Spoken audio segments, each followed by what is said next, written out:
before more come through!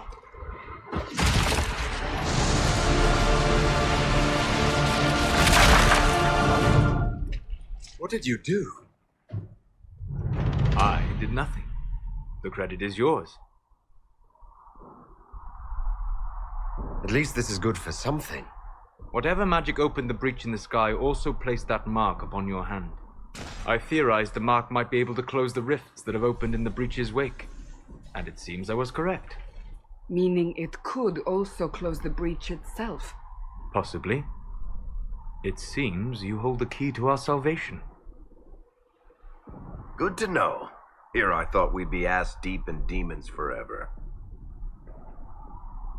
Varric Tethras, rogue, storyteller, and occasionally unwelcome tag-along.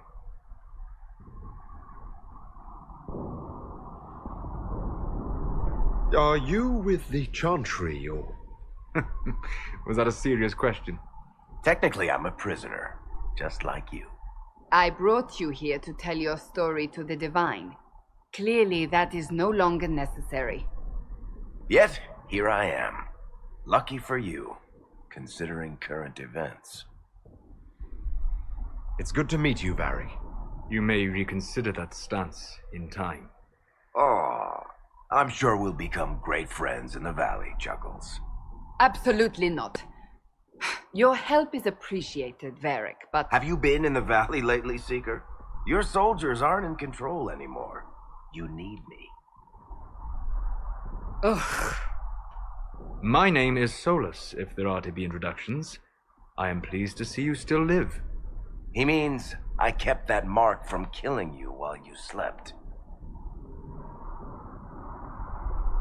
You seem to know a great deal about it all. Solas is an apostate, well-versed in such matters. Technically, all mages are now apostates, Cassandra. My travels have allowed me to learn much of the Fade, far beyond the experience of any circle mage. I came to offer whatever help I can give with the breach.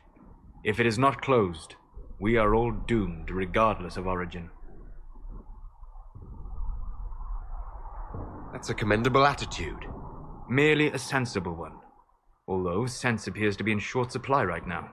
Cassandra, you should know, the magic involved here is unlike any I have seen. Your prisoner is no mage. Indeed, I find it difficult to imagine any mage having such power. Understood. We must get to the forward camp quickly.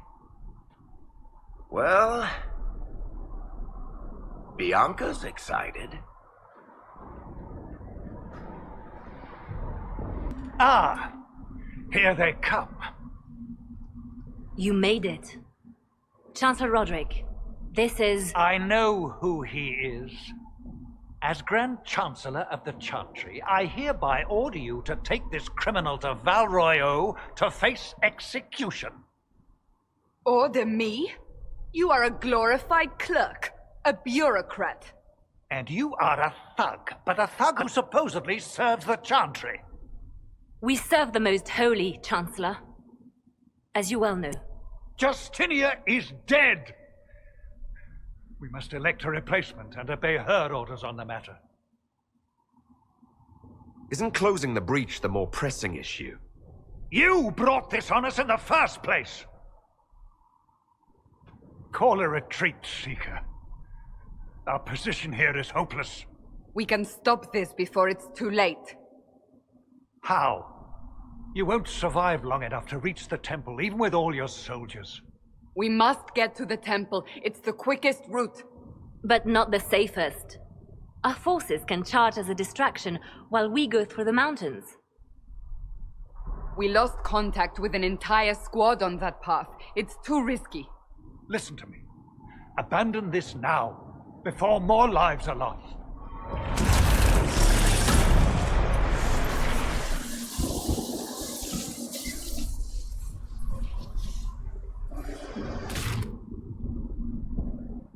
How do you think we should proceed? Now you're asking me what I think. You have the mark. And you are the one we must keep alive. Since we cannot agree on our own...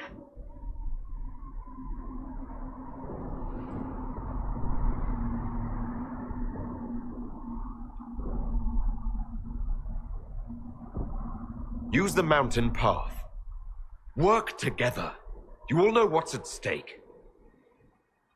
Liliana, bring everyone left in the valley. Everyone. On your head be the consequences, Seeker.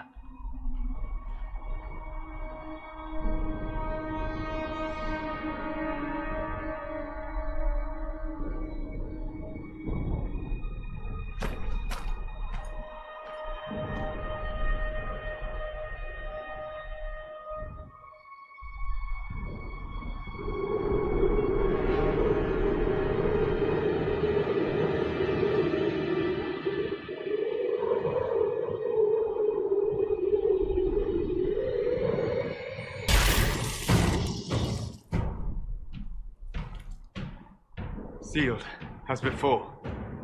You are becoming quite proficient at this. Let's hope it works on the big one. Thank the Maker you finally arrived, Lady Cassandra. I don't think we could have held out much longer.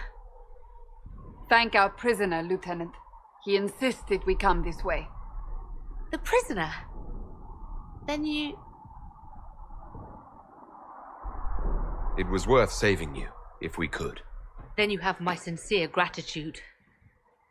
The way into the valley behind us is clear for the moment. Go, while you still can. At once.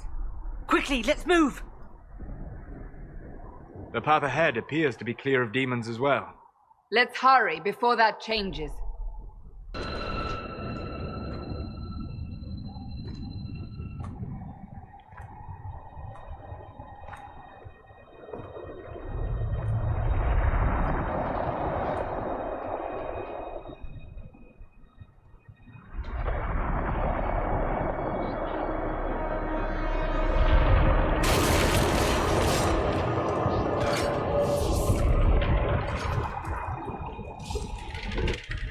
Breach is a long way up.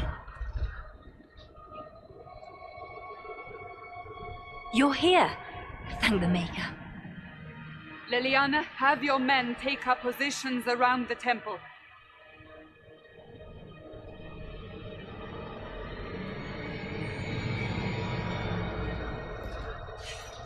This is your chance to end this. Are you ready?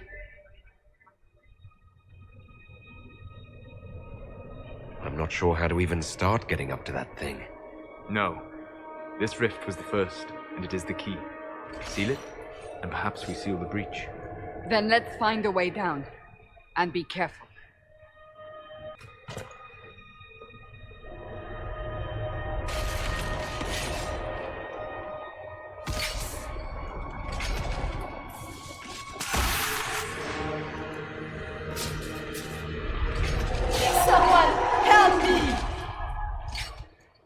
What's going on here?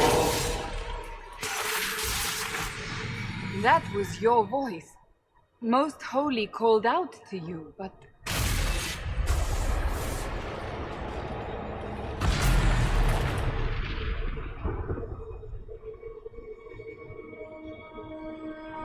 What's going on here?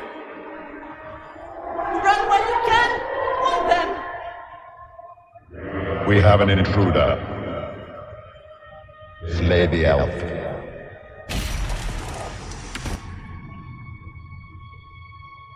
You were there!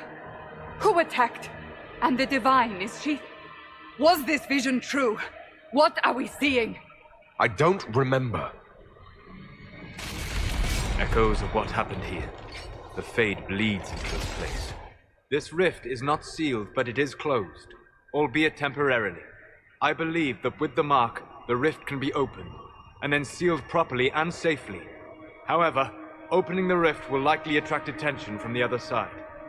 That means demons! Stand ready!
Oh!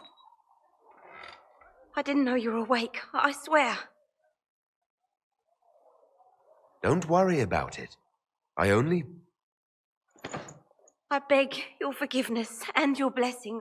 I am but a humble servant. You're back in Haven, my lord. They say you saved us. The breach stopped growing, just like the mark on your hand.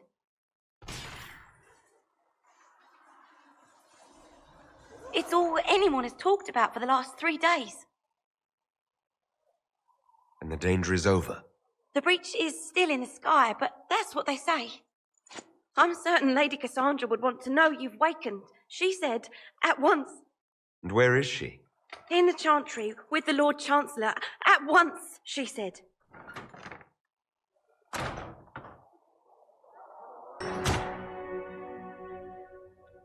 Chain him!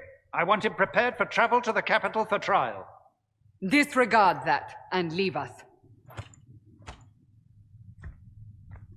You walk a dangerous line, Seeker. The breach is stable, but it is still a threat. I will not ignore it.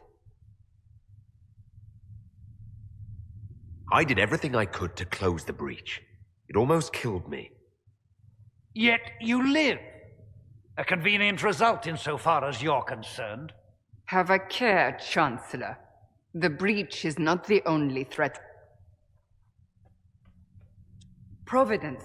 The Maker sent him to us in our darkest hour. You really think your Maker would send someone like me? The Maker does as he wills. It is not for me to say. Even if that means a Dalish elf is his chosen. Humans are not the only people with an interest in the fate of the world. The breach remains. But we have no choice. We must act now. We need those who can do what No, we are on our own. As to when... It will not be easy. The chosen of Andraste, the blessed heroes sent to save us all. Am I riding in on a shining steed? I would have suggested a griffon, but sadly they're extinct. Joke as you will, posturing is necessary. I've journeyed deep into the Fade in ancient ruins and battlefields to see the dreams of lost civilizations. I've watched as hosts of spirits clash to reenact the bloody past in ancient wars both famous and forgotten. Every great war has its heroes. I'm just curious what kind you'll be. What do you mean, ruins and battlefields? Any building strong enough to withstand the rigors of time has a history. Every battlefield is steeped in death. Both attract spirits. They press against the veil, weakening the barrier between our worlds.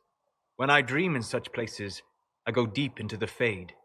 I can find memories no other living being has ever seen. You fall asleep in the middle of ancient ruins. Isn't that dangerous? I do set wards. And if you leave food out for the giant spiders, they are usually content to live and let live. I've never heard of anyone going so far into the Fade. That's extraordinary. Thank you. It's not a common field of study for obvious reasons. Not so flashy as throwing fire or lightning. The thrill of finding remnants of a 1,000-year-old dream? I would not trade it for anything. I will stay then. At least until the breach has been closed. Was that in doubt? I am an apostate surrounded by Chantry forces in the middle of a mage rebellion. Cassandra has been accommodating, but you understand my caution. You came here to help, Solas. I won't let them use that against you. How would you stop them? However I had to. Thank you. But now let us hope either the mages or the Templars have the power to seal the breach. Closing the breach is our primary goal, but I hope we might also discover what was used to create it. Any artifact of such power is dangerous. The destruction of the Conclave proves that much. You don't think whatever created the explosion was destroyed in the blast? You survived, did you not? The artifact that created the breach is unlike anything seen in this age. I will not believe it destroyed until I see the shattered fragments with my own eyes. We would do well to try to recover whatever created the breach. Liliana's people have scoured the area near the blast and found nothing. Whatever the artifact was, it is no longer there. In any case, did you need me for anything?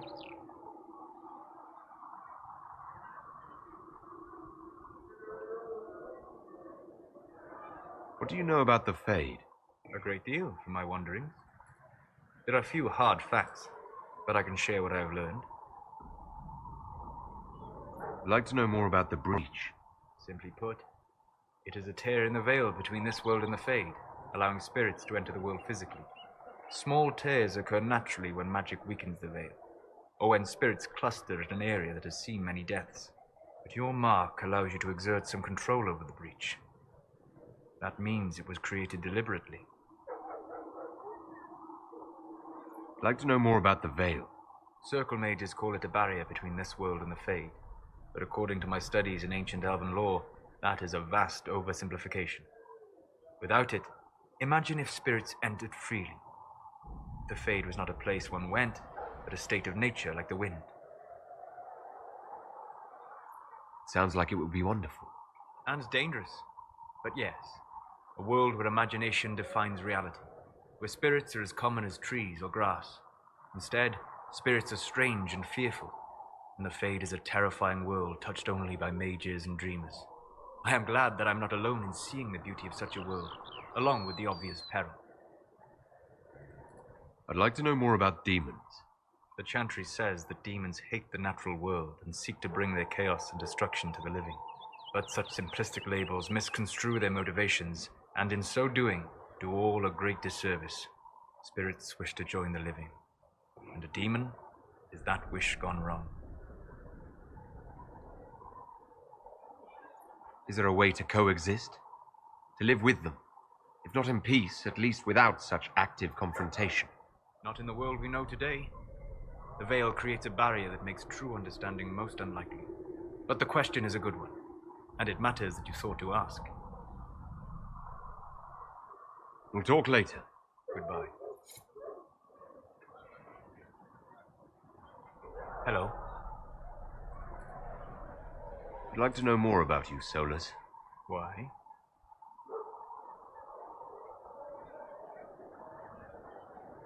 Why not? Privacy?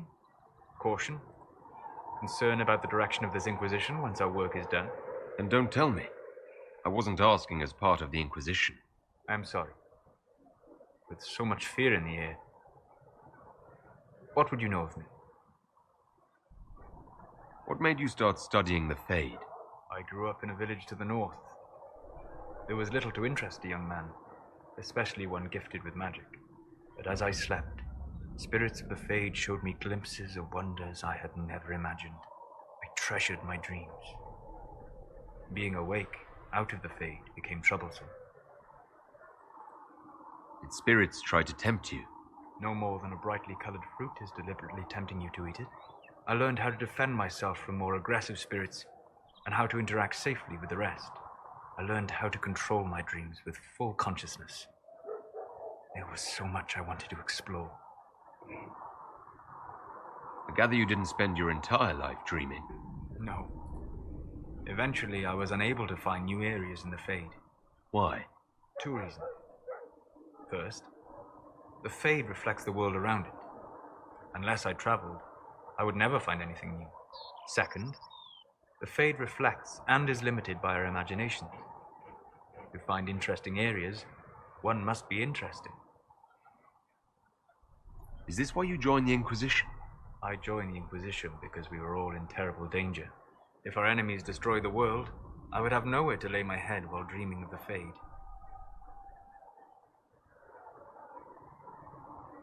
I wish you luck. Thank you. In truth, I've enjoyed experiencing more of life to find more of the Fade. How so? You train to flick a dagger or an arrow to its target. The grace with which you move is a pleasing side benefit. You have chosen a path whose steps you do not dislike because it leads to a destination you enjoy. As have I. So you're suggesting I'm graceful? No. I am declaring it. It was not a subject for debate.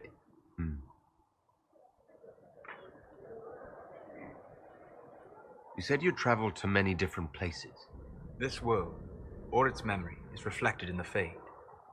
Dream in ancient ruins, and you may see a city lost to history. Some of my fondest memories were found in crumbling cities, long picked dry by treasure seekers, the best of the battlefields. Spirits press so tightly on the veil that you can slip across with but a thought.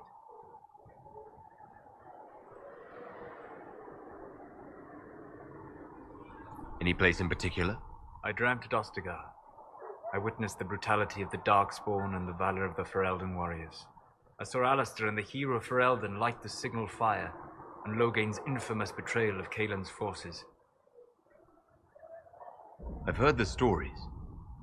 It would be interesting to hear what it was really like. That's just it. In the Fade, I see reflections created by spirits who react to the emotions of the warriors. One moment, I see heroic wardens lighting the fire, and a power-mad villain sneering as he lets King Caelan fall. The next, I see an army overwhelmed and a veteran commander refusing to let more soldiers die in a lost cause. You can't tell which is real. It is the Fade. They are all real. Have you always traveled and studied alone? Not at all. I have built many lasting friendships. Spirits of wisdom, possessed of ancient knowledge, happy to share what they had seen. Spirits of purpose helped me search. Even wisps, curious and playful, would point out treasures I might have missed. I don't know of any spirits by those names.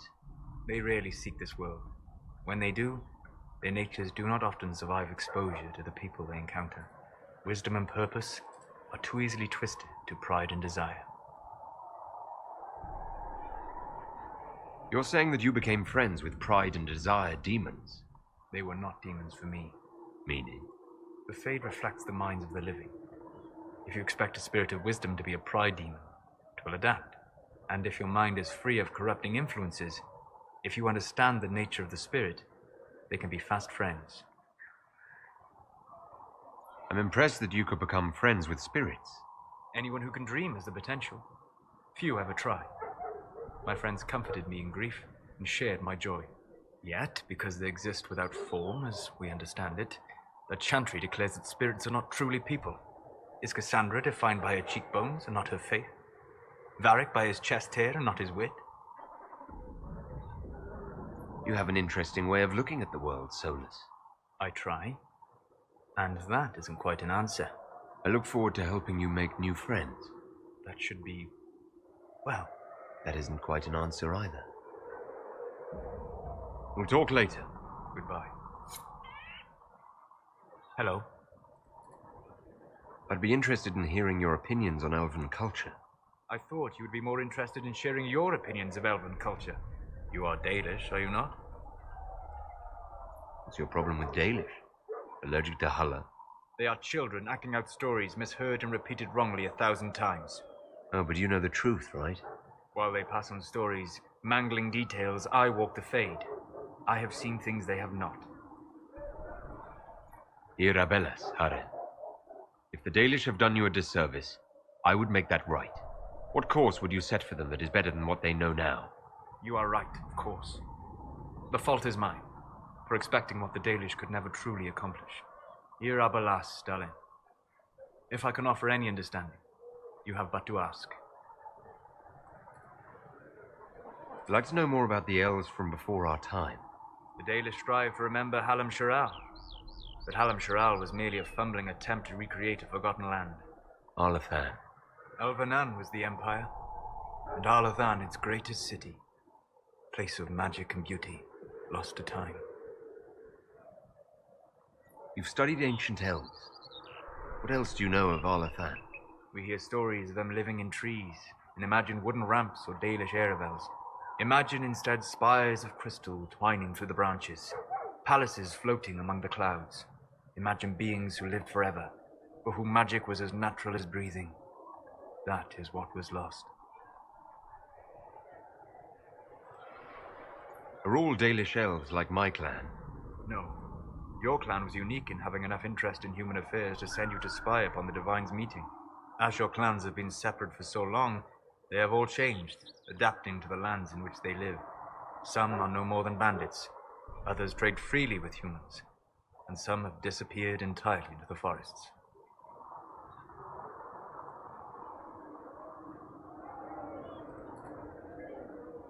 What can you tell me about elves living in human cities? The culture in alienages or among the slaves of Tevinter is like any of the impoverished and powerless. They cling to memories of a better past and practice a few rituals to distinguish themselves from humans.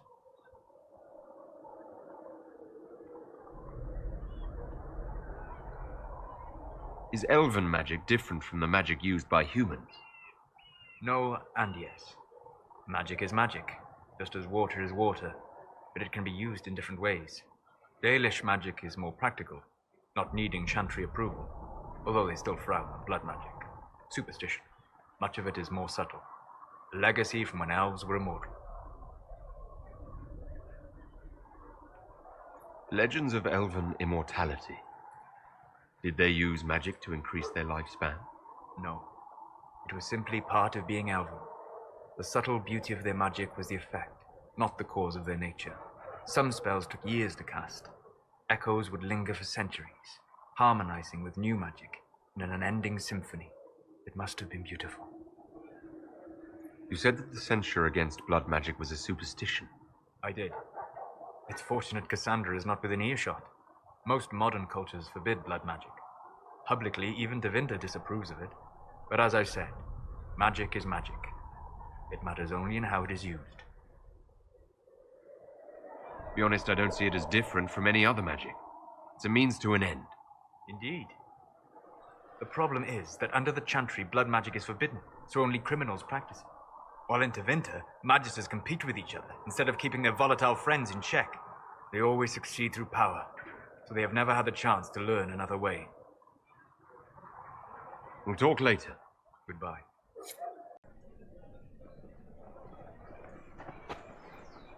If I might have a moment of your time.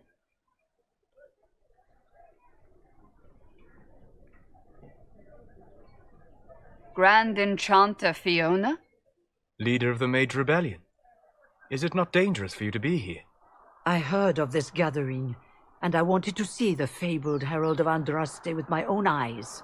If it's help with the breach you seek, perhaps my people are the wiser option. I'm surprised the leader of the mages wasn't at the conclave. Yes. You were supposed to be, and yet somehow you avoided death. As did the Lord Seeker, you'll note. Both of us sent negotiators in our stead in case it was a trap. I won't pretend I'm not glad to live. I lost many dear friends that day. It disgusts me to think the Templars will get away with it. I'm hoping you won't let them. So you think the Templars are responsible? Why wouldn't she? Lucius hardly seems broken up over his losses, if he's concerned about them at all. You heard him. You think he wouldn't happily kill the divine to turn people against us? So yes, I think he did it. More than I think you did it, at any rate. The mages weren't willing to talk to the Inquisition before. Why now? Because now I've seen what you are. And I've seen the Chantry for what it is. Consider this an invitation to Redcliffe. Come, meet with the mages. An alliance could help us both, after all. I hope to see you there. Au revoir, my Lord Herald. Come, let us return to Haven.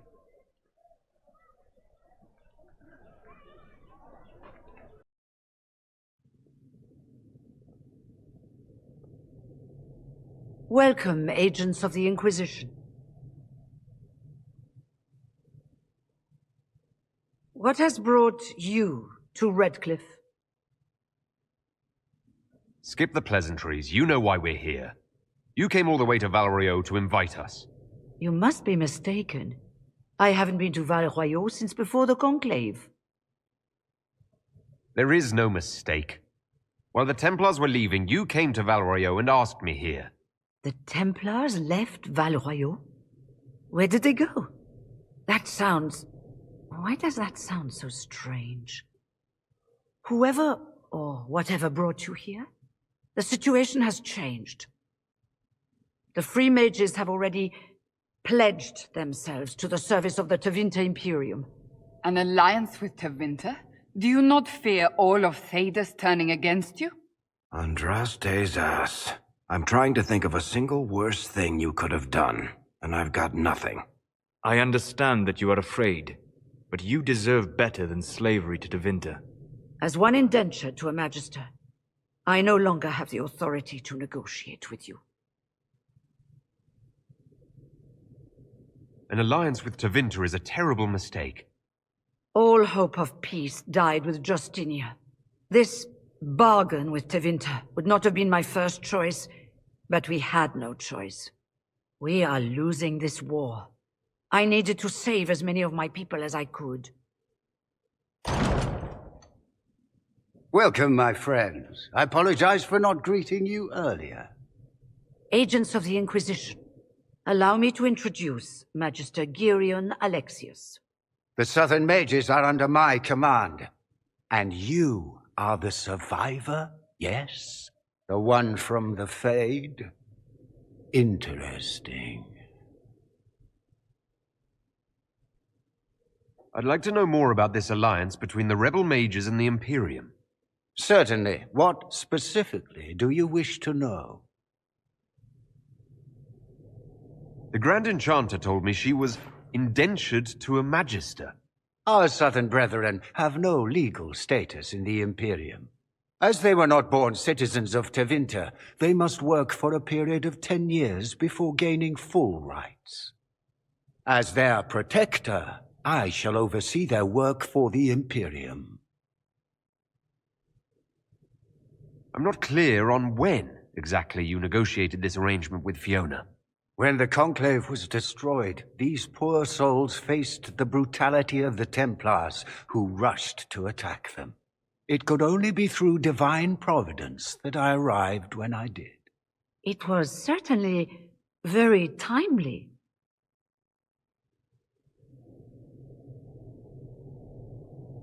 What does the Imperium gain from taking rebel mages under its wing? For the moment, the Southern Mages are a considerable expense. After they are properly trained, they will join our Legion.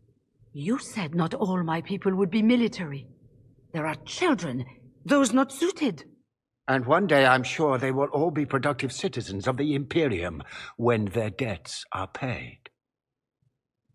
I haven't seen any sign of Redcliffe's Arl or his men. The Arl of Redcliffe left the village. Arl Tegan did not abandon his lands during the Blight, even when they were under siege.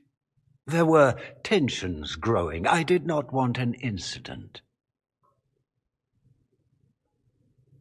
You're quite a long way from Tevinter, Alexius. Indeed I am, though I have heard you are no Ferelden either. It seems we are both strangers here.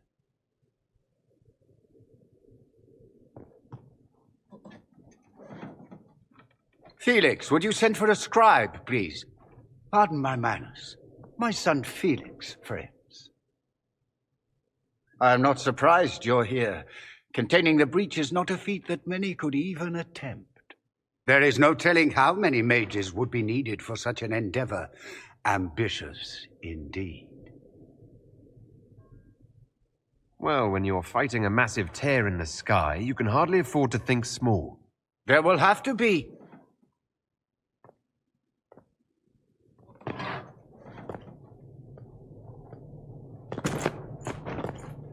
Felix. My lord, I'm so sorry. Please forgive me. Are you all right? I'm fine, Father. Come, I'll get your powders. Please excuse me, friends. We will have to continue this another time. Fiona, I require your assistance back at the castle. I don't mean to trouble everyone. I shall send word to the Inquisition. We will conclude this business at a later date.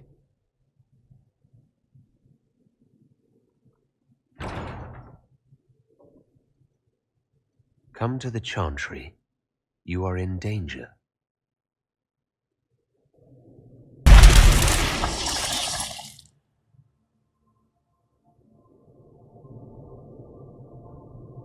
Fascinating. How does that work exactly? You don't even know, do you? You just wiggle your fingers and boom. Rift closes. Who are you? Ah, getting ahead of myself again, I see. Dorian of House Parvus, most recently of Minrathus. How do you do? Another Tevinter. Be cautious with this one. Suspicious friends you have here. Magister Alexius was once my mentor, so my assistance should be valuable, as I'm sure you can imagine. I was expecting Felix to be here. I'm sure he's on his way. He was to give you the note, then meet us here after ditching his father. Alexius couldn't jump to Felix's side fast enough when he pretended to be faint. Is something wrong with him? He's had some lingering illness for months. Felix is an only child, and Alexius is being a mother hen, most likely.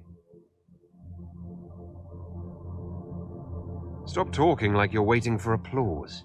Just tell me what's going on. What? There's no applause? Fine. Look, you must know there's danger. That should be obvious even without the note. Let's start with Alexius claiming the allegiance of the mage rebels out from under you. As if by magic, yes? Which is exactly right. To reach Redcliffe, before the Inquisition, Alexius distorted time itself. He arranged it so he could arrive here just after the Divine died. You catch on quick. That is fascinating if true, and almost certainly dangerous. The rift you closed here. You saw how it twisted time around itself, sped some things up and slowed others down.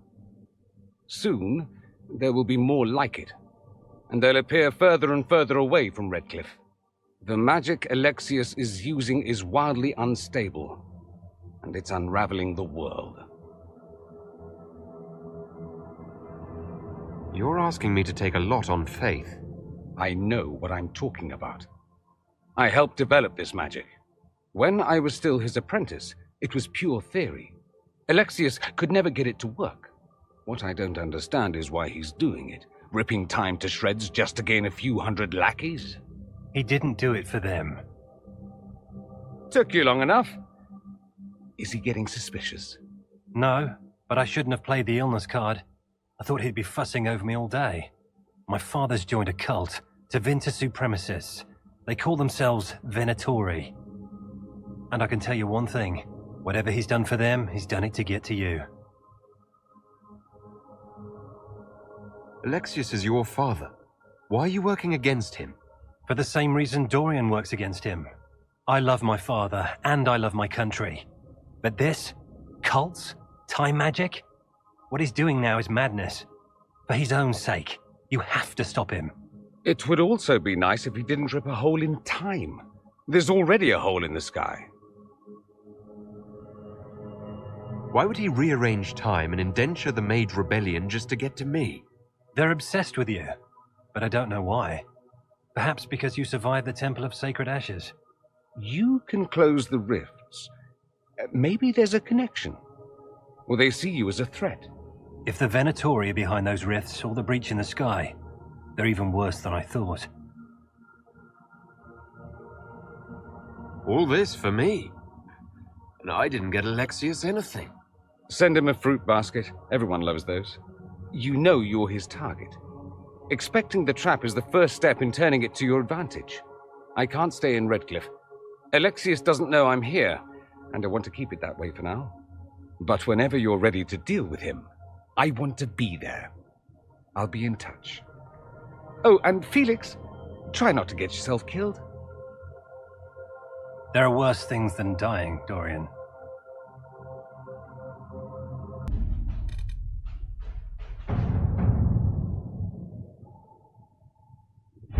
We don't have the manpower to take the castle. Either we find another way in, or give up this nonsense and go and get the Templars. Redcliffe is in the hands of a Magister. This cannot be allowed to stand. The letter from Alexius asked for the Herald of Andraste by name. It's an obvious trap. So we've heard from Magister Alexius. I expected as much. And yet some of us want to sit and do nothing. Not this again. Redcliffe Castle is one of the most defensible fortresses in Ferelden. It has repelled thousands of assaults. If you go in there, you'll die, and we'll lose the only means we have of closing these rifts. I won't allow it. And if we don't even try to meet Alexius, we lose the mages and leave a hostile foreign power on our doorstep.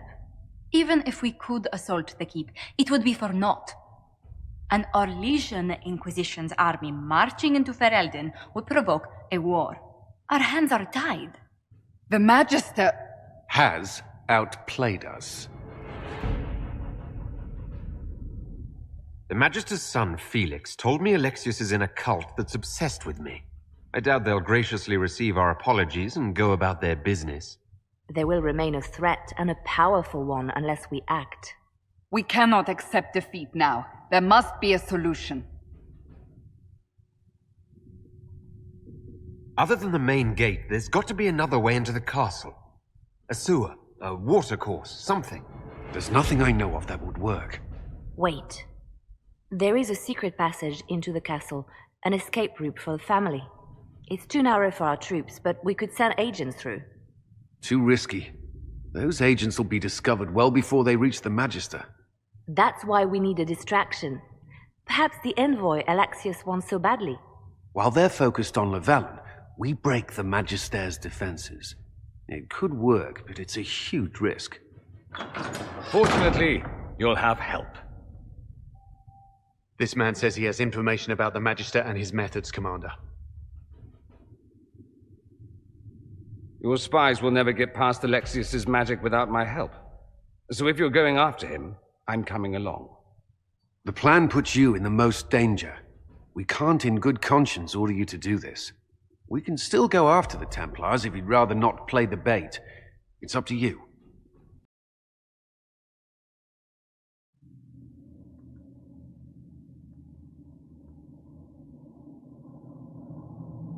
Announce us. The invitation was for Master Llewellyn only. The rest of you must wait here. They have to accompany me. You wouldn't deprive me of my attachés, would you?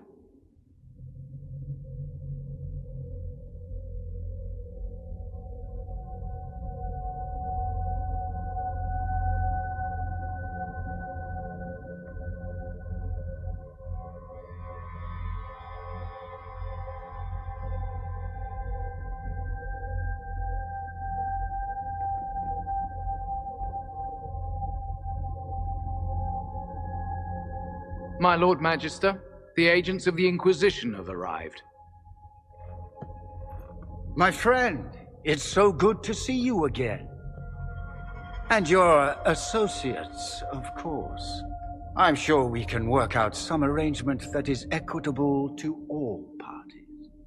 Are we mages to have no voice in deciding our fate? Fiona, you would not have turned your followers over to my care if you did not trust me with their lives. Enough pleasantries. Shall we begin? It's refreshing to meet someone so goal-oriented.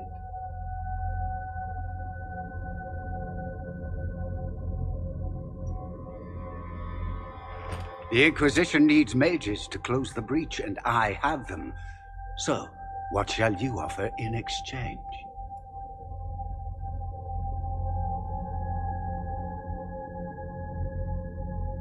Don't bother.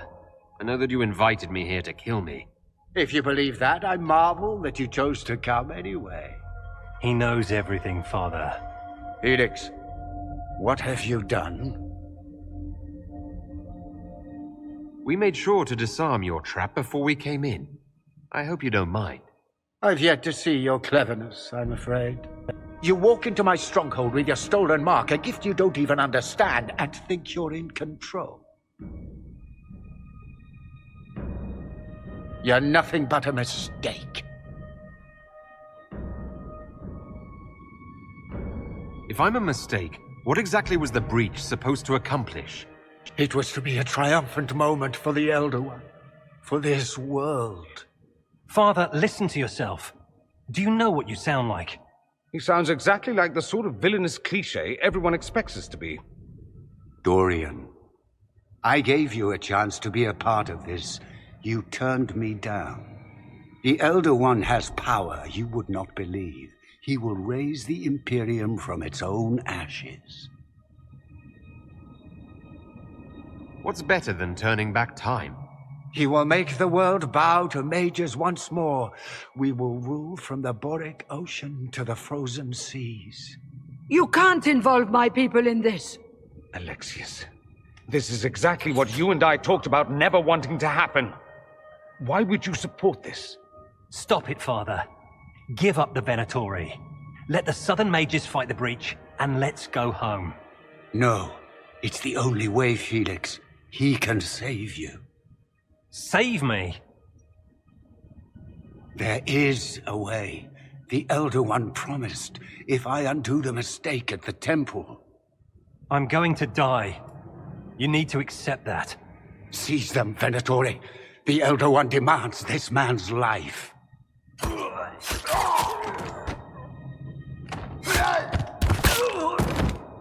Your men are dead, Alexius. You are a mistake. You should never have existed. No!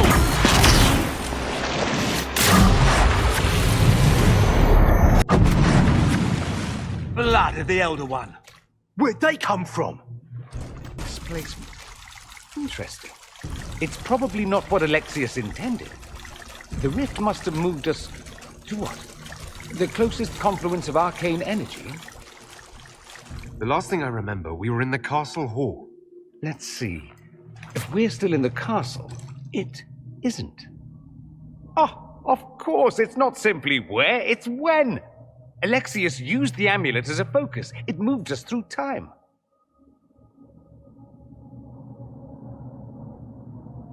That doesn't sound good. It sounds terrible. Depending on when we are and what happened while we were away. Let's look around, see where the rift took us. Then we can figure out how to get back. If we can. What was Alexius trying to do? I believe his original plan was to remove you from time completely. If that happened, you would never have been at the Temple of Sacred Ashes or mangled his Elder One's plan. I think your surprise in the castle hall made him reckless. He tossed us into the rift before he was ready. I counted it. The magic went wild, and here we are. Make sense? It just seems so insane.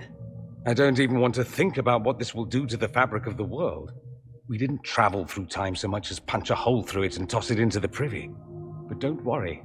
I'm here. I'll protect you.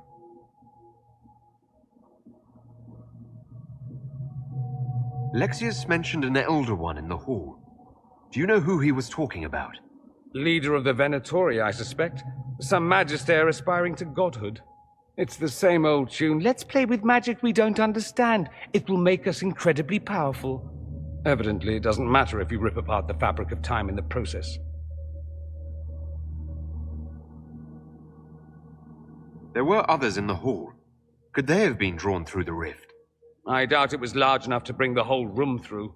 Alexius wouldn't risk catching himself or Felix in it. They're probably still where and when we left them. In some sense, anyway. Then let's go. I'm right behind you. You've returned to us. Can it be? Has Andraste given us another chance? Maker, forgive me. I failed you. I failed everyone. The end must truly be upon us if the dead return to life. You look wounded. Maybe we can help. Nothing you do can help me now. I'll be with the Maker soon. Alexius sent us forward in time. If we find him, we may be able to return to the present. Go back in time? Then, can you make it so that none of this ever took place? And I'll make sure Alexius suffers for his crimes. Alexius is master. After you died, we could not stop the Elder One from rising. Empress Celine was murdered. The army that swept in afterwards, it was a horde of demons. Nothing stopped them. Nothing. We'll stop all that from happening. I promise. Maker, guide us all.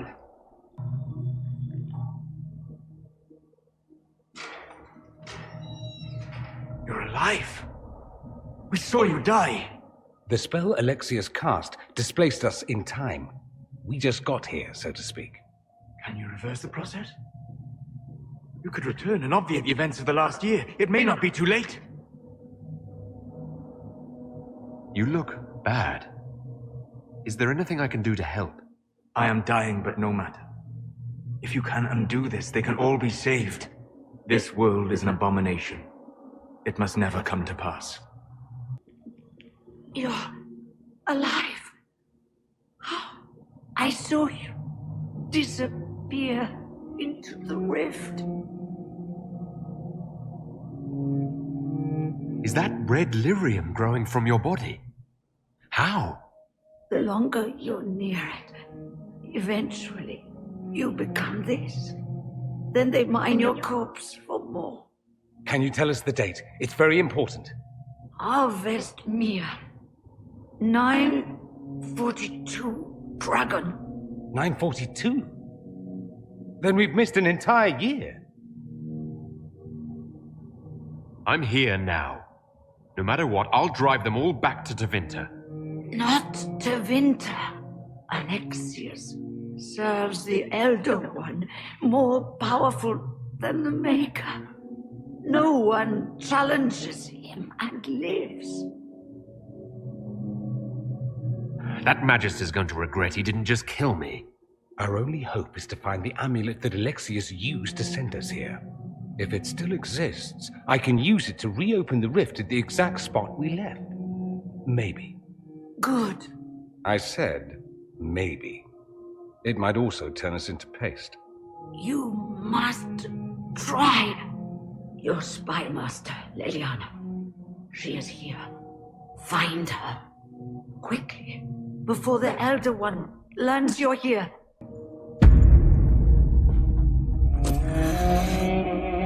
You will break.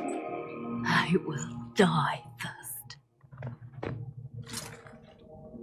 Or you will.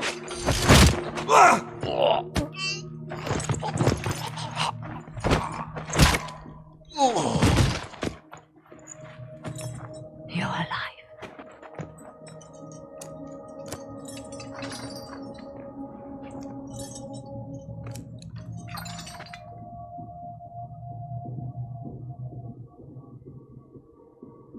We never died in the first place.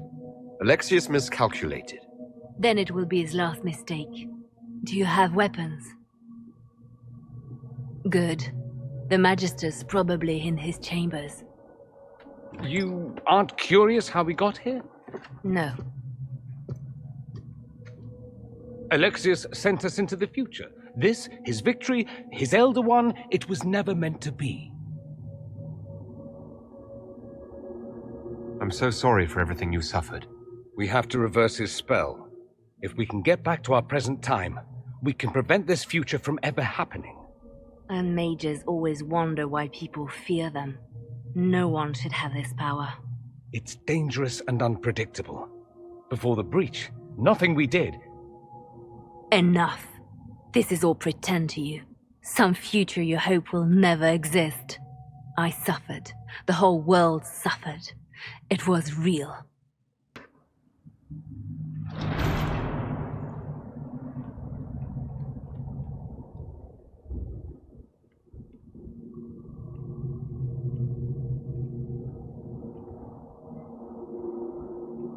It's over, Alexius. So it is. I knew you would appear again. Not that it would be now, but I knew I hadn't destroyed you. My final failure. Was it worth it? Everything you did to the world, to yourself. It doesn't matter now. All we can do is wait for the end. It does matter. I will undo this. How many times have I tried? The past cannot be undone. All that I fought for, all that I betrayed, what have I wrought? Ruin and death, there is nothing else. The Elder One comes for me, for you, for us all. Felix! That's Felix. Maker's breath, Alexius, what have you done? He would have died, Dorian. I saved him. Please, don't hurt my son. I'll do anything you ask. You didn't save him, Alexius. No one should live like that. No! No!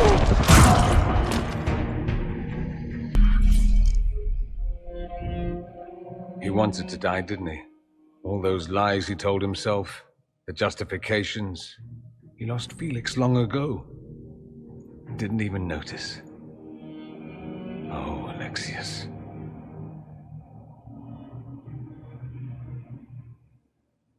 This Alexius was too far gone. But the Alexius in our time might still be reasoned with. I suppose that's true. This is the same amulet he used before. I think it's the same one we made in Minrathous. That's a relief. Give me an hour to work out the spell he used, and I should be able to reopen the rift. An hour? That's impossible! You must go now!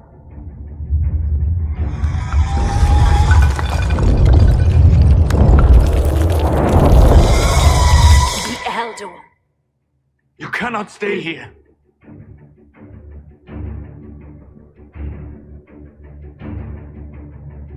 We'll hold the outer door. When they get past us, it'll be your turn. No. I won't let you commit suicide. Look at us. We're already dead. The only way we live is if this day never comes. Cast your spell. You have as much time as I have hours.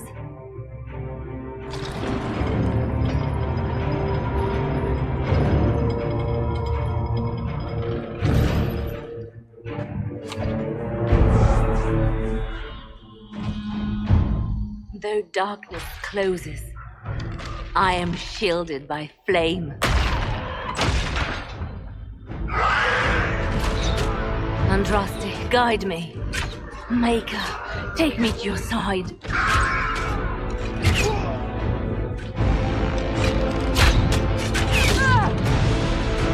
You move, and we all die!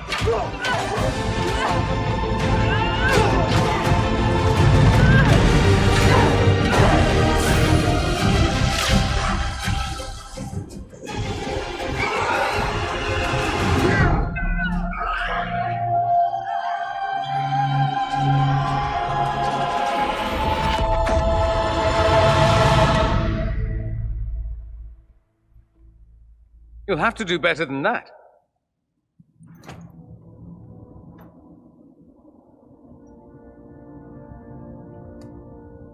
You failed, Alexius. How forgiving is your Elder One? You won. There is no point extending this charade. Felix. It's going to be all right, Father. You'll die. Everyone dies.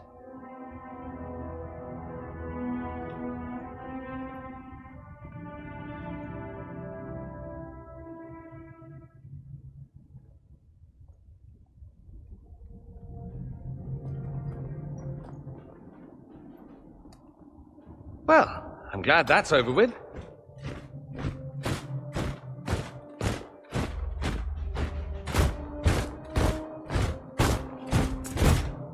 Or not. Grand Enchanter, we'd like to discuss your abuse of our hospitality. Your Majesties. When we offered the Mage's Sanctuary, we did not give them the right to drive our people from their homes. King Alistair, Queen Anora, I assure you, we never intended... In light of your actions, good intentions are no longer enough. You and your followers have worn out your welcome. Leave Ferelden, or we'll be forced to make you leave. But we have hundreds who need protection. Where will we go? You'll be leaving here with the Inquisition. And what are the terms of this arrangement? Hopefully better than what Alexius gave you. The Inquisition is better than that, yes? I suggest conscripting them. They've proven what they'll do given too much freedom. They have lost all possible supporters. The Inquisition is their only remaining chance for freedom. It seems we have little choice but to accept whatever you offer. We would be honored to have you fight as allies at the Inquisition's side. We'll discuss this later. I'll pray that the rest of the Inquisition honors your promise then. The breach threatens all of Thedas. We cannot afford to be divided now. We can't fight it without you. Any chance of success requires your full support. It's a generous offer. I doubt you're going to get a better one from us.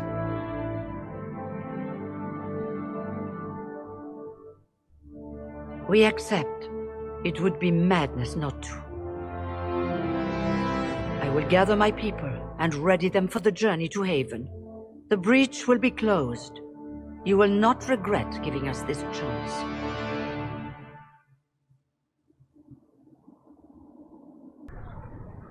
So we have gained the mages. Excellent. They should be able to seal the breach.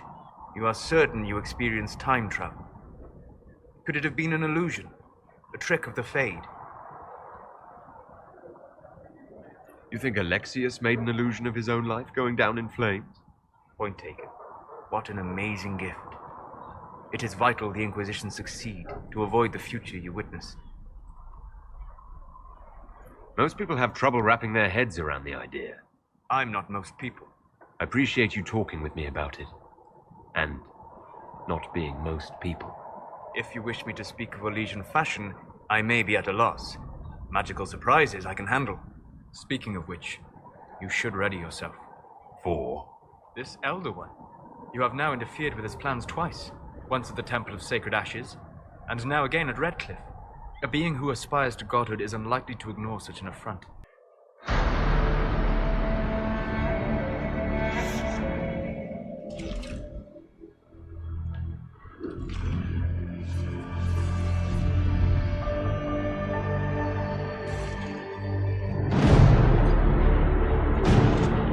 Mages! Focus past the Herald. Let his will draw from you.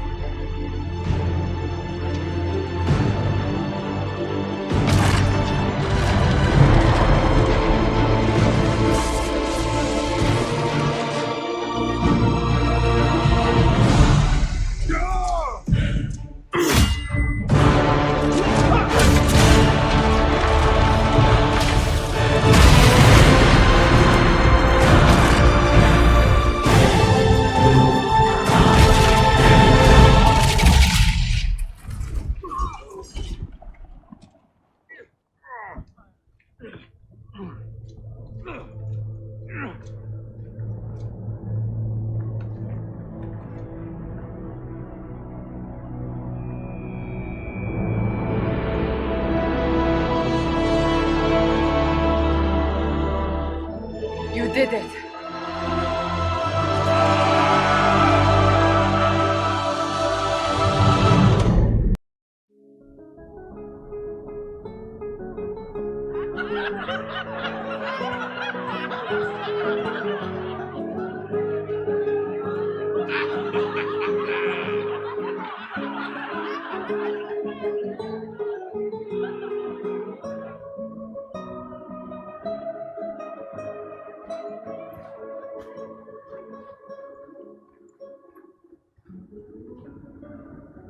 Solas confirms the heavens are scarred but calm. The breach is sealed. We've reports of lingering rifts, and many questions remain. But this was a victory. Word of your heroism has spread. We don't know what caused this. We can't rest easy. I agree. One success does not guarantee peace. The immediate danger is gone. For some, so is the necessity of this alliance. We must be wary. The Inquisition will need new focus.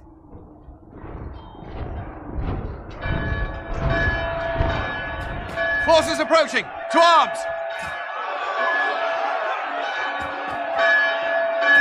What the? We must get to the gates!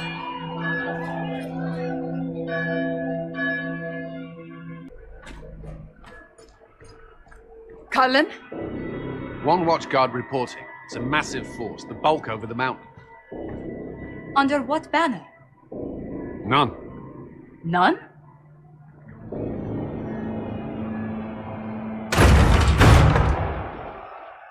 I can't come in unless you open.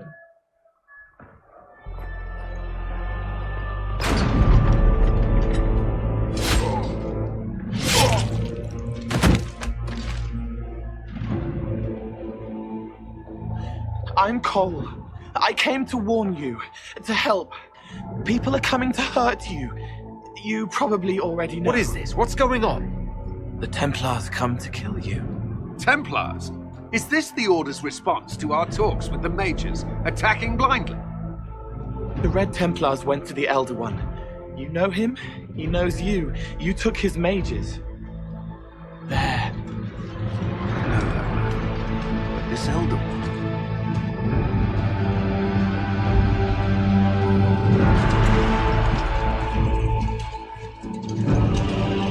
He's very angry that you took his mages. Cullen, give me a plan. Anything. Haven is no fortress. If we are to withstand this monster, we must control the battle. Get out there and hit that force. Use everything you can. Mages! You have sanction to engage them. That is Samson. He will not make it easy. Inquisition! With the Herald! For your lives! For all of us!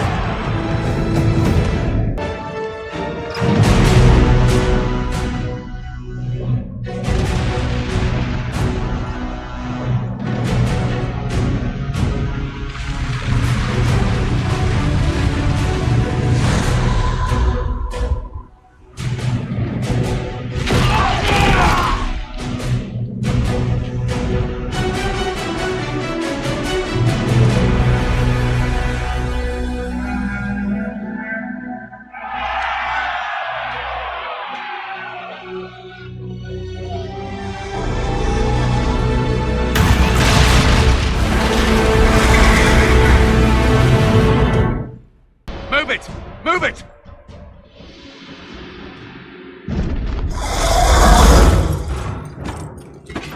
We need everyone back to the Chantry.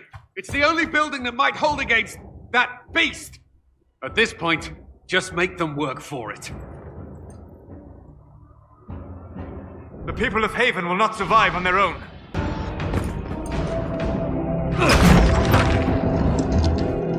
Move! Keep going! The Chantry is your shelter!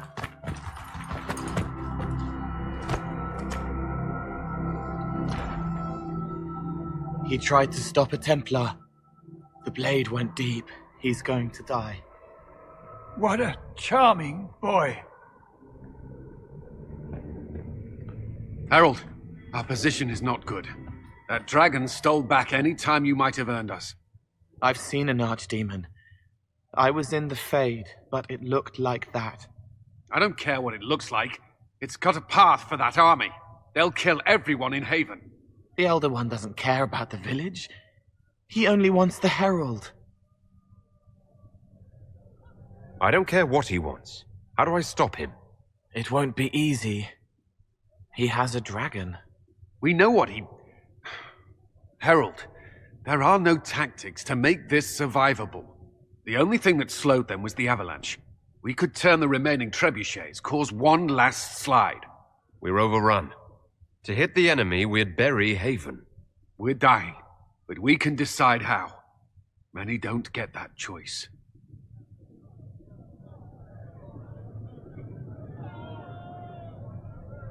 Yes, that. Chancellor Roderick can help. He wants to say it before he dies. There is a path. You wouldn't know it unless you'd made the summer pilgrimage, as I have. The people can escape. She must have shown me. Andraste must have shown me so I could tell you. What are you on about, Roderick? It was whim that I walked the path. I did not mean to start. It was overgrown. Now, with so many in the Conclave dead, to be the only one who remembers. I don't know, Harold. If this simple memory can save us, this could be more than mere accident. You could be more. If that thing is here for me, I'll make him fight for it. And when the mountain falls, what about you?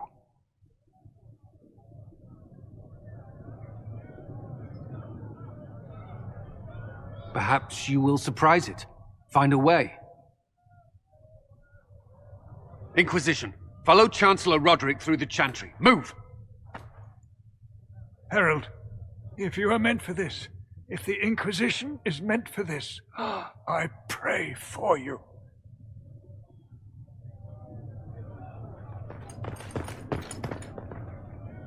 They'll load the trebuchets. Keep the Elder One's attention until we're above the tree line. If we are to have a chance, if you are to have a chance, let that thing hear you. I understand the strategy, but I usually avoid drawing this much attention.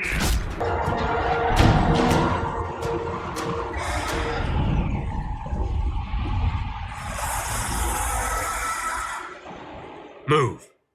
Now!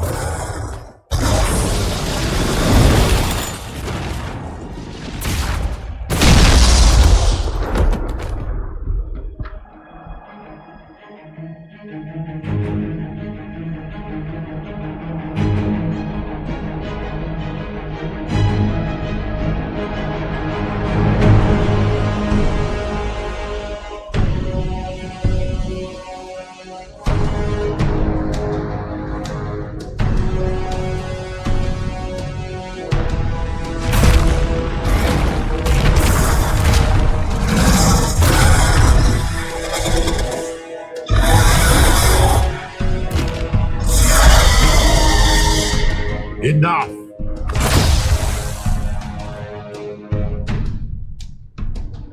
Pretender, you toy with forces beyond your ken no more. Whatever you are, I'm not afraid. Words mortals often hurl at the darkness. Once they were mine, they are always lies. Know me. Know what you have pretended to be. Exalt the Elder One, the will that is Corypheus. You will kneel.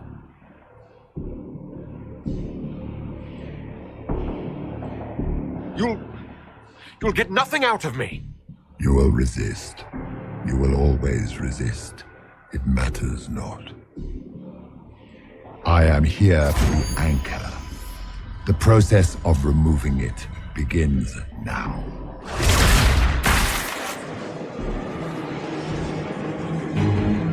It is your fault, Herald. You interrupted a ritual years in the planning, and instead of dying, you stole its purpose. I do not know how you survived, but what marks you as touched, what you flail at rifts, I crafted to assault the very heavens.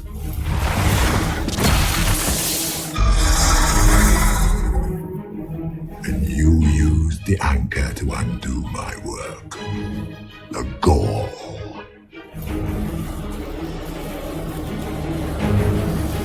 Take it! I didn't ask for this! Mortals have always cried thus. Praise me, for I would end the silence that answers. I once breached the Fade in the name of another to serve the old gods of the Empire in person. I found only chaos and corruption, dead whispers. For 1,000 years I was confused, no more. I have gathered the will to return under no name but my own, to champion withered to winter and correct this blighted world. Beg that I succeed, for I have seen the throne of the gods, and it was empty.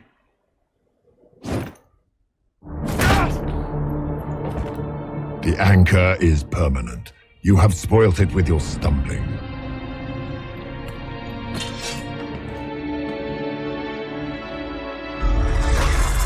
So be it. I will begin again. Find another way to give this world the nation and God it requires.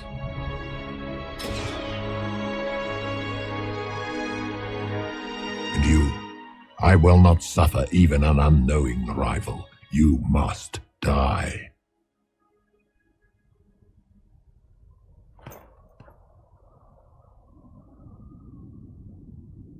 Your arrogance blinds you. Good to know. If I'm dying, it's not today.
It's him!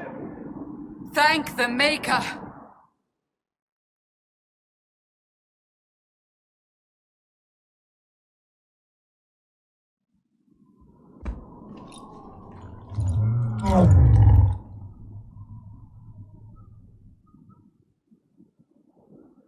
What would you have me tell them? This isn't what we asked them to do. We cannot simply ignore this. We must find a way. And who put you in charge? We need a consensus or we have nothing. Please, we must use reason. Without the infrastructure of the Inquisition, we're hobbled. I can't come from nowhere. She didn't say it could. Enough! This is getting us nowhere.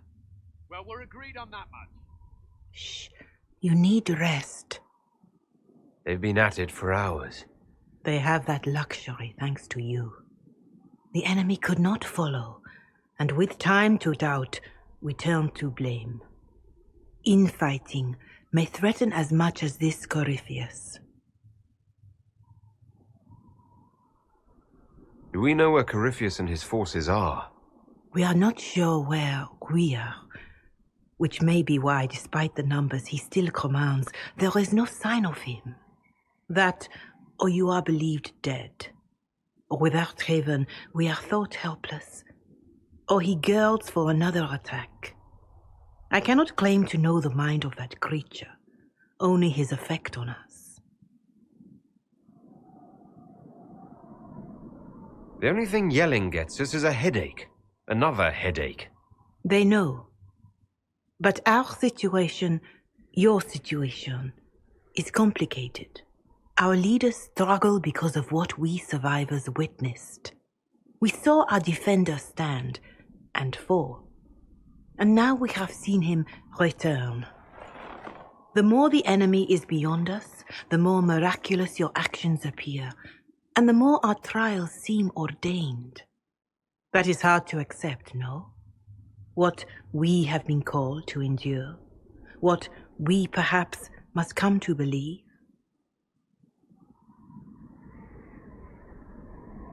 I escaped the avalanche. Barely, perhaps, but I didn't die. Of course, and the dead cannot return from across the veil. But the people know what they saw, or perhaps what they needed to see. The Maker works both in the moment and in how it is remembered. Can we truly know the heavens are not with us? You saw Corypheus? What do you think of his claims of assaulting the heavens? Scripture says magisters, to winter servants of false-old gods, entered the Fade to reach the Golden City, seat of the Maker. For their crime, they were cast out as darkspawn. Their hubris is why we suffer blight, and why the Maker turned from us. If such is the claim of this Corypheus, he is a monster beyond imagining. All mankind continues to suffer for that sin. If even a shred of it is true, all the more reason Andraste would choose someone to rise against him. Corypheus said he found only corruption and emptiness. Nothing golden. If he entered that place, it has changed him without and within. The living are not meant to make that journey. Perhaps these are lies he must tell himself, rather than accept that he earned the scorn of the Maker. I know I could not bear such.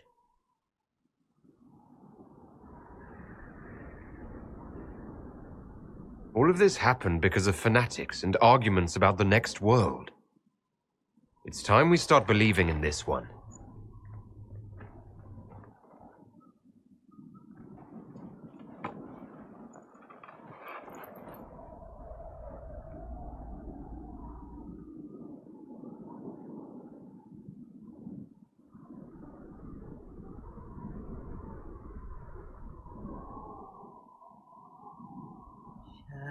Shadows fall and hope has fled.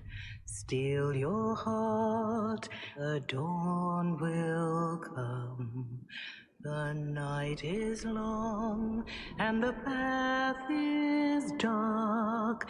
Look to the sky, for one day soon a will come. The shepherd lost, and his home is far.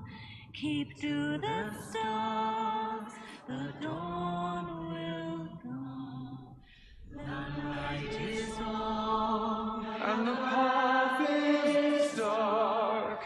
Look to the sky, for one day soon the dawn will come. Bear your blade and raise it high. Stand your ground, the dawn will come. The night is long and the path is dark. Look to the sky for one day soon the dawn will come.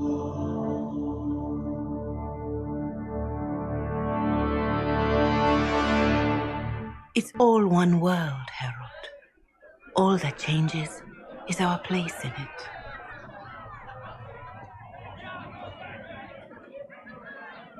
A word.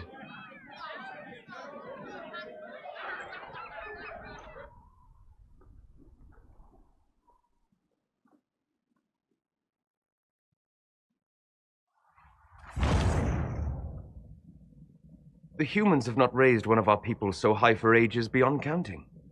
Her faith is hard-won, Lethalan, worthy of pride, save one detail. The threat Corypheus wields. The orb he carried. It is ours. Corypheus used the orb to open the breach. Unlocking it must have caused the explosion that destroyed the Conclave. We must find out how he survived. And we must prepare for their reaction when they learn the orb is of our people. All right. What is it, and how do you know about it? Such things were foci, said to channel power from our gods. Some were dedicated to specific members of our pantheon. All that remains are references in ruins, and faint visions of memory in the Fade, echoes of a dead empire. But however Corypheus came to it, the orb is elven, and with it, he threatens the heart of human faith.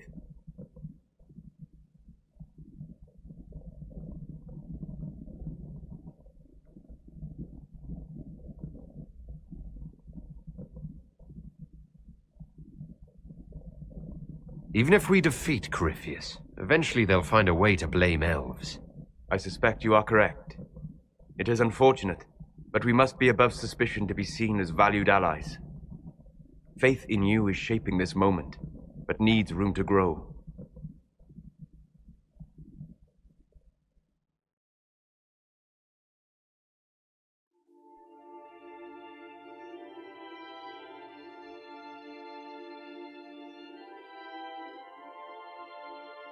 By attacking the Inquisition, Corypheus has changed it.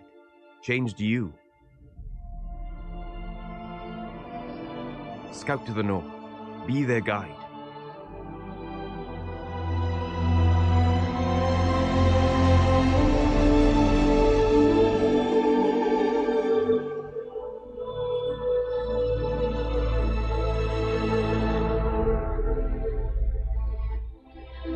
There is a place that waits for a force to hold it.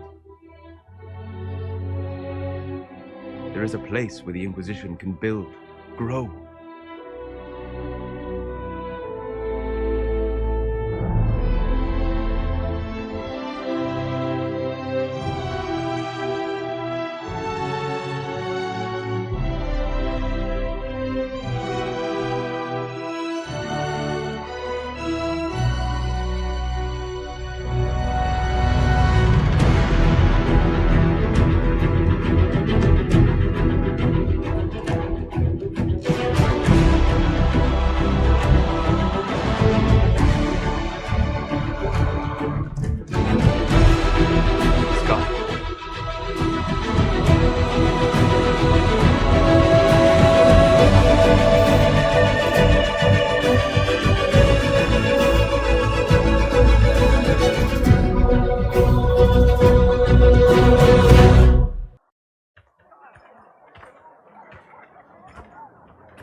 They arrive daily from every settlement in the region.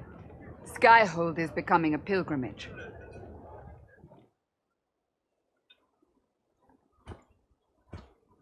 If word has reached these people, it will have reached the Elder One. We have the walls and numbers to put up a fight here, but this threat is far beyond the war we anticipated. But we now know what allowed you to stand against Corypheus, what drew him to you.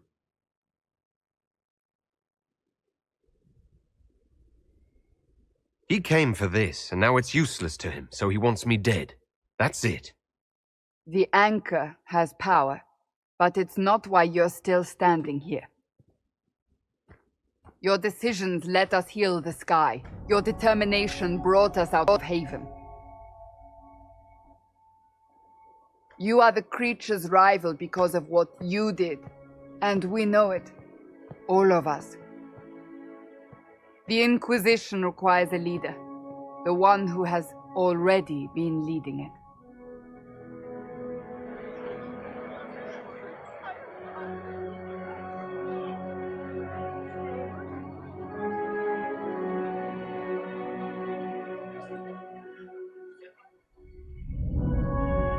You. I don't know what to say. Say that you will not make me regret this. If you're not sure, why do it? Because I believe this is what was meant to be. That without you, there would be no Inquisition. What it means for the future, how you lead us, that is entirely up to you.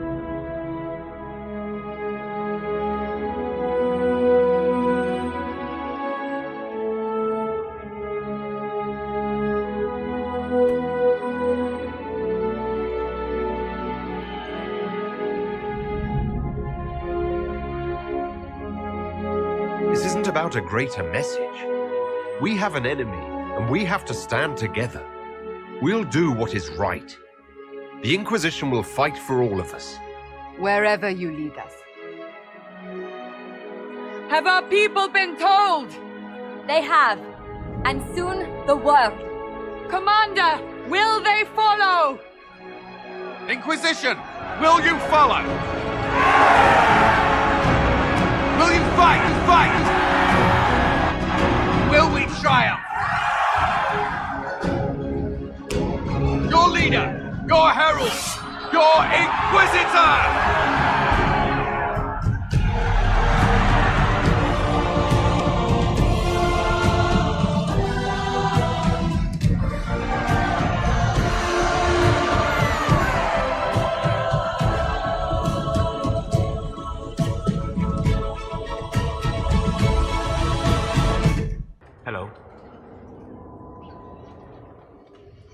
I'm interested in what you told me of yourself and your studies. If you have time, I'd like to hear more. You continue to surprise me. All right, let us talk. Preferably somewhere more interesting than this.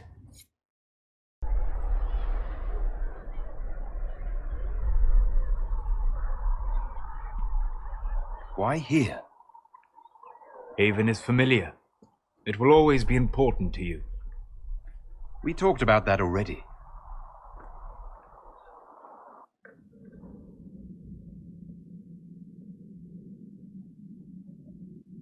I sat beside you while you slept, studying the anchor.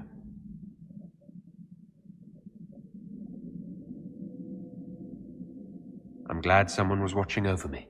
You were a mystery. You still are. I ran every test I could imagine, searched the Fade, yet found nothing. Cassandra suspected duplicity. She threatened to have me executed as an apostate if I didn't produce results. Cassandra's like that with everyone. Yes. You were never going to wake up? How could you? A mortal sent physically through the Fade. I was frustrated, frightened. The spirits I might have consulted had been driven away by the breach. Although I wished to help, I had no faith in Cassandra, or she in me. I was ready to flee. The breach threatened the whole world. Where did you plan to go? Someplace far away, where I might research a way to repair the breach before its effects reached me. I never said it was a good plan. I told myself, one more attempt to seal the rifts. I tried and failed. No ordinary magic would affect them. I watched the rifts expand and grow, resigned myself to flee, and then...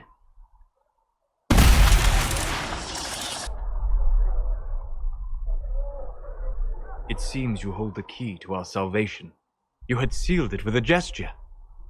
And right then, I felt the whole world change.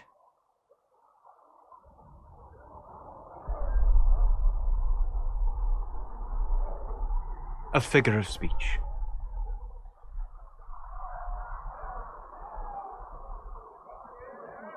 You change everything.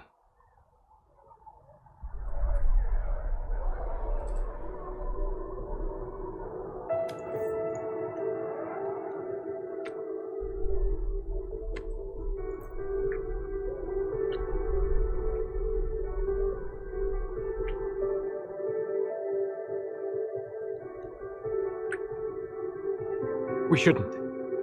It isn't right. Not even here.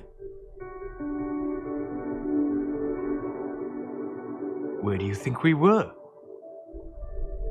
This isn't real. That's a matter of debate.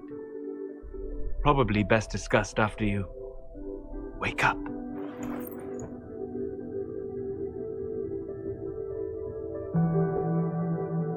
Sleep well?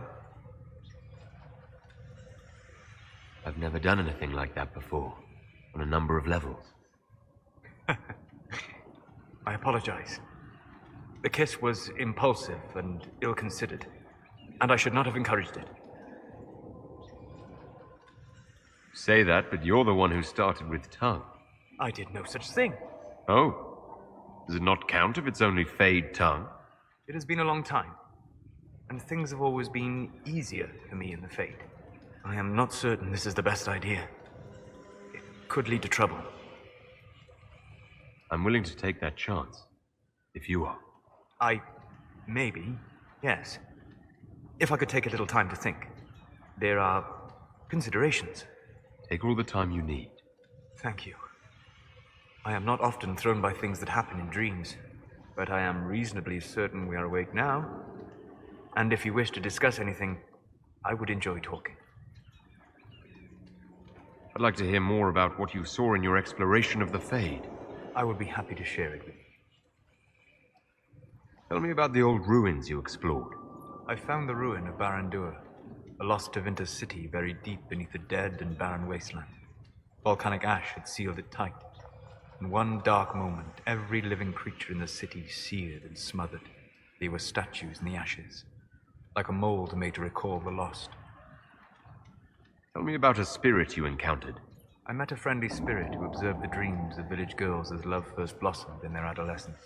With subtlety, she steered them all to village boys with gentle hearts, who would return their love with gentle kindness. The matchmaker, so I called her. That small village never knew its luck. Tell me about the old memories you found in the Fade.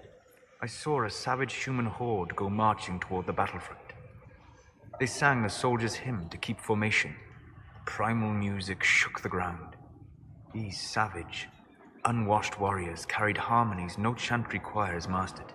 Though their cause was all but hopeless, they sang songs that made the spirits weep. We'll talk later. Goodbye. But this violates everything we know about the Fade.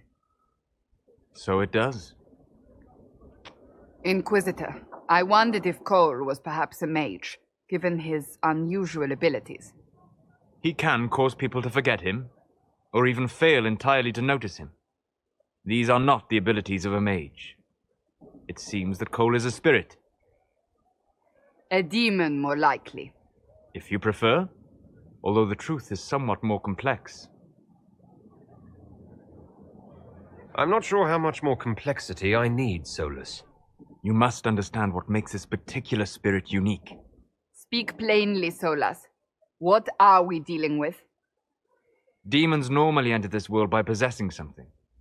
In their true form, they look bizarre, monstrous. But you claim Cole looks like a young man. Is it possession? No. He has possessed nothing and no one, and yet he appears human in all respects. Cole is unique, Inquisitor. More than that, he wishes to help. I suggest you allow him to do so. What do you mean by possession? Spirits and demons cross over from the Fade by attaching themselves to something in this world. But Cole has willfully manifested in human form without possessing anyone. The demons who came through the breach, or through the rifts, weren't possessing anything. These demons were drawn through against their will, driven mad by this world. But Cole predates the breach. From what we can tell, he has lived here for months, perhaps years. He looks like a young man. For all intents and purposes, he is a young man. It is remarkable.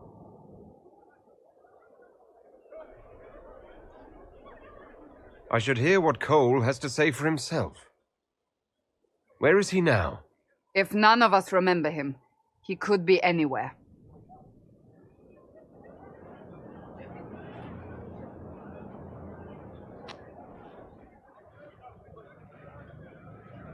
Haven. So many soldiers fought to protect the pilgrims so they could escape. Choking fear. Can't think from the medicine, but the cuts rack me with every heartbeat. Hot, white pain. Everything burns. I can't. I'm going to... I'm dying. I'm... dead.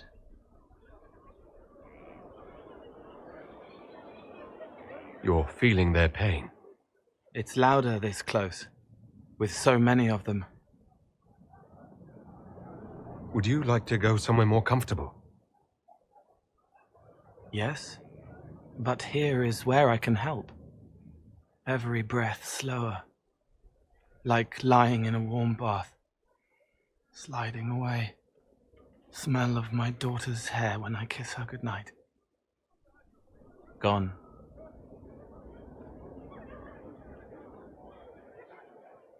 Cracked brown pain, dry, scraping, thirsty. Here. Thank you. It's all right. She won't remember me.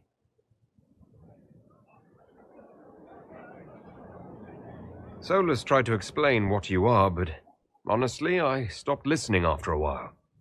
Any chance you could explain it? Yes. I used to think I was a ghost. I didn't know.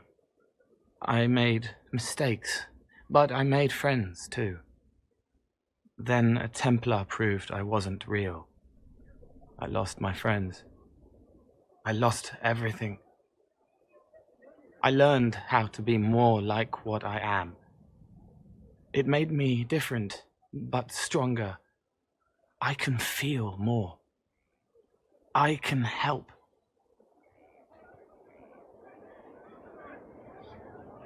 If you're willing, the Inquisition could use your help. Yes, helping. I help the hurt, the helpless. There's someone. Hurts. It hurts. It hurts. Someone make it stop hurting. Make her, please. The healers have done all they can.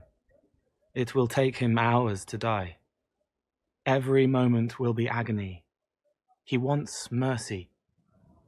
Help. You say he won't die for hours yet, but you can't know that for certain. His body is failing. He could recover. Or the healers could find another way to help him. How do you know? I don't, and neither do you. That's part of life.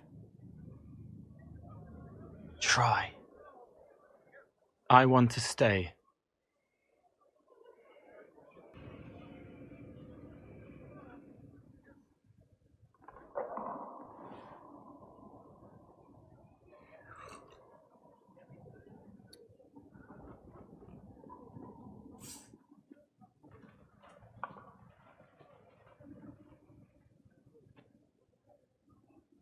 Something wrong with your tea? It is tea. I detest this stuff. But this morning, I need to shake the dreams from my mind. I may also need a favor. You just have to ask. One of my oldest friends has been captured by mages, forced into slavery. I heard the cry for help as I slept.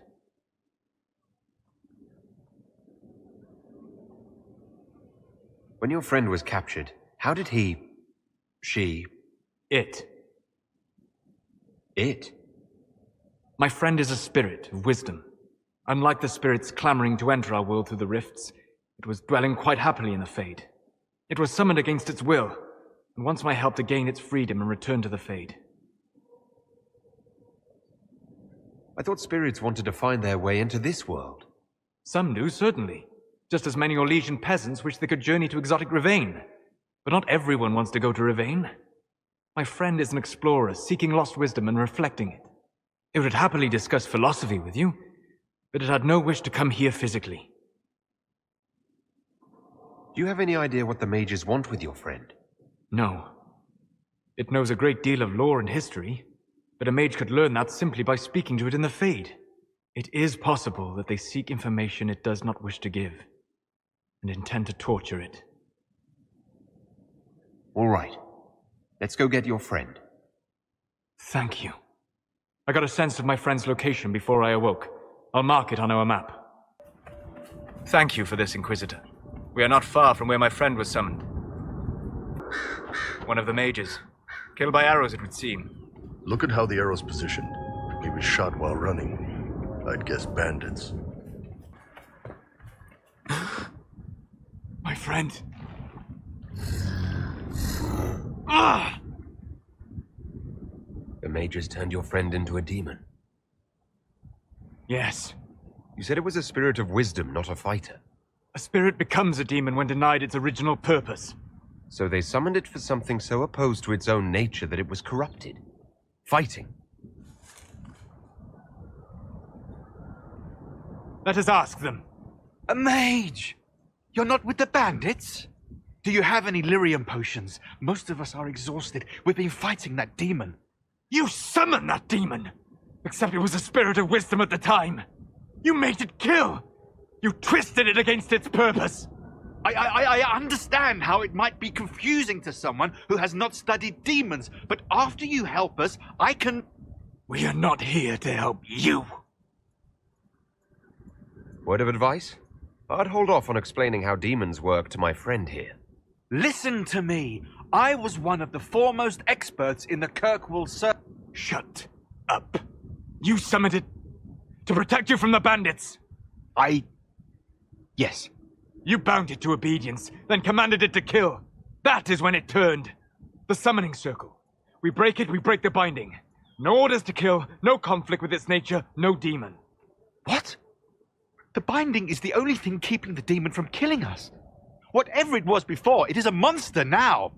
Inquisitor, please! I've studied rituals like this. I should be able to disrupt the binding quickly.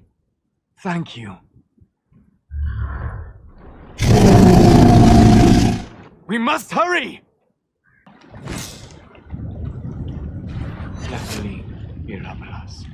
Tel Abalos en Asel Atalim. Mamilava Halani. Malasuladinadas.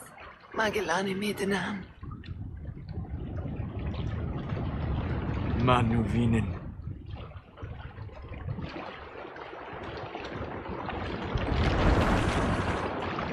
Dareth Shara. I heard what it said. It was right. You did help it. No. I must endure. Let me know if I can help.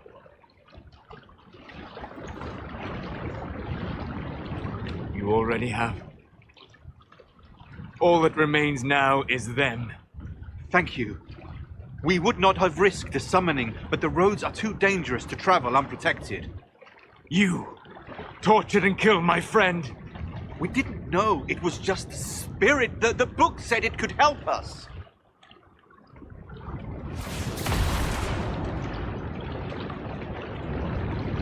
Damn them all. I need some time alone. I will meet you back at Skyhold.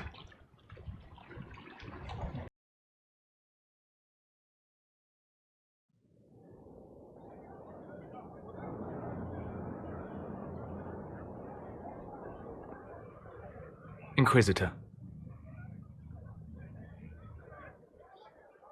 How are you, Solas? It hurts. It always does. But I will survive. Thank you for coming back. You were a true friend. You did everything you could to help. I could hardly abandon you now. Where did you go? I found a quiet spot and went to sleep. I visited the place in the Fade where my friend used to be. It's empty. But there are stirrings of energy in the void. Someday something new may grow there. What happens when a spirit dies? It isn't the same for mortals. The energy of spirits returns to the Fade. If the idea giving the spirit form is strong, or if the memory has shaped other spirits, it may someday rise again.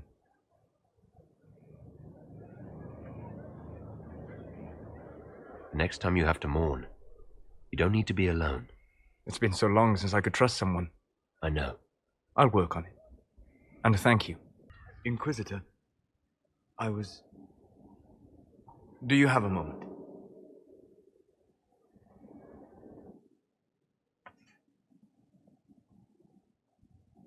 What were you like before the anchor? Has it affected you? Changed you in any way? Your mind? Your morals? Your spirit? If it had, do you really think I'd have noticed? No. That's an excellent point.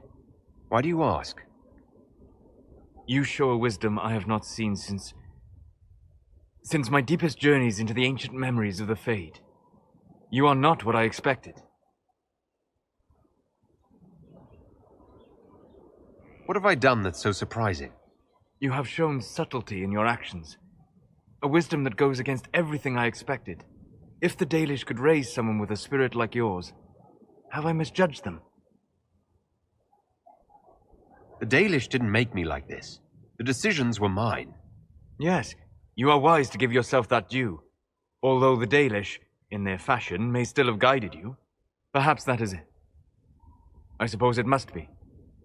Most people act with so little understanding of the world, but not you. So what does this mean, Solas? It means I have not forgotten the kiss.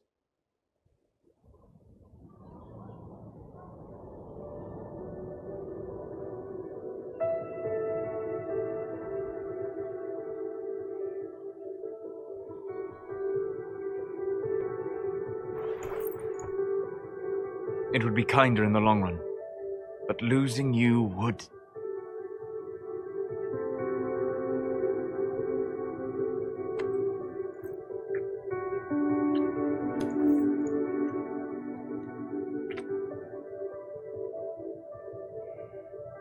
Arlath Mavanan.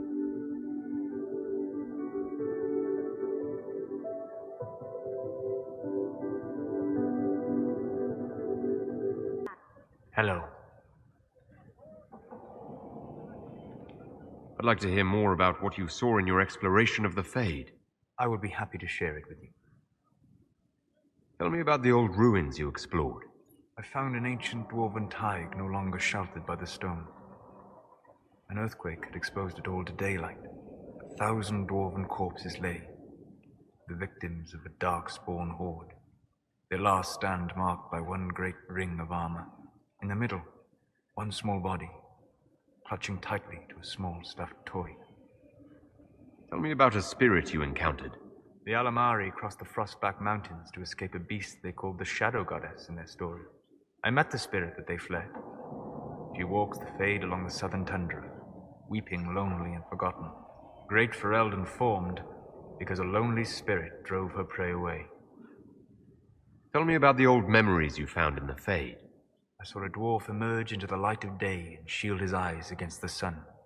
The first time he had seen it, the tears were streaming from his eyes. I thought them from the blazing light, until I saw the rock he held so tightly. Then he laid the rock down gently, and he left it as he walked away. We'll talk later. Dareth Shira, my heart. I need to know more about Corypheus.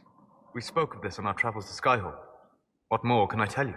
Cassandra and Varric seem more familiar with their adversary. You're a mage. You studied the breach. You seem to have some idea how a bastard like this might think. I'm flattered. I claim no secret wisdom, but I will guess as best I can. I'd like to know more about the orb he carries. As I said, that must be the means by which he created the breach. I suspect the blast that destroyed the Conclave was more accident than anything, the result of unlocking power that had sought release for ages. What I cannot understand is how he managed to survive such an explosion. You said that you believe the orb is elven. I never would have believed a Devinter mage could unlock such a powerful relic. It clearly enhances his abilities, giving him access to power he should never have known. Like the power to control the archdemon. Indirectly, one assumes. Nothing in any law connects my people to the old god dragons who became archdemons. What do you think Corypheus will do next? You shamed him when you destroyed Haven. Spoiled his glorious victory. It would be worse to acknowledge that you had done so. He must continue on his course or show weakness. He will return to his plans to throw Olay into chaos, and then conquer it for Devinter. You're sure that's what he'll do? As certain as is possible. Assuming I can plausibly predict a man who seeks to rise to godhood. And can you? The key is understanding this. No real god need prove himself. Anyone who tries is mad or lying. His deception will undo him, as it has done countless fools before. What can you tell me about the source of Corypheus's power? According to the law, the ancient Magistars of Devinter received guidance from the old gods. Corypheus commands a false archdemon, a corrupted old god. This suggests he no longer sees himself as their minion. Some of his unique power comes from the corruption of the blight. The rest may come from the orb he carries.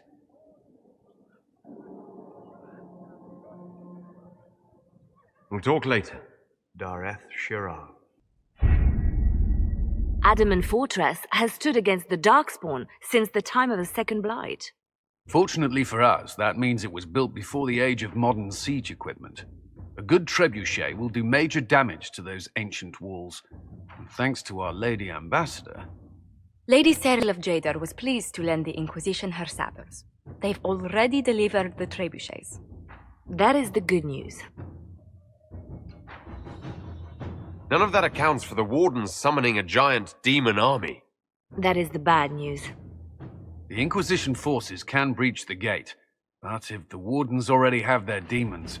I found records of Adamant's construction. There are choke points we can use to limit the field of battle. That's good. We may not be able to defeat them outright. But if we cut off reinforcements, we can carve you a path to Warden Commander Clarel. Sounds like our best option. It'll be hard fought, no way around it. But we'll get that gate open. It's also possible that some wardens may be sympathetic to our cause. The warriors may be willing to listen to reason, though I doubt they will turn against Clarel directly. The mages, however, are slaves to Corypheus. They will fight to the death. We've built the siege engines and readied our forces, Inquisitor. Give the word, and we march on Adamant.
We are betrayed by the very world we have sworn to protect. The Inquisition is inside, Clarel. We have no time to stand on ceremony. These men and women are giving their lives, Magister. That might mean little in Tavinta, but for the Wardens, it is a sacred duty. It has been many long years, my friend. Too many, Clarel. If my sword arm can no longer serve the Wardens, then my blood will have to do.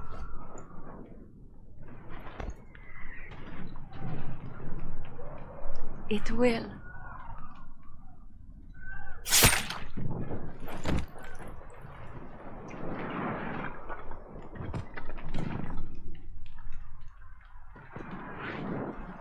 Stop them! We must complete the ritual!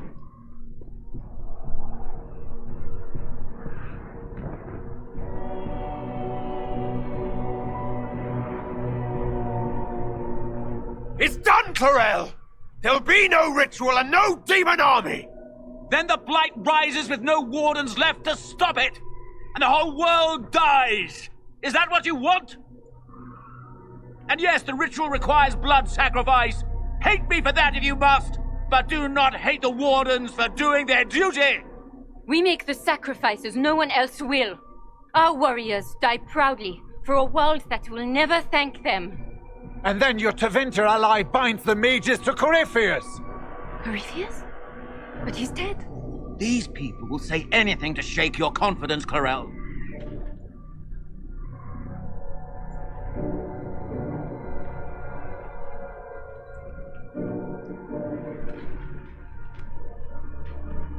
Bring it through!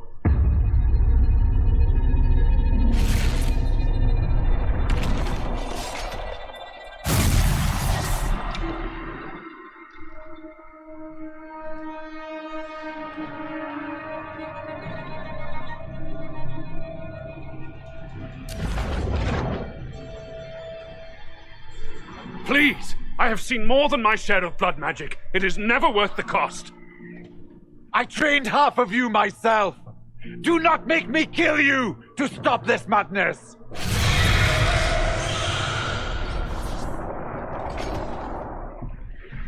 Be ready with the ritual, Clarel.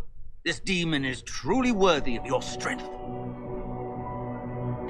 Blackwall, can you talk some sense into them? You don't know me, but you may have heard my name. Like you, I've given my life to the Grey Wardens.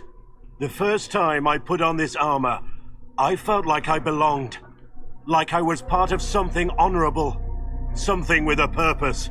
I know how good that feels. How safe. But fighting and dying here today won't stop the Blight. If you want to stop the Blight, kill that bastard up there. His master is the living embodiment of its corruption.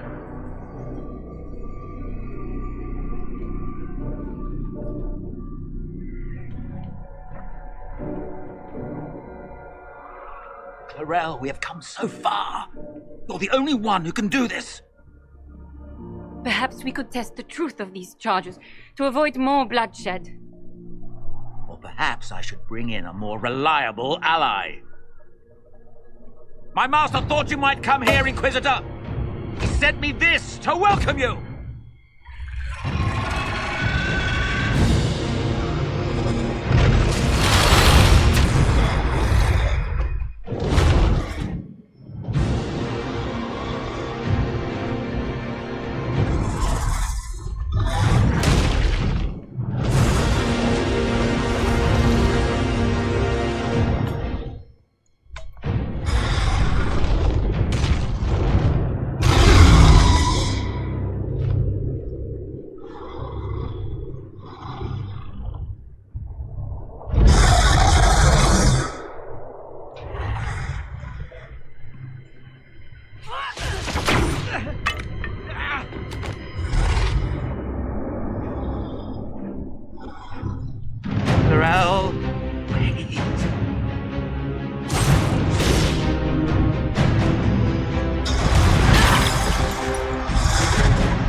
destroyed the Grey Wardens.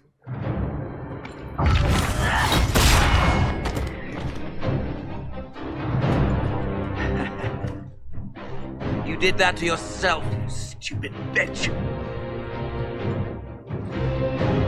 All I did was dangle a little power before your eyes, and you couldn't wait to get your hands bloody.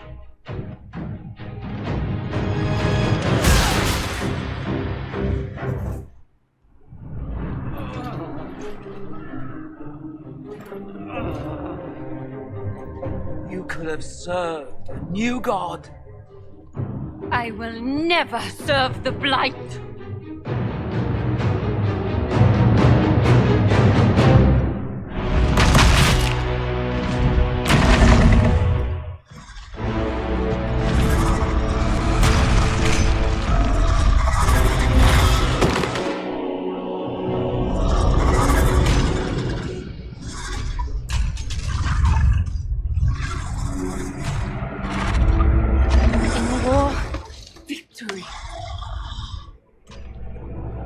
In peace, vigilance.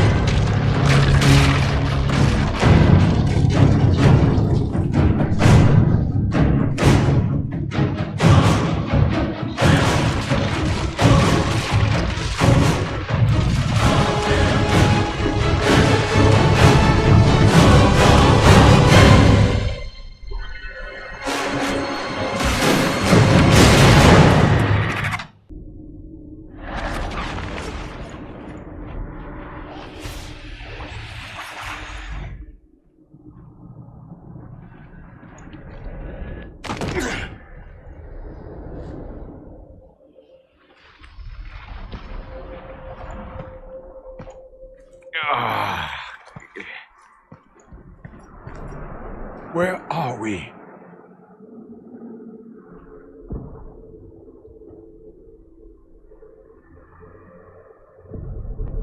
We were falling. Is this... Are we dead? No. This is the Fade.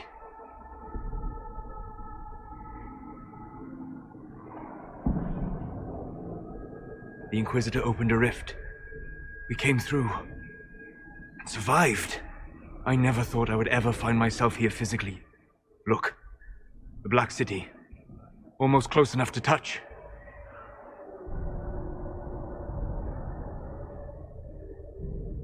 This must be very exciting for you, Solas. Any advice you have on what exactly is going on would be wonderful.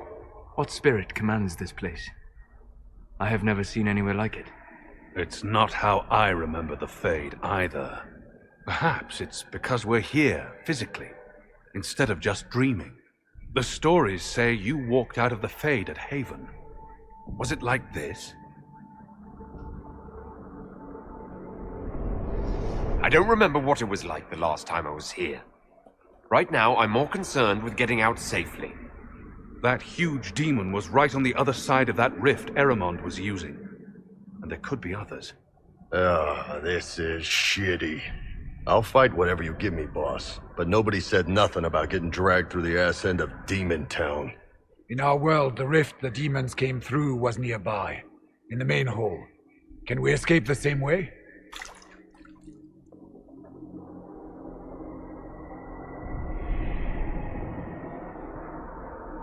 Let's find out.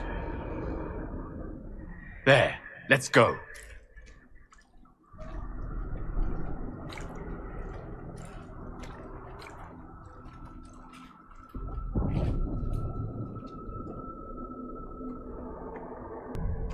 This is fascinating. It is not the area I would have chosen, of course. But to physically walk within the Fade. Oh yeah, this must be a dream come true for your crazy ass. Yes, literally. If you sense anything strange, tell us immediately. We walk the Fade, Inquisitor. Strange is to be expected. The demon that controls this area is extremely powerful. Some variety of fear, I would guess. I suggest you remain wary of its manipulations, and prepare for what is certain to be a fascinating experience.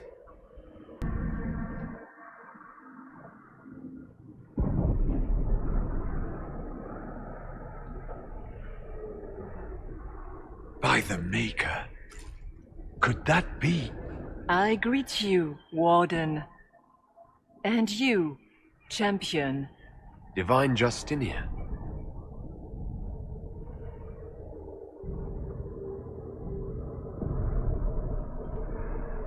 Back at Haven, I thought I saw... How can you be here? She's not.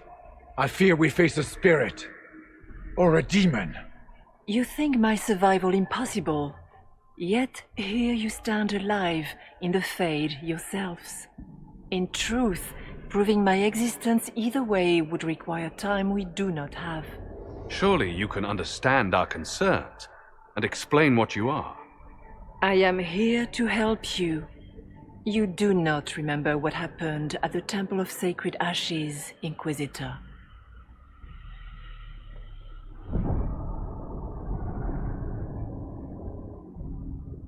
The real Divine would have no way of knowing that I'd been made Inquisitor. I know, because I have examined memories like yours, stolen by the demon that serves Corypheus. It is the nightmare you forget upon waking. It feeds off memories of fear and darkness, growing fat upon the terror. The false calling that terrified the Wardens into making such grave mistakes? Its work. I would gladly avenge the insult this nightmare dealt my brethren. You will have your chance, brave Warden. This place of darkness is its lair. Corypheus seems to have a lot of demons at his disposal. How does he command so many? I know not how he commands his army of demons. His power may come from the Blight itself, but the nightmare serves willingly. For Corypheus has brought much terror to this world. He was one of the Magisters who unleashed the first Blight upon the world, was he not? Every child's cry as the archdemon circles. Every dwarf's whimper in the deep roads. The nightmare has fed well. The big demon Eramond was trying to bring through. Yes. It's nearby. Yes. Well, shit. When you entered the Fade at Heaven, the demon took a part of you. Before you do anything else, you must recover it. These are your memories, Inquisitor.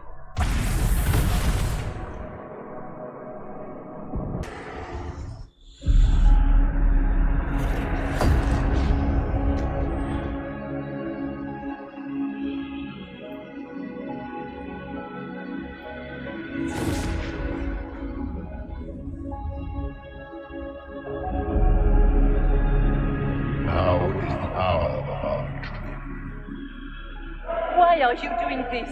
You, of all people! Keep the sacrifice still.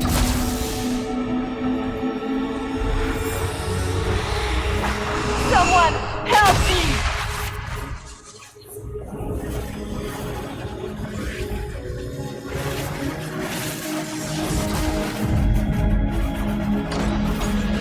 What's going on here?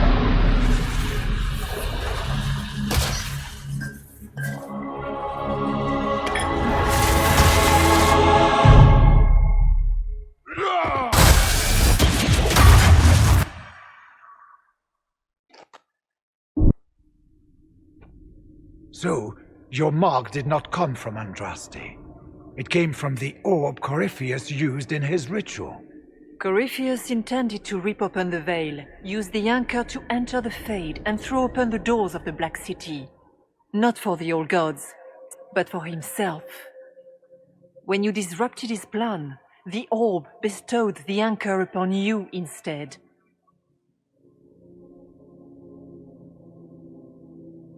Is that everything you wanted me to see? For the time being.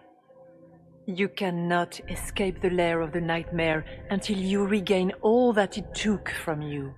You have recovered some of yourself, but now it knows you are here. You must make haste. I will prepare the way ahead. Something troubles you, Hawk. Those were Grey Wardens holding the Divine in that vision. Their actions led to her death. I assumed he had taken their minds, as you have seen him do before. Come, we can argue after we escape this dark place. Oh, I intend to. Do you think that was truly the Divine? We have survived in the Fade physically. Perhaps she did as well. Or, if it is a spirit that identifies so strongly with Justinia that it believes it is her, how can we say it is not? She seems interested in helping us. That much is clear. That's great and all, but the nightmare is the thing currently scaring the shit out of me. It is a fear demon, as I suspected, likely drawing on terrors related to the Blight. Fear is a very old, very strong feeling. It predates love, pride, compassion, every emotion, save perhaps desire. Be wary. The nightmare will do anything in its power to weaken our resolve. After what it did to my fellow wardens, I pray we find some way to strike it down. Those were little fears, tiny manifestations spawned from the nightmare itself. And they take the form of spiders, something so many fear. You saw spiders? Spiders would have been a massive improvement from what I saw. Remember, we walk in the Fade. Demons of fear shape their appearance to unnerve each of us. Döthma Erelan, Mabanal Inasalin, Marsolas Ina Martin. Bonal Nadas.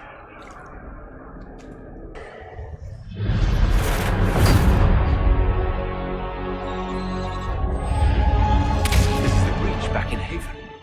That's how I escaped.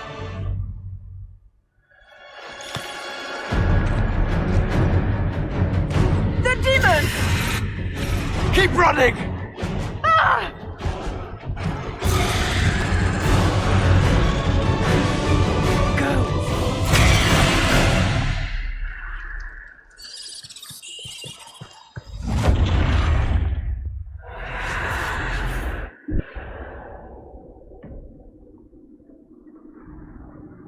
It was you.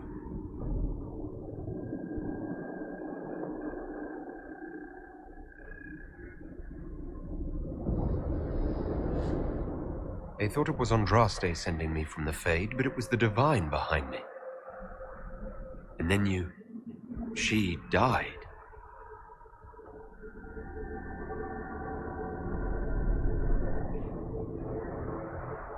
Yes. So this creature is simply a spirit. I think we all knew that was the case, Warden. I am sorry if I disappoint you.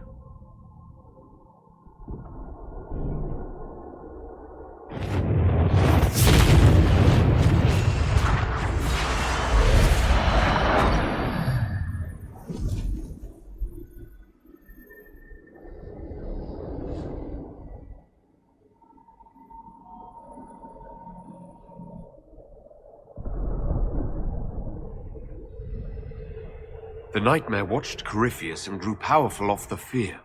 Were you like that for the Divine? A spirit watching her from the Fade, inspired by her faith. If that is the story you wish to tell, it is not a bad one.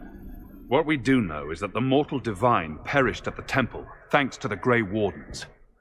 As I said, the Grey Wardens responsible for that crime were under the control of Corypheus. We can discuss this further once we return to Adamant. Yes, Adamant, where the Inquisition faces an army of demons raised by the Wardens. How dare you judge us? You tore Kirkwall apart and started the Mage Rebellion. To protect innocent mages, not madmen drunk on blood magic. Even without the influence of Corypheus, the Wardens go too far. They need to be checked. Agreed. The Wardens may once have served a greater good, but they are far too dangerous now. What are you saying? You want to get rid of the Wardens? Everyone makes mistakes. They would have died to save us. Don't know that we can pass judgment on the only folks who know how to stop blights.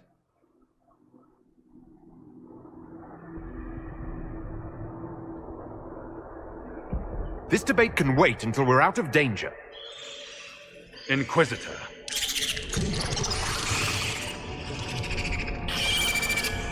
The nightmare has found us. Form up! I'm with you.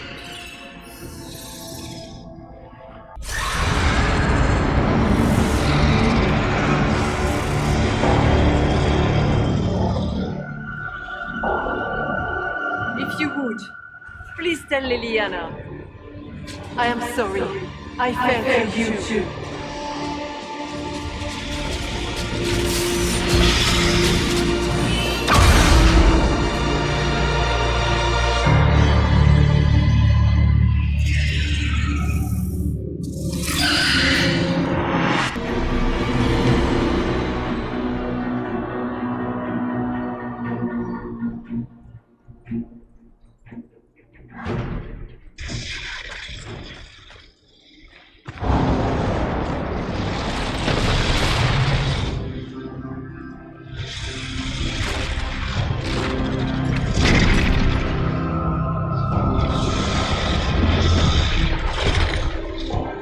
We need to clear a path!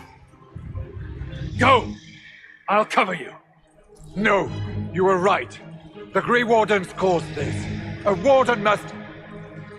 A warden must help them rebuild. That's your job. Corypheus is mine. Stroud. Inquisitor, it has been an honor.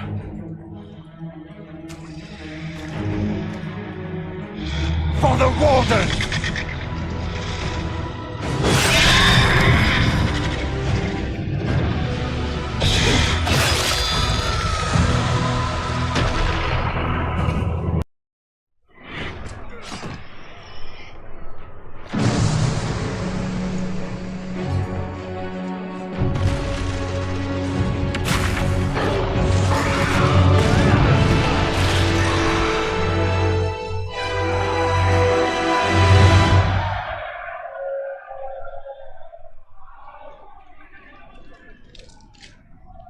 She was right. Without the nightmare to control them, the mages are free. And Corypheus loses his demon army. Though as far as they're all concerned, the Inquisitor broke the spell with the blessing of the Maker. They need something to believe in. They do indeed. Inquisitor, the Archdemon flew off as soon as you disappeared. The Venatori Magister is unconscious but alive. Cullen thought you might wish to deal with him yourself. As for the Wardens, those who weren't corrupted helped us fight the demons. We stand ready to help make up for Clarel's tragic mistake. Where is Stroud?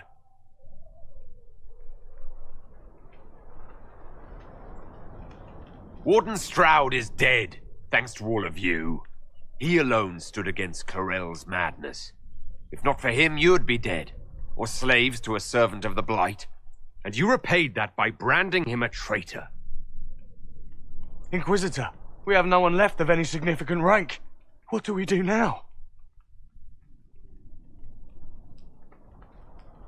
You leave. There was one warden among you who spoke up for what was right, and he's dead now.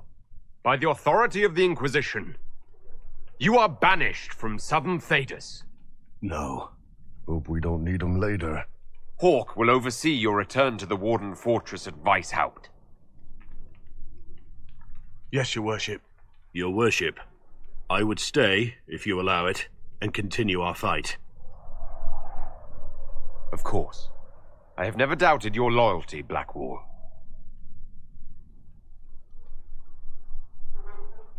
Good luck, Inquisitor. It's been an honor. And take care of Varric for me. I cannot believe the Grey Wardens could even conceive of such a plan. To seek out these old gods deliberately in some bizarre attempt to preempt the Blight. I know. I'm glad we could end this madness before it started. Thank you. I've been on my own for so long. It's difficult to get used to having the support of others. Those fools and duty. Responsibility is not expertise. Action is not inherently superior to inaction. Forgive me. The entire idea is unnerving.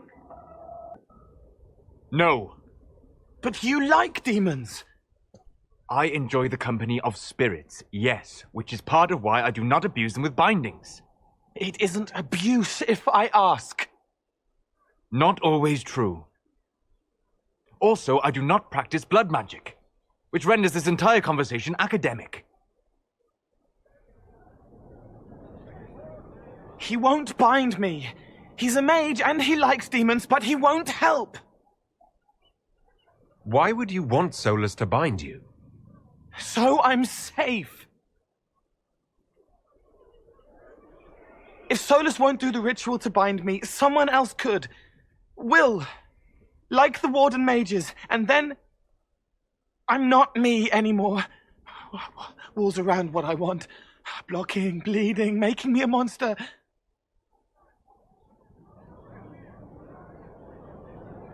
A mage using blood magic could conceivably do that to any one of us, human or demon. You should ask Solas to bind you too. And then someone can bind him. There has to be some middle ground between do nothing and bind Cole with blood magic. Indeed.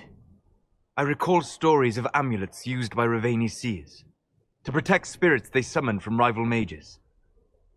A spirit, wearing an amulet of the Unbound, was immune to blood magic and binding. It should protect Cole as well. The resources of the Inquisition could be used to find such a talisman. Good. They will not take me. What do I do with it? You found one of the amulets. Excellent. May I?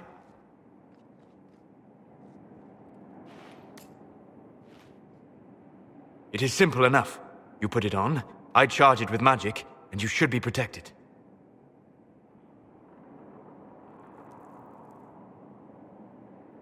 We know it's not just going to work, right? It never just works. Have faith, Inquisitor.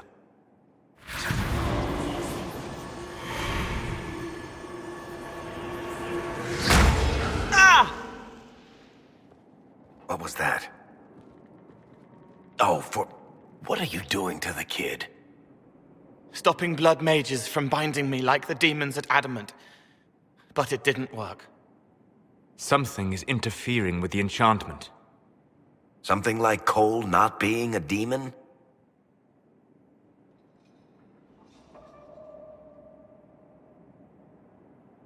I'm not certain exactly what Cole is. Regardless of Cole's special circumstances, he remains a spirit. Yes, a spirit who is strangely like a person. I don't matter. Just lock away the parts of me that someone else could knot together to make me follow. Focus on the amulet. Tell me what you feel.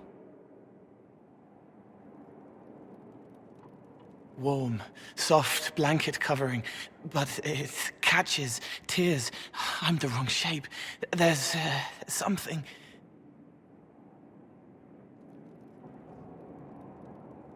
There. That way.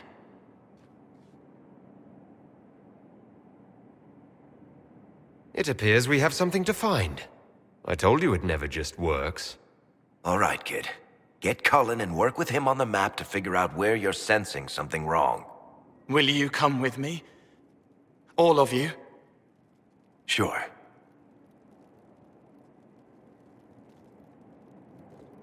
All right, I get it.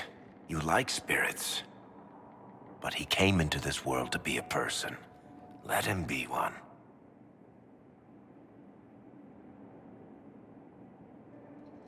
All I care about is making certain that the Venatori can't bind Cole. Fair enough. But that ritual of theirs only works on demons, right?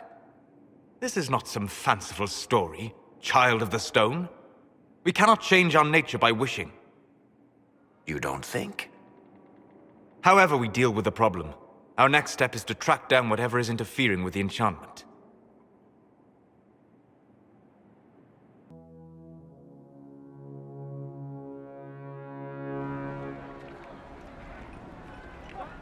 Yeah, this should get me through the month. Give me a moment. Greetings. Can I help you?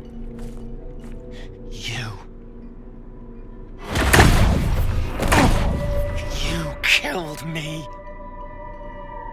What? I don't even know you. You forgot. You locked me in the dungeon in the spire, and you forgot, and I died in the dark. The spire? Cole, stop. Just take it easy, kid. He killed me. He killed me. That's why it doesn't work. He killed me, and I have to kill him back.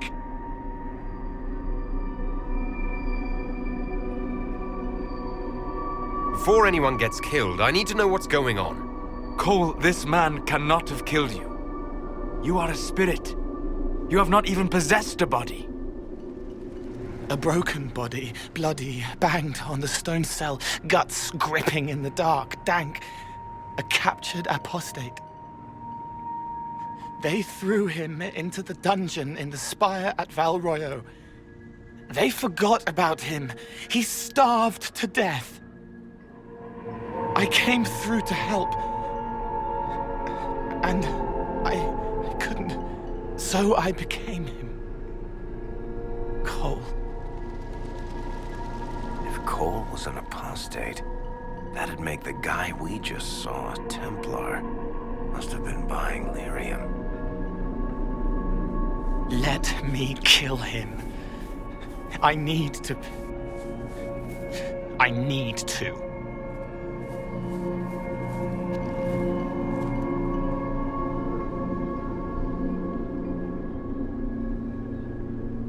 Solas?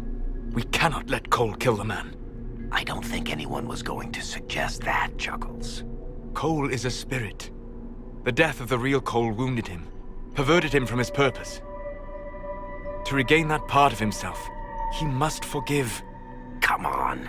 You don't just forgive someone killing you. You don't. A spirit can. Varric? The kid's angry. He needs to work through it. A spirit does not work through emotions. It embodies them. But he isn't a spirit, is he? He made himself human. And humans change. They get hurt. And they heal. He needs to work it out like a person. You would alter the essence of what he is. He did that to himself when he left the Fade. I'm just helping him survive it. Before I decide anything, I need a clearer picture of what happened. It seems the real Cole was an apostate, captured and taken to the Circle by Templars. Who aren't known for their gentle nature. As the young man starved to death in a dungeon, his pain caught the attention of a spirit, likely one of compassion. Compassion? An uncommon spirit, certainly, and all too fragile when its efforts to help prove to be in vain.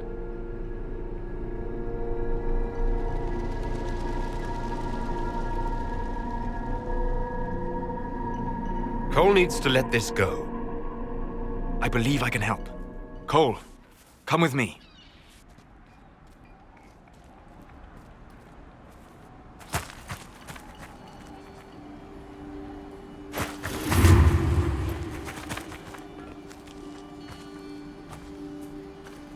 Not possible.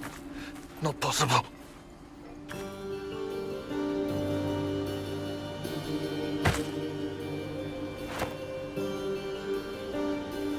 Can you feel this man's pain, Cole? He remembers now. He knows he killed me. No. Feel his pain. His guilt. The shame that drove him from the Templars. Don't worry, we'll erase his records. They clap me on the shoulder, smell of oiled metal and blood. They smile like Louis did when he made me drown the kittens. Laughter bounces off the walls like a thin child's fist. I'm sorry. I'm so sorry. He's hurting, Cole. And you are a spirit of compassion. Forget.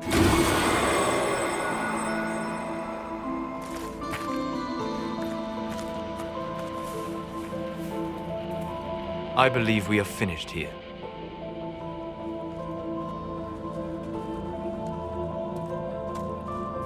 You all right, kid?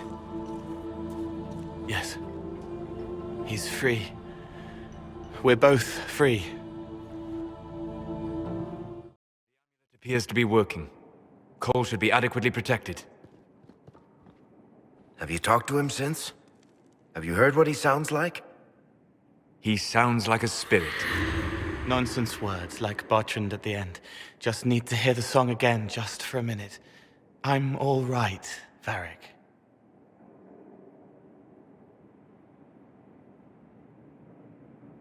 What matters is his happiness.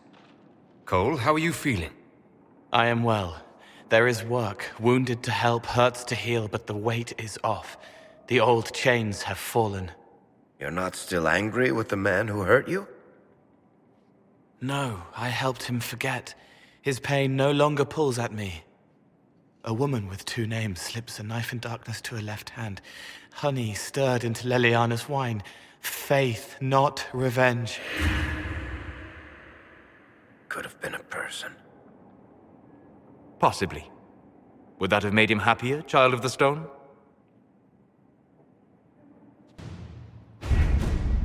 We have to reach the Empress before Corypheus. The only question is, how?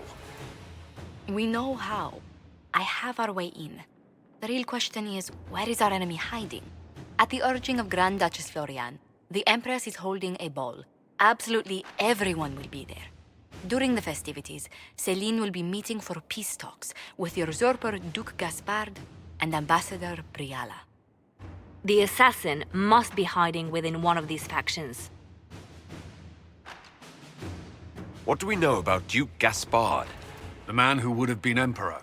He's Celine's cousin, and was first in line to inherit the throne when Emperor Florian died. Celine outmaneuvered him. She won over the Council of Heralds, who hold authority over title disputes. She became Empress, and he a general in the Imperial Army. He's well loved by the troops. He's also a Chevalier. Most of their number sided with him when he turned on the Empress. Aren't the Chevaliers part of the army? Why would they follow the Duke? Most Chevaliers are sworn to serve the crown, but that does not give them faith in the person wearing it. The Empress has tried to improve relations with Ferelden and Navarra.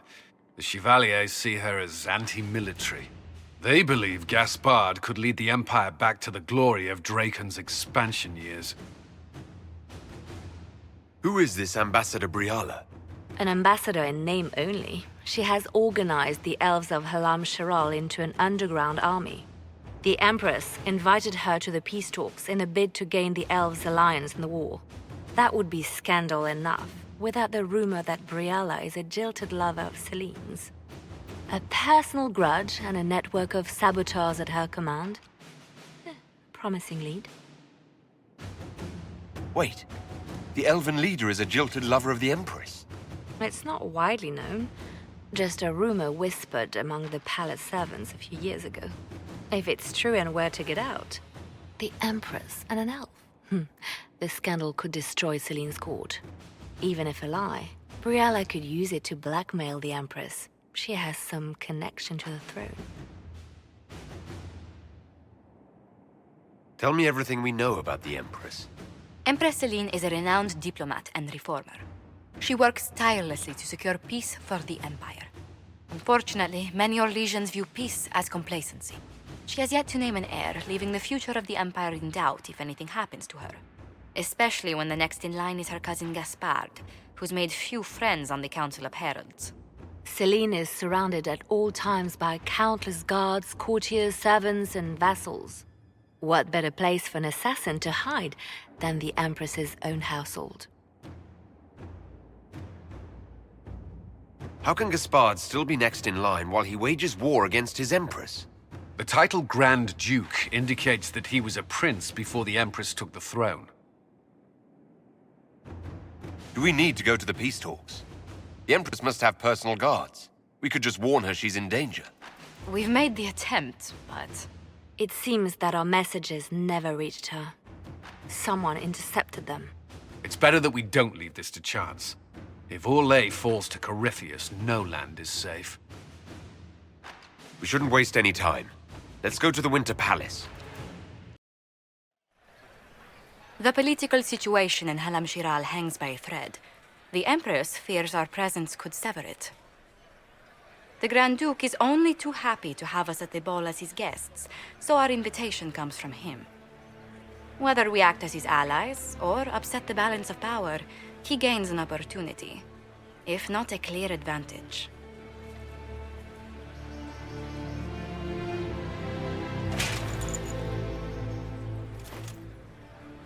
It is a great pleasure to meet you, Inquisitor Lavelen. The rumors coming out of the Western Approach say you battled an army of demons.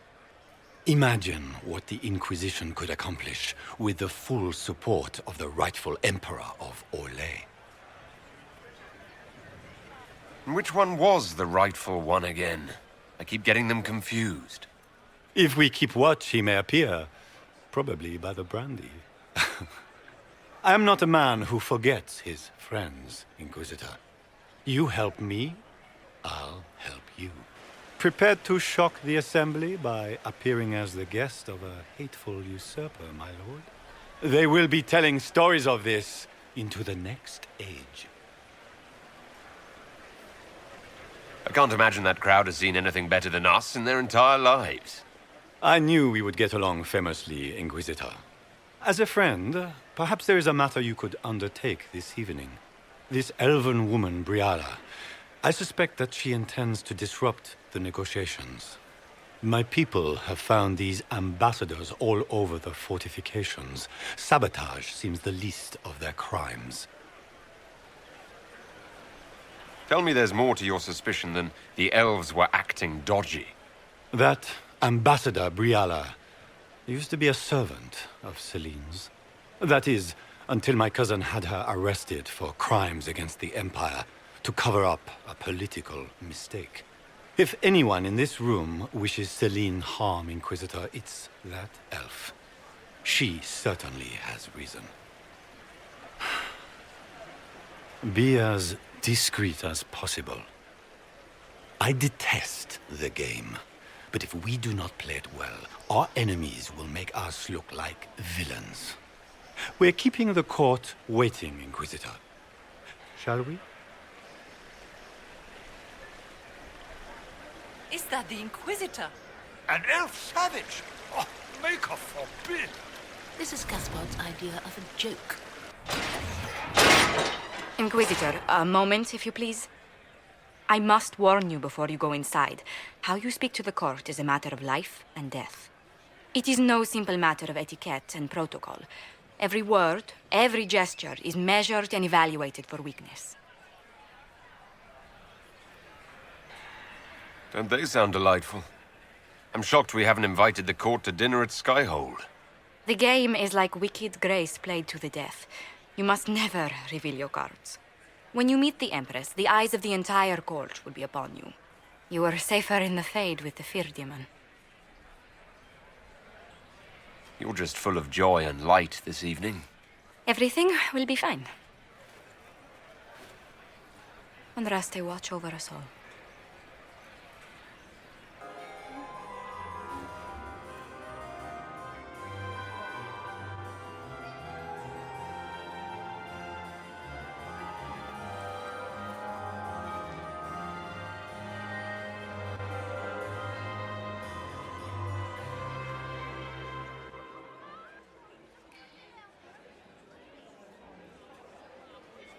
And now presenting Grand Duke Gaspard de Chalon, and accompanying him, Lord Inquisitor Lavelen.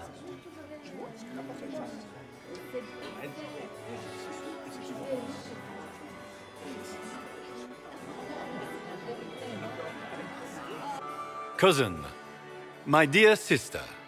Grand Duke, we are always honored when your presence graces our court. Don't waste my time with pleasantries, Celine. We have business to conclude. We will meet for the negotiations after we have seen to our other guests. Inquisitor? Lord Inquisitor, we welcome you to the Winter Palace. Allow us to present our cousin, the Grand Duchess of Leeds, without whom this gathering would never have been possible. What an unexpected pleasure. I was not aware the Inquisition would be part of our festivities. We will certainly speak later, Inquisitor. Your arrival at court is like a cool wind on a summer's day. I'm delighted to be here, Your Majesty.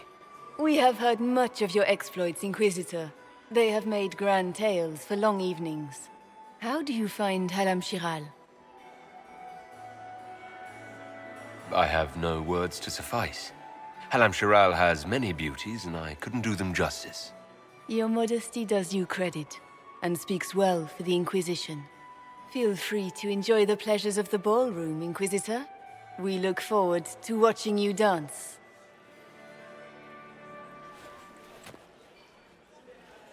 Inquisitor, a word when you have a moment.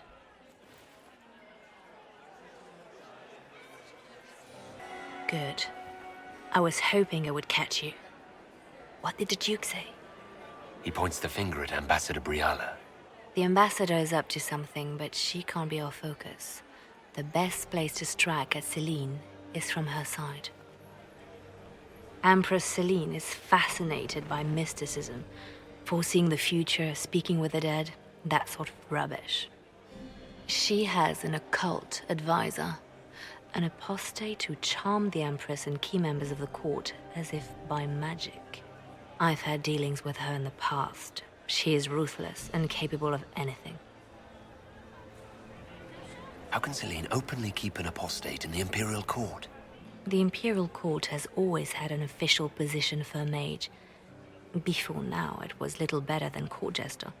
Vivian was the first to turn that appointment into a source of real political power. When the circles rebelled, technically every mage became an apostate. The word lost much of its strength. That sounds exactly like the person we're looking for.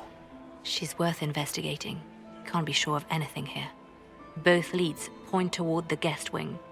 It's a promising place to start. I'll coordinate with our spies to see if I can find anything better. I will be in the ballroom if you need me. I do adore the heady blend of power, intrigue, danger, and sex that permeates these events. You seem more comfortable with a Grand Orlesian bull than I'd have expected. I have seen countless such displays in my journeys in the Fade. The powerful have always been the same. Only the costumes change. Have you seen anything useful? No, sadly. I do not have the look of one of the elven servants, or I might well be invisible. I wonder how masked men live their lives without ever seeing that servants have an entire society of their own. If you want to find something useful, I would pay attention to what the servants do. Have you encountered any trouble with the nobles? The Orlesians do not quite know what to make of me. I have kept to myself, for fear of giving them some purchase to cling to. The food and drink are excellent, however, and the servants have been happy to refill my glass.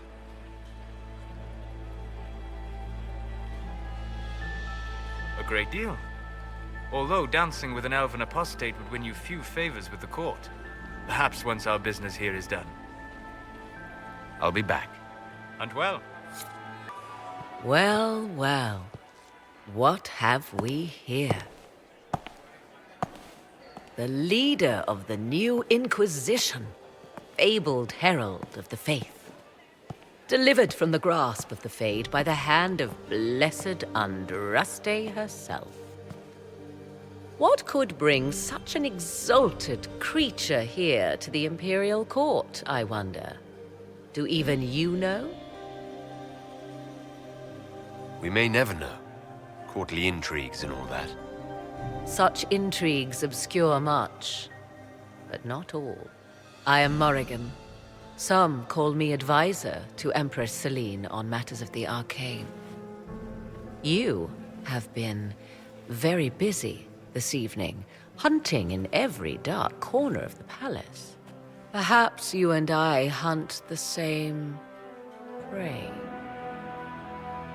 I don't know. Do we? You are being coy. I'm being careful. Not unwise, here of all places. Allow me to speak first, then. Recently I found and killed an unwelcome guest within these very halls. An agent of Tevinter. So I offer you this, Inquisitor. A key found on the Tevinter's body. Where it leads, I cannot say. Yet if Celine is in danger, I cannot leave her side long enough to search.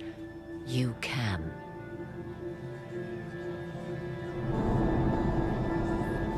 You left Celine alone? Is that wise? I must return to her anon, but she is safe enough, for the moment.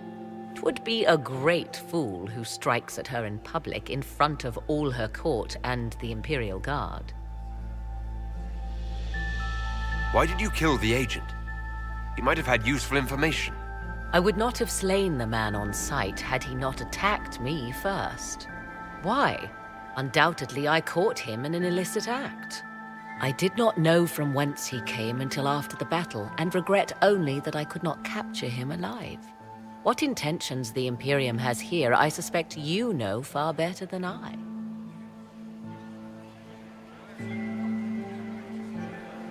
Briala's people are whispering about disappearances in the servants' quarters. This key may lead there. The ambassador does have eyes and ears everywhere, does she not? Proceed with caution, Inquisitor. Enemies abound, and not all of them aligned with Tevinter. What comes next will be most exciting.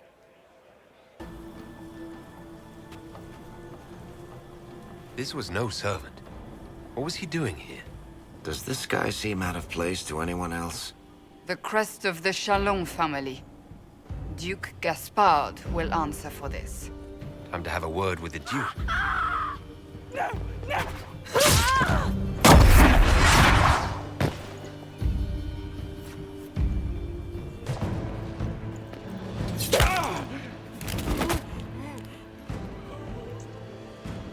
Fancy meeting you here. Inquisitor Lavellan.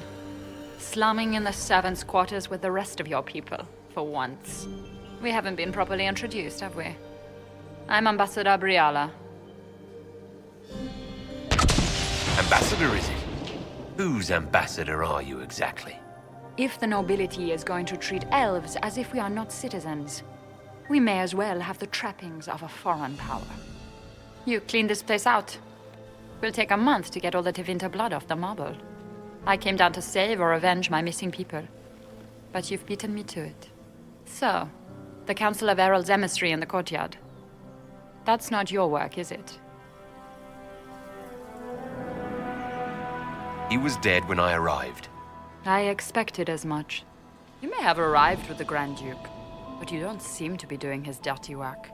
I knew he was smuggling his chevaliers. But killing a council emissary? Bringing Tevinter assassins into the palace? Those are desperate acts. Gaspard must be planning to strike tonight. Are you sure he's behind this? He was too easygoing for a man plotting treason. Don't let his charm blind you. He's Orlesian. That smile is his mask. I misjudged you, Inquisitor. You might just be an ally worth having. What could you do with an army of elven spies at your disposal? You should think about it. What do I have to give you in exchange for this army of spies? Help me, help our people. I know which way the wind is blowing. I'd bet coin that you'll be part of the peace talks before the night is over. And if you happen to lean a little bit our way, it could prove advantageous to us both. Just a thought.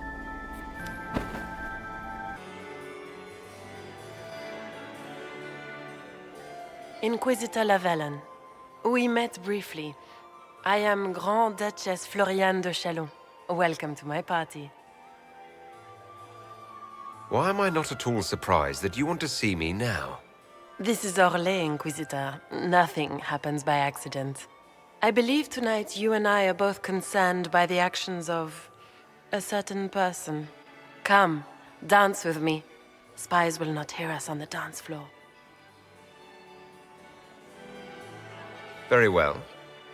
Shall we dance, Your Grace? I'd be delighted.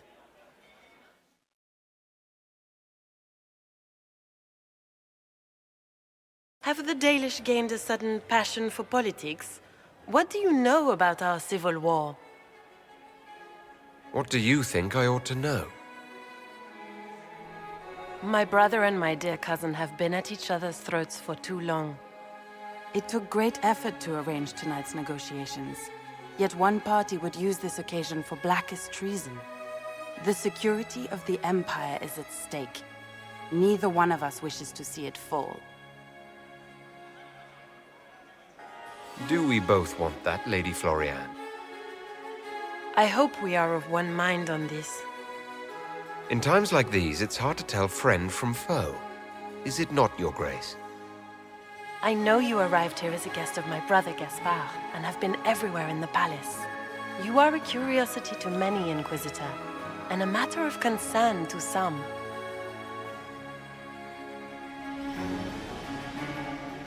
Am I the curiosity or the concern to you, Your Grace? A little of both, actually. This evening is of great importance, Inquisitor. I wonder what role you will play in it. Do you even yet know who is friend and who is foe? Who in the court can be trusted?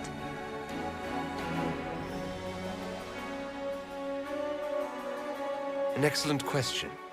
I might ask the same of you, Your Grace.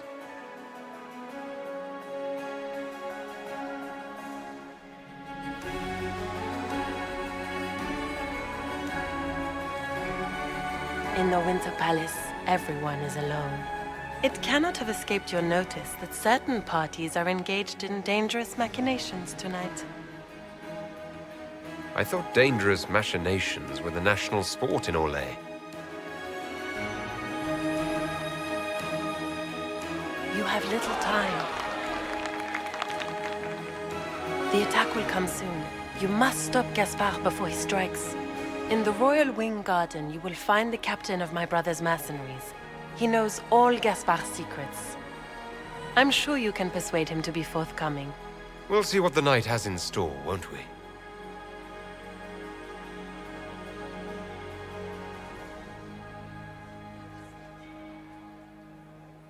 You'll be the talk of the court for months. We should take you dancing more often. The Duchess had some interesting things to say. Of that, I have no doubt. Were you dancing with Duchess Florian? More importantly, what happened in the servants' quarters? I heard there was fighting. I hope you have good news. It appears the peace talks are crumbling.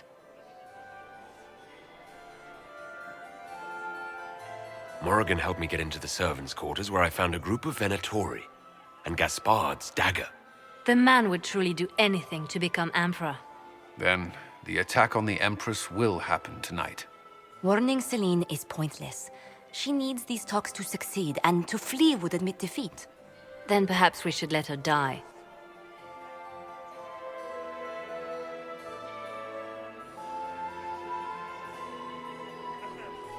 You have an idea, Leliana? What Corypheus wants is chaos. Even with Celine alive, that could still happen. To foil his plan, the Empire must remain strong. This evening, someone must emerge victorious. And it doesn't need to be Celine. She's right. Do you realize what you're suggesting, Leliana? Sometimes the best path is not the easiest one. You're asking me to decide what's best for Orlais. More than that, whoever controls the Imperial throne will affect all of Thedas. You cannot stop Corypheus without a decision. You must support someone, or all is lost. Then we should support Celine. She is the rightful ruler. Why would we say otherwise? Because she led Orlais to this point. I say Gaspard, provided his sister is wrong about him. I would suggest Briala. She could bring true peace, not only to the Empire, but also to its elves. This is, however, your decision, Inquisitor, not ours. I can't decide this. Not yet. You must. Even inaction is a decision, Inquisitor. You could speak to Celine in the ballroom, but she won't act. Not without proof. If Gaspard is guilty, he'll admit nothing. If he's innocent, he knows nothing. We need the truth. What did Duchess Florian tell you? She said Gaspard's mercenary captain is in the Royal Wing. That he knows about the assassination. Which could be a trap. Or a lead. Either way, you should search the private quarters in that wing for clues. Then get me access. And in the meantime, get your soldiers into position. At once. Be careful, Inquisitor.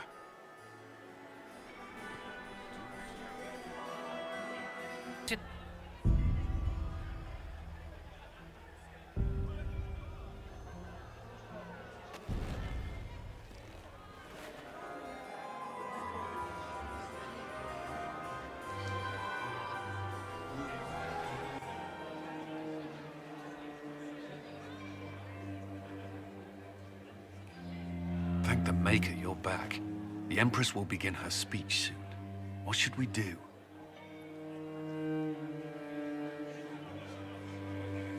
The Grand Duchess is the assassin. Don't let her anywhere near the Empress. Duchess? At once, Inquisitor. Let all gathered attend.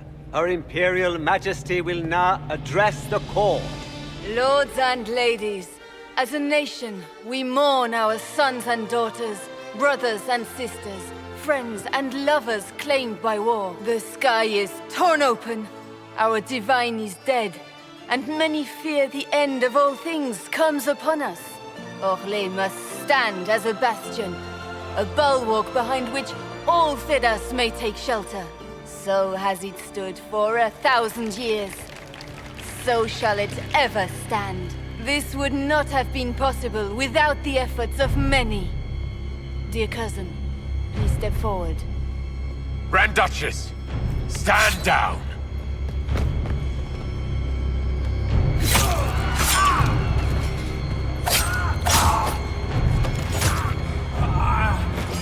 Now!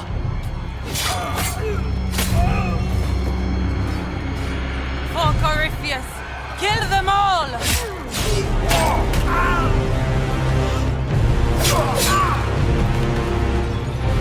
Cullen, protect the people!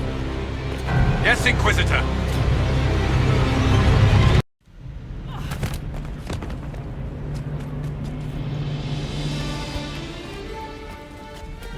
Beaten at every turn. You stole the moment of my triumph, just as you stole the demon army from Merimonde. And now you've chased a defenseless woman into the garden. Are you proud of yourself?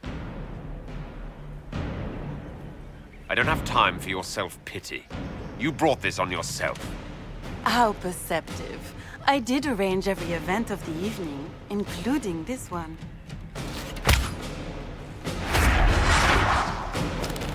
The night is still young.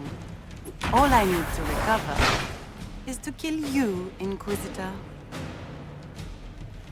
So good of you to attend my soirée.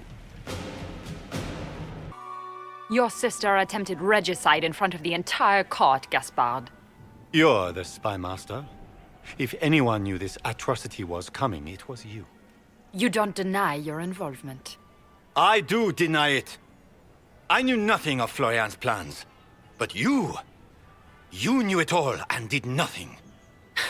I don't know which is better. That you think I'm all-seeing, or that you're trying so hard to play innocent and failing. Enough! We will not bicker while Tevinter plots against our nation. For the safety of the Empire, I will have answers. Every one of you is implicated. You all conspired to allow this to happen. That's a bold claim, Inquisitor. Are you prepared to defend it? You allowed the Grand Duke to sneak soldiers in, hoping he'd make a politically foolish move. That's duplicitous. Even for you, Celine. You took the bait. I met your mercenary captain, Your Grace. He says you were ready to attack tonight. Clever move. If you were trying to get hanged for treason. And Briala was playing both of you. She murdered your ambassadors and sent you each forged letters. Even if I did, you can't touch me. No one will defend you once it's revealed that you and Celine were lovers when she burned Halam Shiral's alienage. You've made your point. What do you want?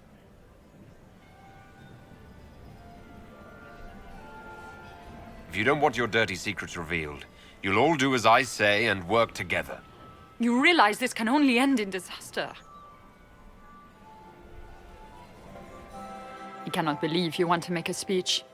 This is foolish. We have no choice. The nobility requires an answer for what happened. Unless you want to pretend the war was all a dream. That would go over well. No more dithering. We make the cut swift and clean. Kindest to all of us.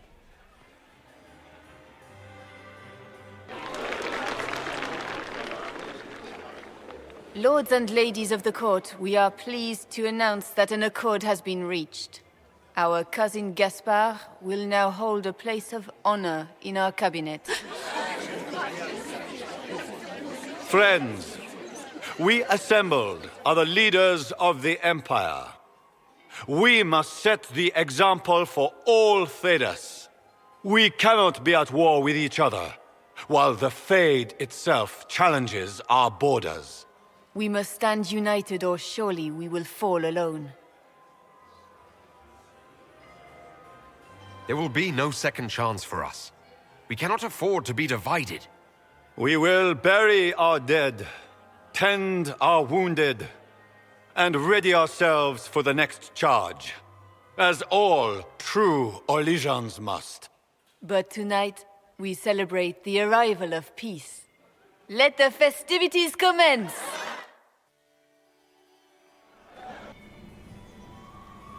The Orlesian nobility make drunken toasts to your victory, and yet you are not present to hear them. Do you tire so quickly of their congratulations, Inquisitor? 'Tis most fickle, after all your efforts on their behalf. I would have stayed, but the punch ran dry. Scandalous. Indeed. Let us see if you take this piece of news as poorly. By imperial decree, I have been named liaison to the Inquisition. Celine wishes to offer you any and all aid, including mine. Congratulations. First sign of trouble and you're out. I am not joining you. I am a liaison, advising on the throne's behalf and helping when called upon to do so. If you find that objectionable, you may indeed spurn your new ally's offer. Yet consider this. You battle a foe you scarce understand, with all Thedas hanging in the balance. You need all the help you can get, Inquisitor. I shall meet you at Skyhold.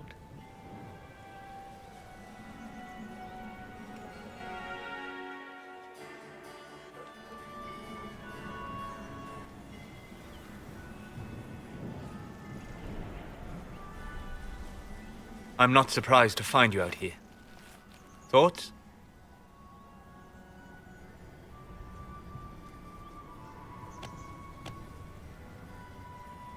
For everyone, I'd imagine. It's nearly over now. Cullen's given the men their marching orders as we speak. Come, before the band stops playing, dance with me.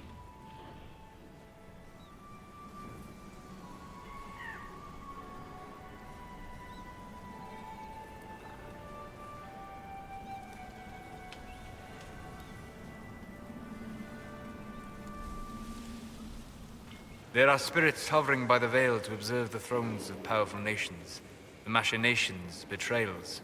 After our time in Halam Shiral, I understand why. I had forgotten how I missed court intrigue. I'm pleased you had a good time. Political gambits, broken promises, half-truths. It is a palace full of motivation, and motivation is where great things happen. In any event, Celine should now be a steadfast ally, especially after helping her neutralize Briala. Am I sensing concern over how we dealt with Briala? No.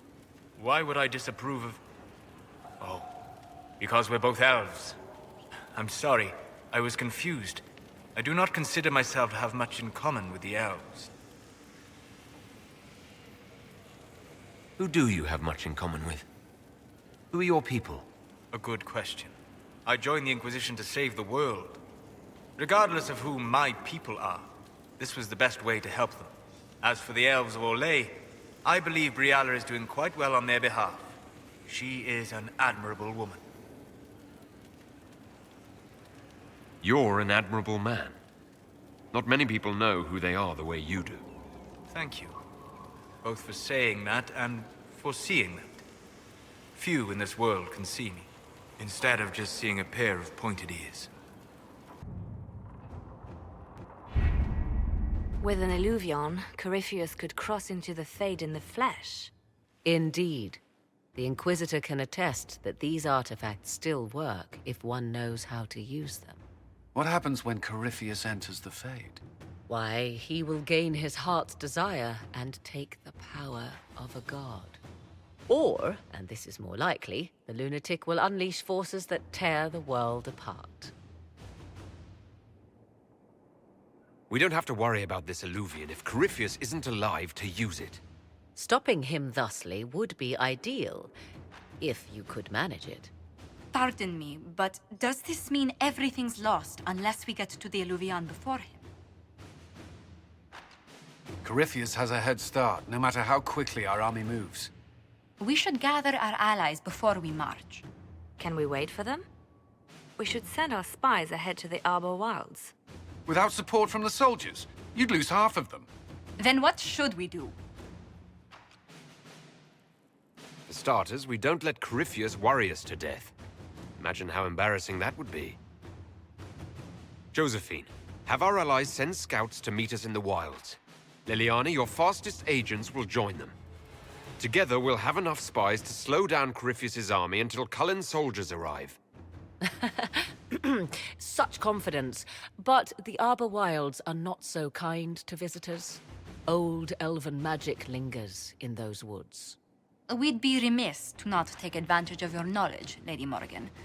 Please, lend us your expertise. 'Tis why I came here, although it is good to see its value recognized. Any further instructions, Inquisitor? Remember what Corypheus has done while you plan. Every loss, every setback, every death. Let him learn what it means to be an enemy of the Inquisition. We'll hound Corypheus in the wilds before he can find the temple or this Illuvian.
Namilana Sabanalet.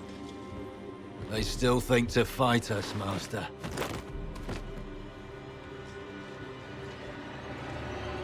These are but remnants.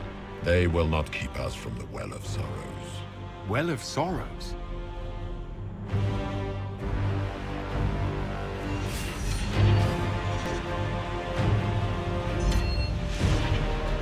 Be honored. Witness death at the hands of a new god.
cannot be! Across the bridge! Now!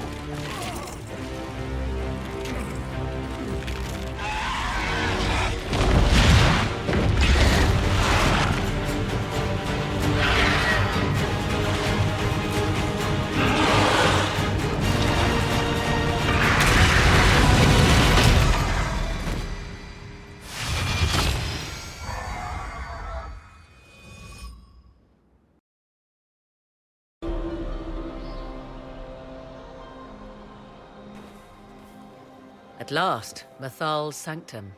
Let us proceed before Corypheus interferes. If he's here for a mirror, why'd Corypheus say he wants a well of sorrows? I am uncertain of what he referred to. You were guessing. Corypheus might not be after this alluvion. It might not even be here. Yes, I was wrong. Does that please you? Whatever the Well of Sorrows might be, Corypheus seeks it, and thus you must keep it from his grasp. Let's find this well before Corypheus's people do. I want to know how Corypheus returned to life. We saw him die. And his life force passes on to any blighted creature, darkspawn, or Grey Warden. Then Corypheus cannot die. Destroy his body and he will assume another. We'll find a way to stop him once we're done here. 'Tis strange. Archdemons possess the same ability, and still the Grey Wardens are able to slay them. Yet Corypheus they locked away. Perhaps they knew he could do this, but not how. Why would this be? Something wrong. It depicts the Dread Wolf, Fen-Harel. In elven tales, he tricks their gods into sealing themselves away in the beyond for all time. Setting Fen-Harel in Mathal's greatest sanctum is as blasphemous as painting Andraste naked in the chantry. My clan set statues of the Dread Wolf outside our camp. They're meant to frighten harmful spirits. Perhaps. I thought the ancient elves above quaint superstitions. For all your knowledge, Lady Morrigan, you cannot resist giving legend the weight of history. The wise do not mistake one for the other. Pray tell, what meaning does our elven expert sense lurking behind this? None we can discern by staring at it. We've spent enough time here. Come on.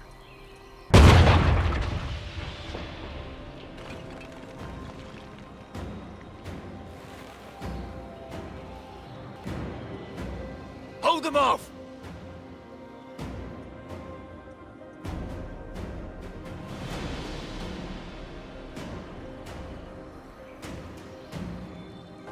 Come on, we might catch them. Hold a moment. While they rush ahead, this leads to our true destination. We should walk the petitioner's path as before. You forget that army fighting for us out there? Longer we play around, the more Inquisition soldiers die. There's a hole. Jump in. In this case, I must agree with the witch. This is ancient ground, deserving of our respect. You see the urgency? We cannot find the Well of Sorrows unprepared. You're very eager to reach our destination. Are we not all eager to stop Corypheus from achieving his mad plan? It sounds like what you want is that well.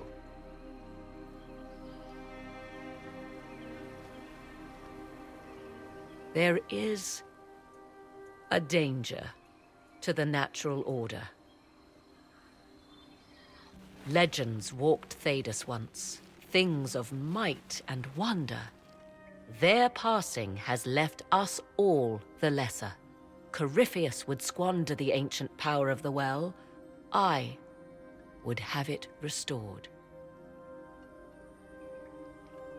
I should take your word that this is altruism and not hunger for power. Yes.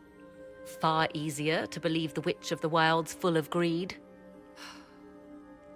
Mankind blunders through the world, crushing what it does not understand. Elves, dragons, magic. The list is endless. We must stem the tide, or be left with nothing more than the mundane. This I know to be true. I read more in the first chamber than I revealed. It said a great boon is given to those who use the Well of Sorrows, but at a terrible price. What exactly did that altar say about the Well of Sorrows? Like most elven writing, it was insufferably vague.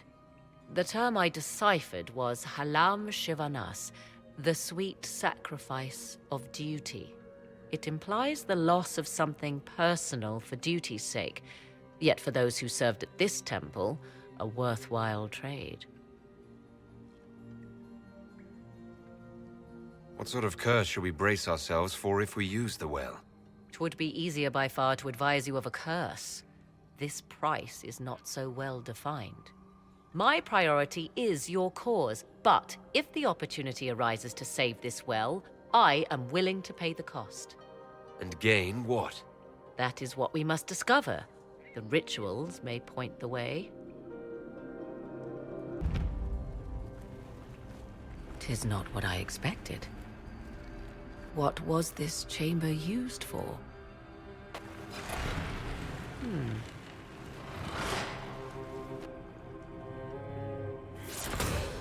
We're being watched.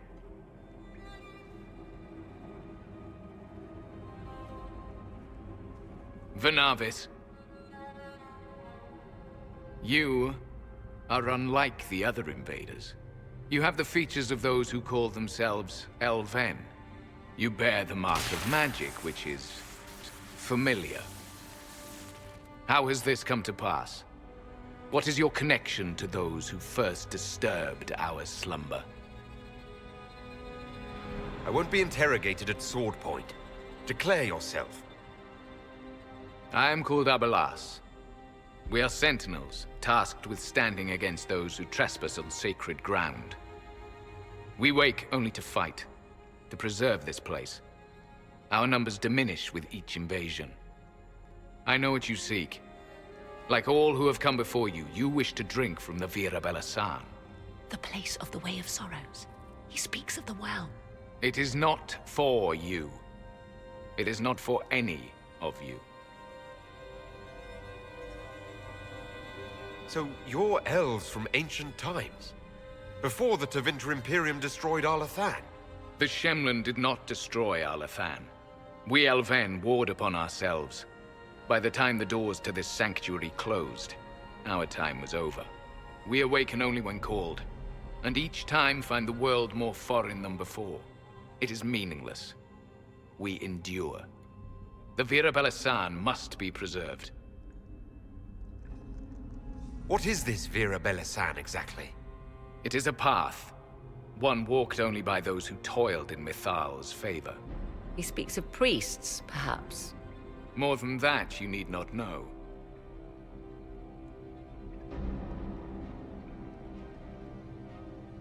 Solas, perhaps he'll listen to you. What shall I say, Inquisitor? Shall I sway him from a millennia of service by virtue of our shared blood? He clings to all that remains of his world, because he lacks the power to restore it. We did not come here to fight you, nor to steal from your temple. I believe you. Trespassers you are, but you have followed rites of petition. You have shown respect to Mithal. If these others are enemies of yours, we will aid you in destroying them. When this is done, you shall be permitted to depart. And never return. This is our goal, is it not? There is no reason to fight these sentinels. Consider carefully. You must stop Corypheus, yes, but you may also need the well for your own.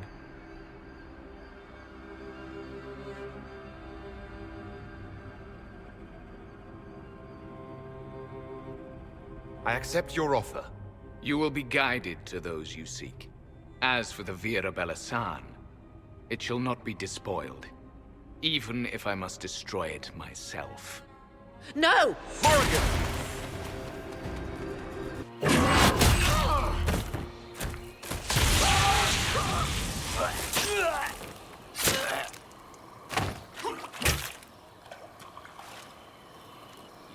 tough bastards. A day's march, hours of fighting, and still fierce as dragons. The Chantry never knew what it was throwing away. Samson, sir, watch out! Inquisitor. You and those elf things don't know when to stop. We come to the back end of nowhere, and here you are. What are you doing here, Samson? Following his orders. Corypheus chose me twice. First as his general, now as the vessel for the Well of Sorrows. You know what's inside the well? Wisdom. The kind of wisdom that can scour a world. I give it to Corypheus, that he can walk into the Fade without your precious anchor. What's your part in it? What's a vessel? What else empties a well? I'll carry its power to Corypheus. One more task entrusted to me. Being force-fed Chantry lyrium was good for something. This armor makes me a living fortress, mind and body. I won't forget a word of the well's knowledge. Corypheus will be unstoppable. I'll see Corypheus dead before I let him wield that power. How are you going to stop him? You're no match for Corypheus. Even if you drink from the well, you'll never master its wisdom as he could. This is the strength the Chantry tried to bind. But it's a new world now, with a new god. I will bring Corypheus the well's power and your head, all at once. To arms! Well, wretch. You cannot take him from Corypheus. You mustn't. Still breathing after all that. Impressive. We can take him back to Skyhold for judgment.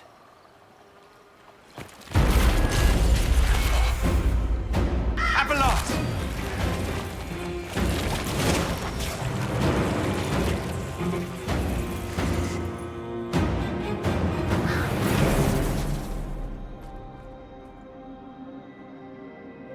You heard his parting words, Inquisitor. The elf seeks to destroy the Well of Sorrows.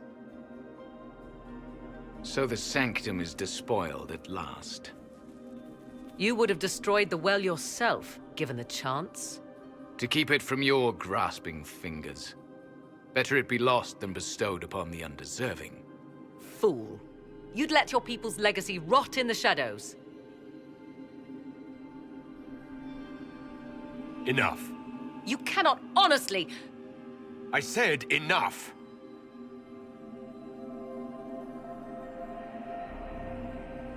The well clearly offers power, Inquisitor. If that power can be turned against Corypheus, can you afford not to use it? Do you even know what you ask? As each servant of Mythal reached the end of their years, they would pass their knowledge on through this. All that we were, all that we knew, it would be lost forever. Look around you. Everything your people were, it's already gone. It is. There are other places, friend, other duties. Your people yet linger. Elven such as you? Yes, such as I. You have shown respect to Mythal, and there is a righteousness in you I cannot deny. Is that your desire? To partake of the Vira Belasan as best you can? To fight your enemy? I'll take anything that might help against Corypheus, no matter the price. So I see.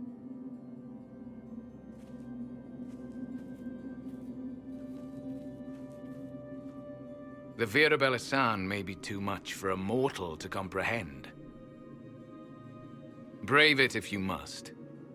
But know you this. You shall be bound forever to the will of Mythal. Bound to a goddess who no longer exists, if she ever did. Bound as we are bound. The choice is yours. Is it possible this Mythal might still exist? Anything is possible. Elven legend states that Mythal was tricked by Fen-Harel and banished to the Beyond. Elven legend is wrong. The Dread Wolf had nothing to do with her murder. Murder? I said nothing of...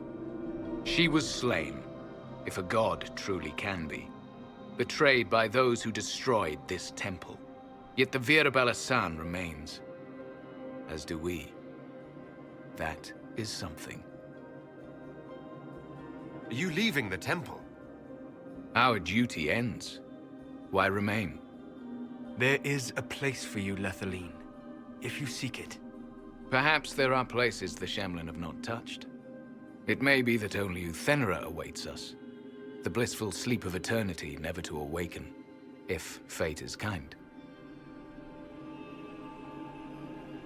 Thank you for this gift, Abelas. Do not thank me yet, Shemlin. Malas Amalin Nahalam Abelas.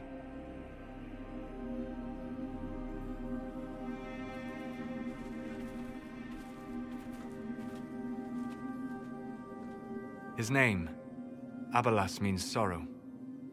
I said, I hoped he finds a new name.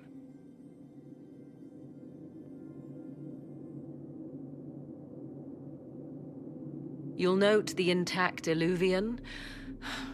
I was correct on that count, at least. Is it still a threat? Can Corypheus use it to travel the Fade? You recall when I took you through my Illuvian, I said each required a key? The well is the key. Take its power, and Mythal's last Illuvian will be no more use to Corypheus than glass. I did not expect the well to feel so... hungry. Seems like that should be a concern. Knowledge begets a hunger for more. I am willing to pay the price the well demands. I am also the best suited to use its knowledge in your service. Or more likely to your own ends? What would you know of my ends, elf? You are a glutton drooling at the sight of a feast. You cannot be trusted. Of those present, I alone have the training to make use of this. Let me drink, Inquisitor. You alone? This is my heritage. I have studied the oldest lore. I have delved into mysteries of which you could only dream. Can you honestly tell me there is anyone better suited? I don't know who's better suited, and neither do you. I have the best chance of making use of the well. For everyone. Let me drink. You're not concerned about the price. Bound forever to the will of Mythal. Bound to the will of a dead god? It seems an empty warning. Perhaps a compulsion yet remains. Who can say otherwise? I do not fear it, even so. I hate to say it, but Abelas's plan to destroy the well may be the best one. What happens when Corypheus comes for you again? He is immortal. The wisdom of the well may include a way to destroy him. Give me this, and I fight at your side. I shall be your sword. Thoughts? She is right about only one thing. We should take the power which lies in that well. I trust you with this power more than her. But it's not for me to decide. Any chance this well could help us against Corypheus? I say you take it. Enough deliberation. Give me your decision.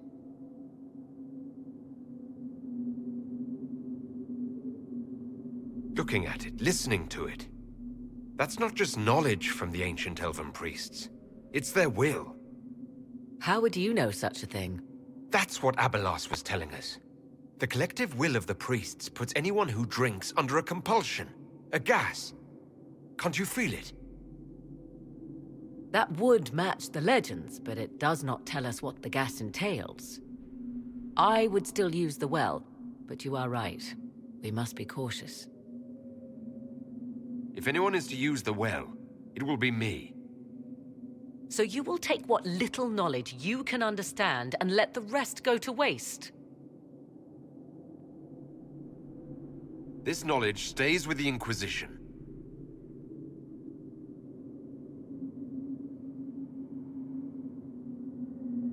Perhaps it is better this way. Do as you will with the Well of Sorrows, Inquisitor. But be careful.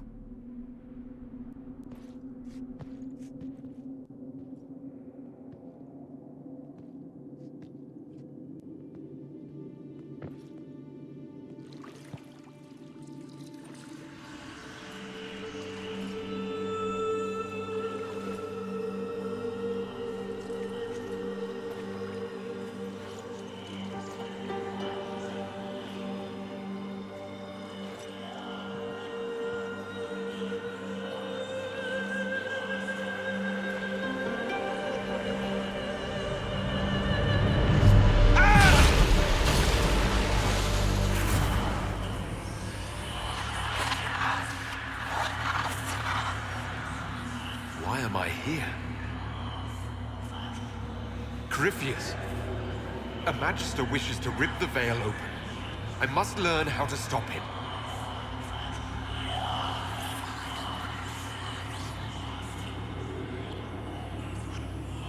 You will give me what I demand.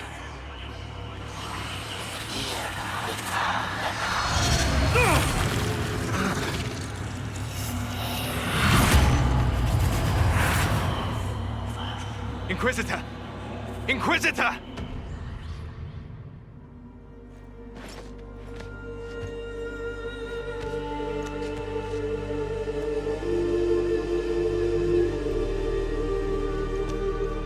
How do you feel?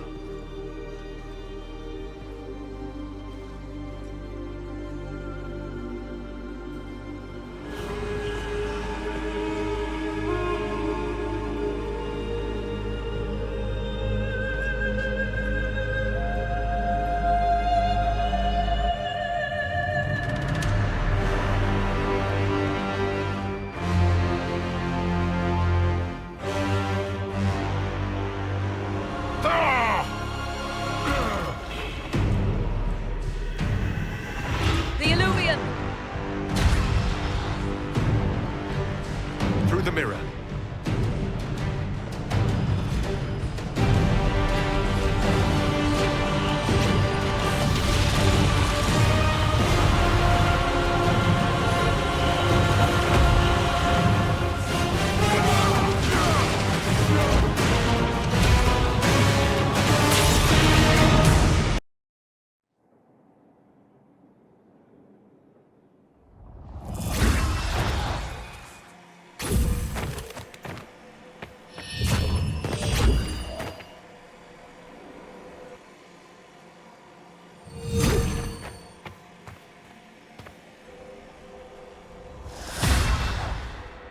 It is done.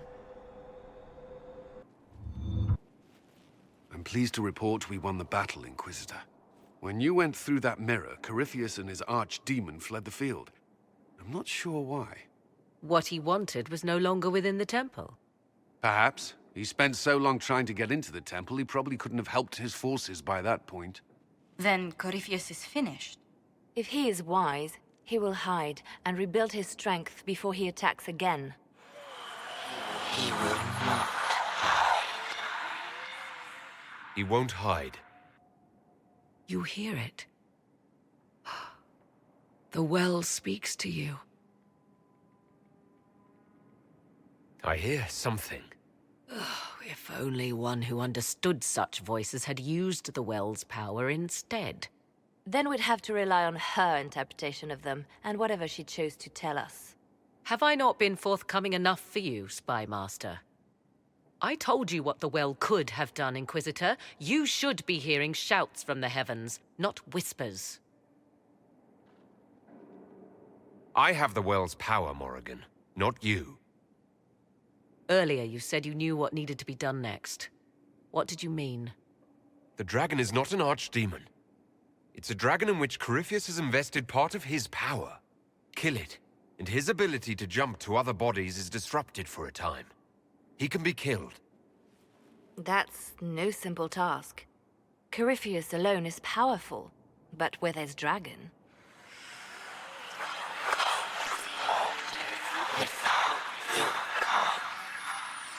I need to summon Mythal.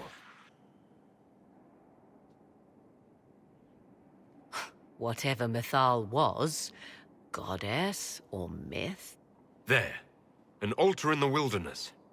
That's where I need to go. I see you are determined. So be it.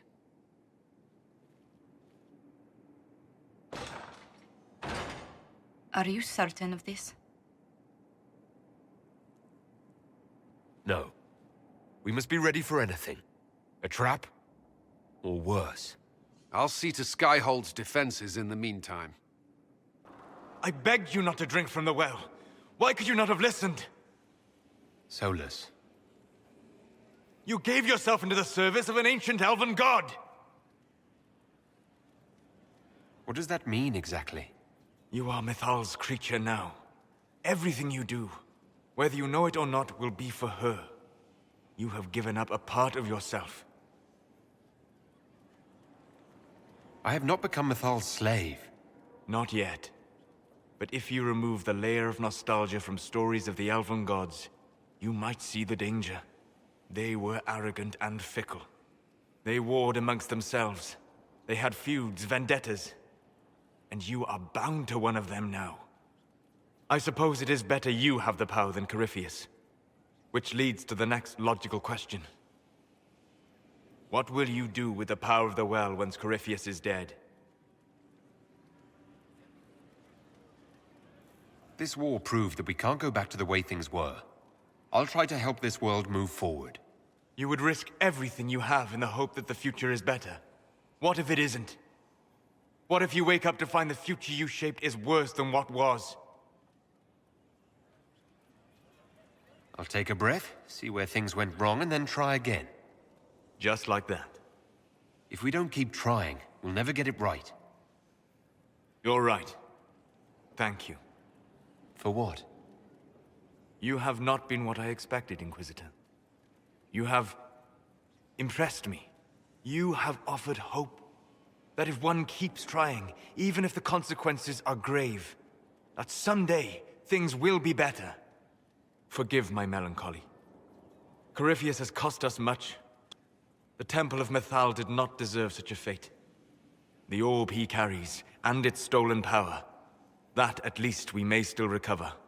With luck, some of the past may yet survive.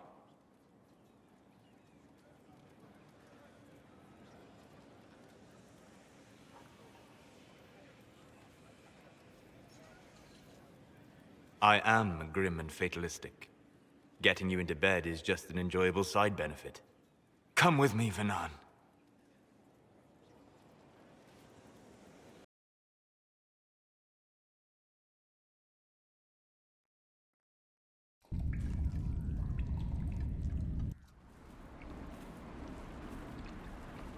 The veil is thin here. Can you feel it on your skin, tingling?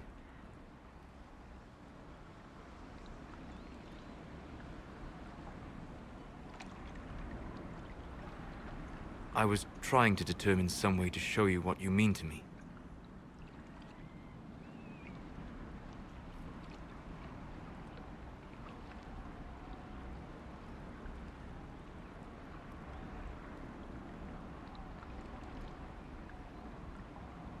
Even so, for now, the best gift I can offer is the truth.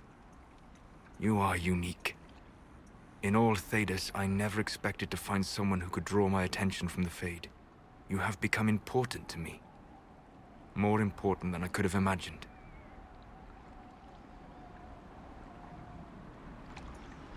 Then what I must tell you, the truth. Your face, the Valasleen. In my journeys in the Fade, I have seen things. I have discovered what those marks mean. No, they are slave markings. Or at least they were in the time of ancient Alathan.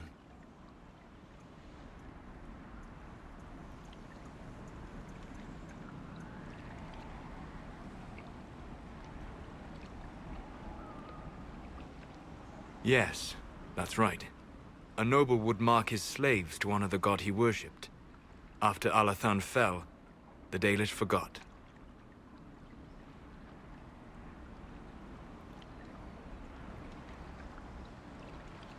Because it's true.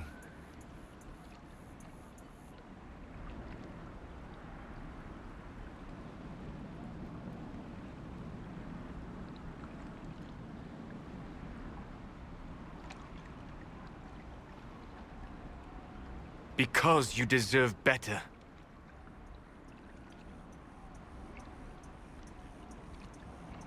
I didn't tell you this to hurt you. If you like, I know a spell. I can remove the Valasleen.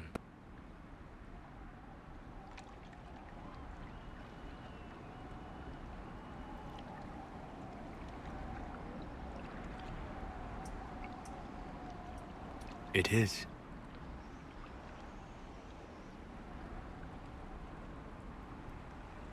I'm so sorry for causing you pain. It was selfish of me. I look at you and I see what you truly are. And you deserve better than what those cruel marks represent.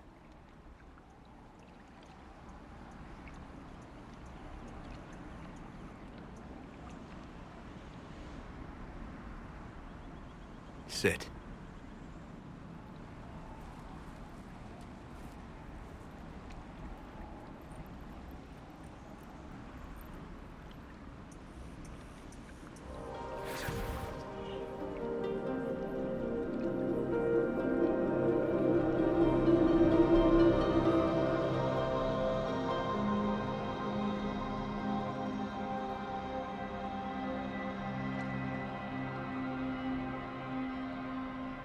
Alasa Malarevas. You are free.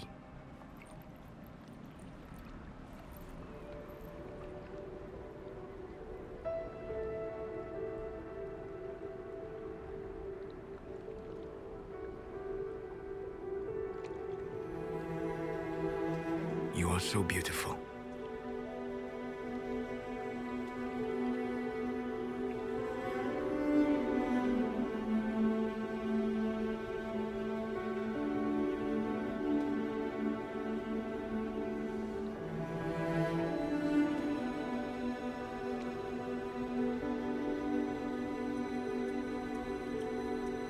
And I am sorry. I distracted you from your duty. It will never happen again.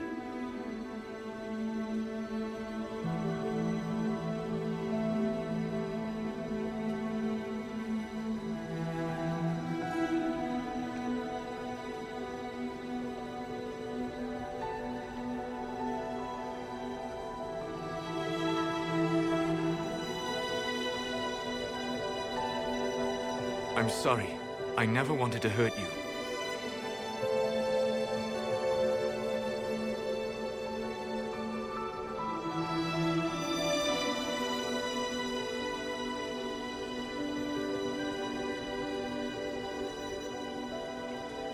I will see you back at Skyhold.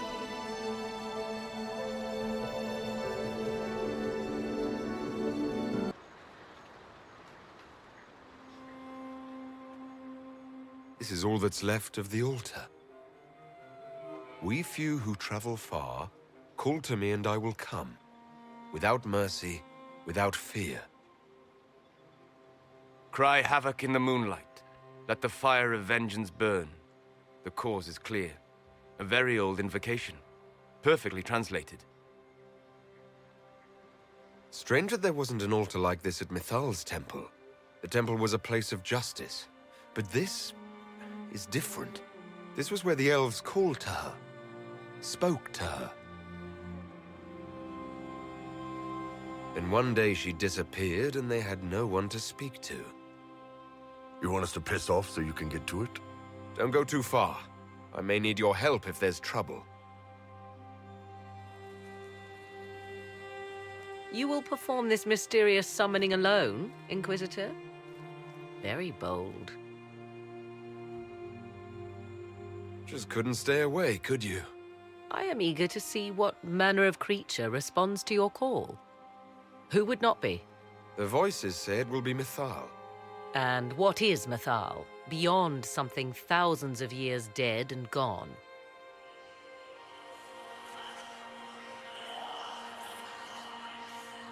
They say you can remain.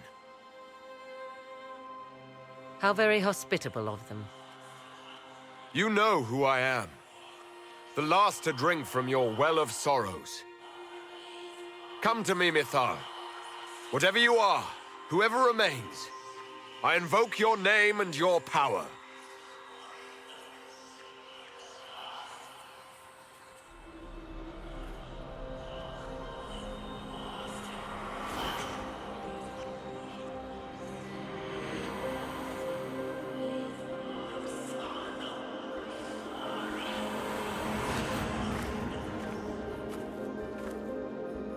Mother.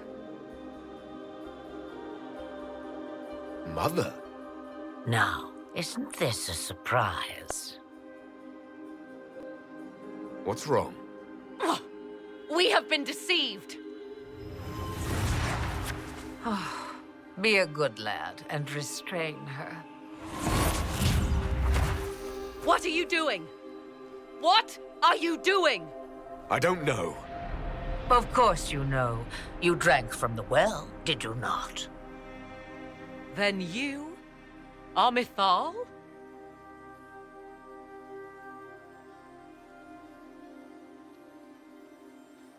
Mythal was the goddess of justice.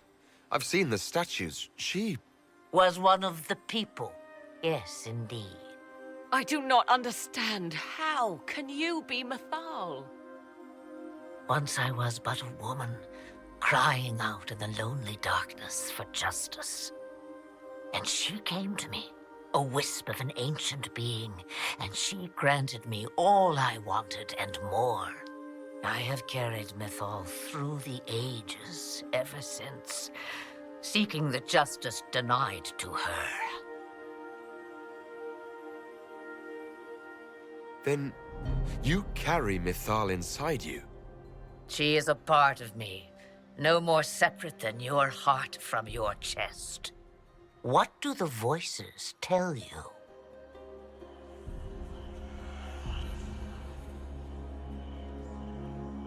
They say you speak the truth. But what was Mythal? A legend given name and called a god? Or something more? Truth is not the end, but a beginning.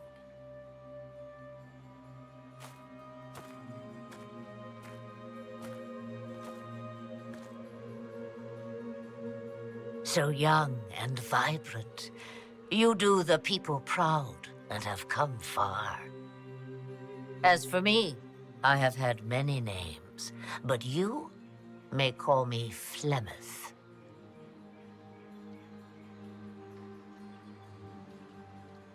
Then you're Mythal and Morrigan's mother.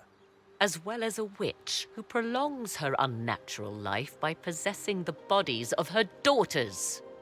That's what you believe, is it?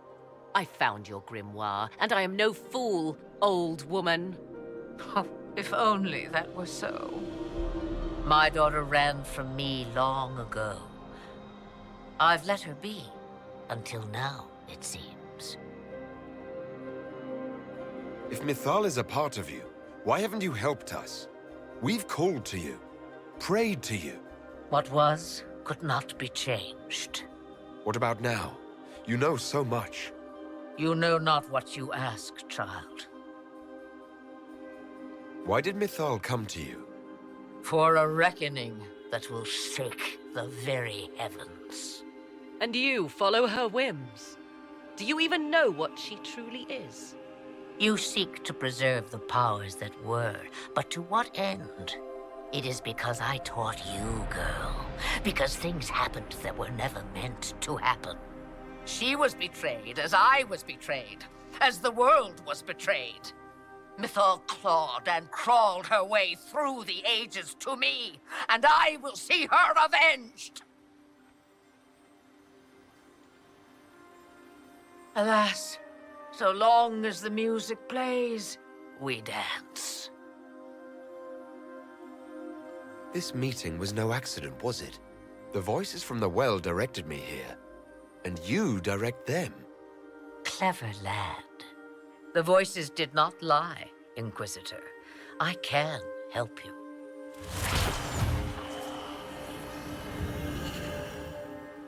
The altar's guardian will come.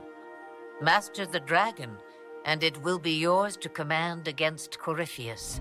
Fail and die.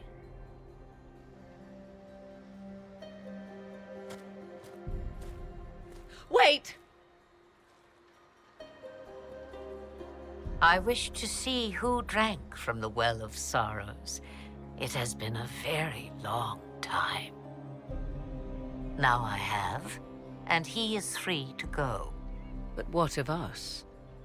A soul is not forced upon the unwilling, Morrigan. You were never in danger from me.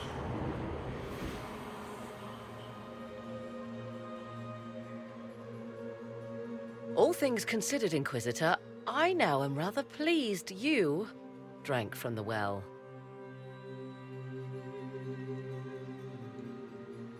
All this had better be worth it.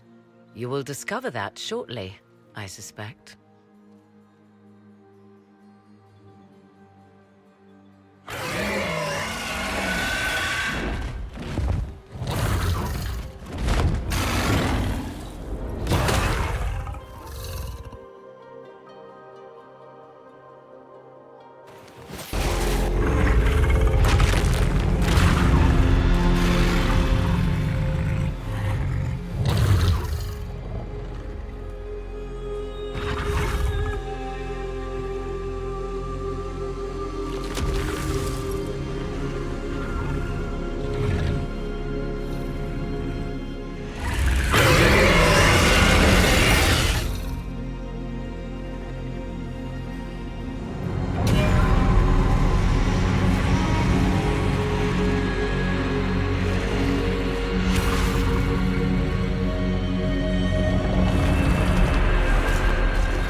Was the summoning successful, Inquisitor? Let's just say I have what we need. Then all that remains is to find Corypheus before he comes to us. We've been looking for his base since all this began, with no success. His dragon must come and go from somewhere. Oh, what about the deep roads? We could send word to Orzammar, hire envoys to...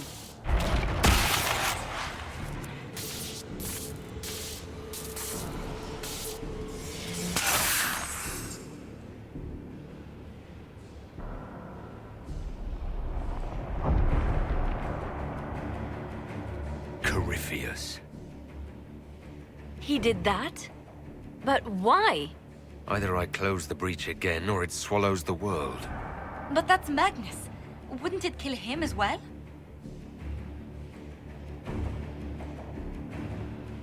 Inquisitor, we have no forces to send with you.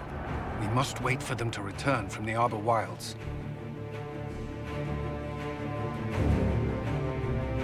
Just as Corypheus expects, I suppose.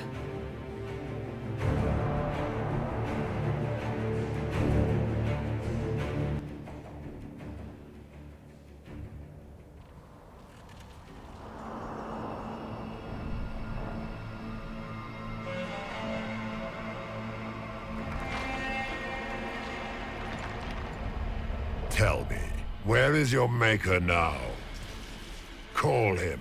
Call down his wrath upon me. You cannot, for he does not exist. I am Corypheus. I shall deliver you from this lie in which you linger. Bow before your new god and be spared. Never!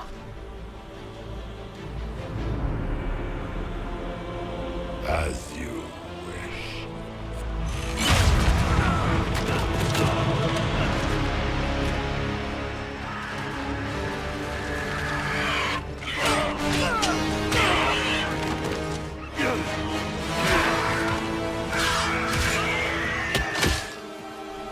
I knew you would come. It ends here, Corypheus. And so it shall.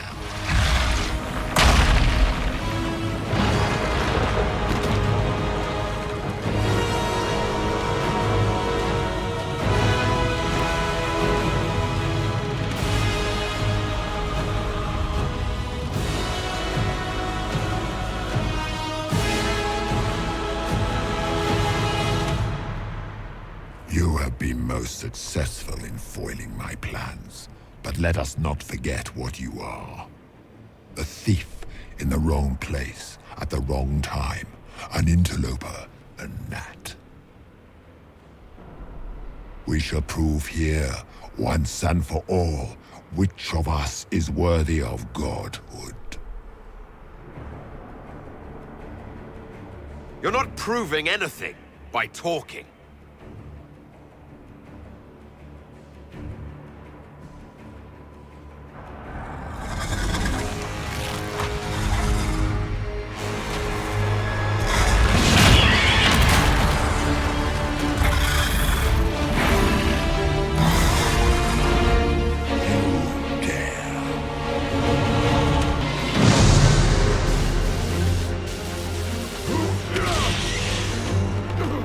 Not like this! I have walked the halls of the Golden City, crossed the ages.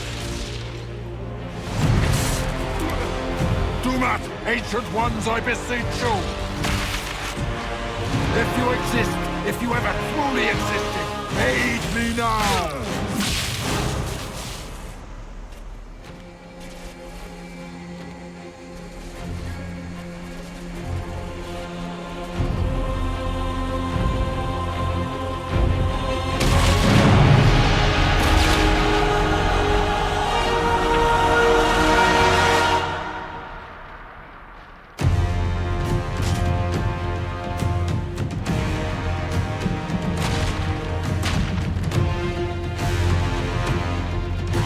Into the fade.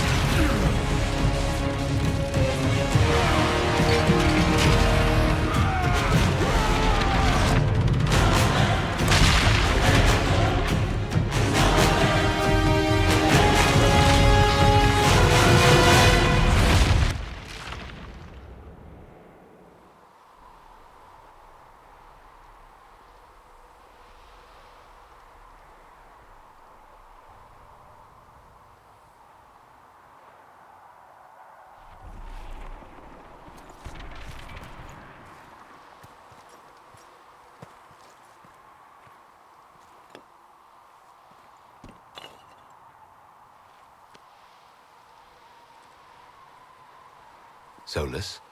The orb. Are you sure? We could take the pieces. Try to... That would not recover what has been lost.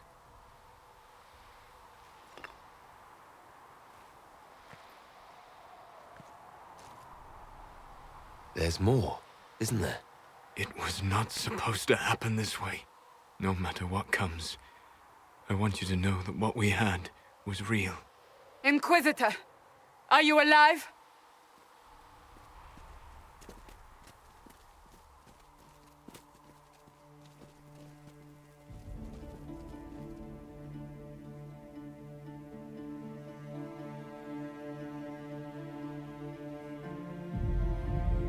Then it's over.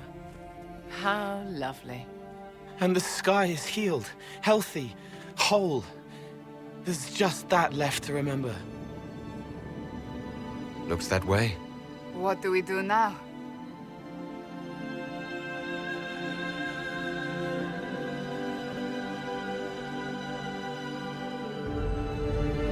We go back to Skyhold.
A moment, my lord.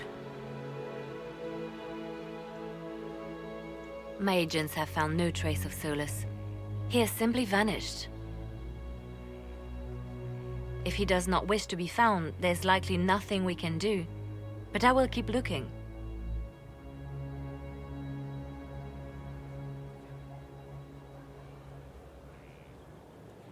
The two of you were close. Perhaps he had no choice.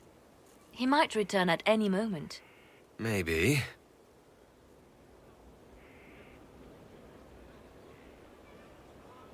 Now that Corypheus has been defeated, we have a moment to stop and celebrate. Afterwards, you will be busy. Every noble in southern Thedas is clamoring to meet you. The fighting's over. Why do they want to meet me now? You're joking, yes? They wish to bask in the glory of your victory, hoping that some of it will rub off on them. Everyone knows Empress Celine owes you her life and her throne. 1,000 problems remain, and your opinion will be sought on each one, whether you wish to give it or not.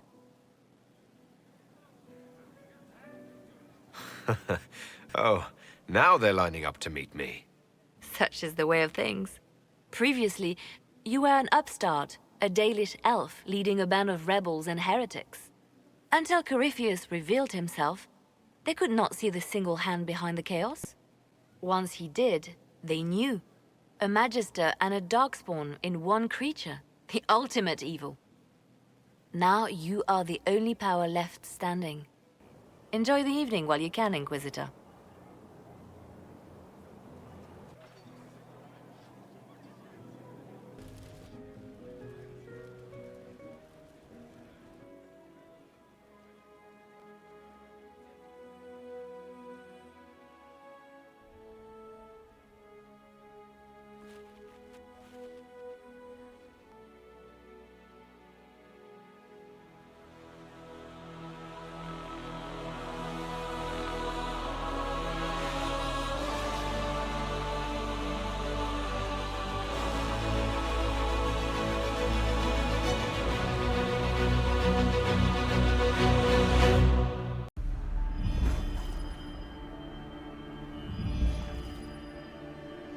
I knew you would come. You should not have given your orb to Corypheus, Red Wolf. I was too weak to unlock it after my slumber. The failure was mine. I should pay the price. But the people... they need me. I am so sorry. I am sorry as well, old friend.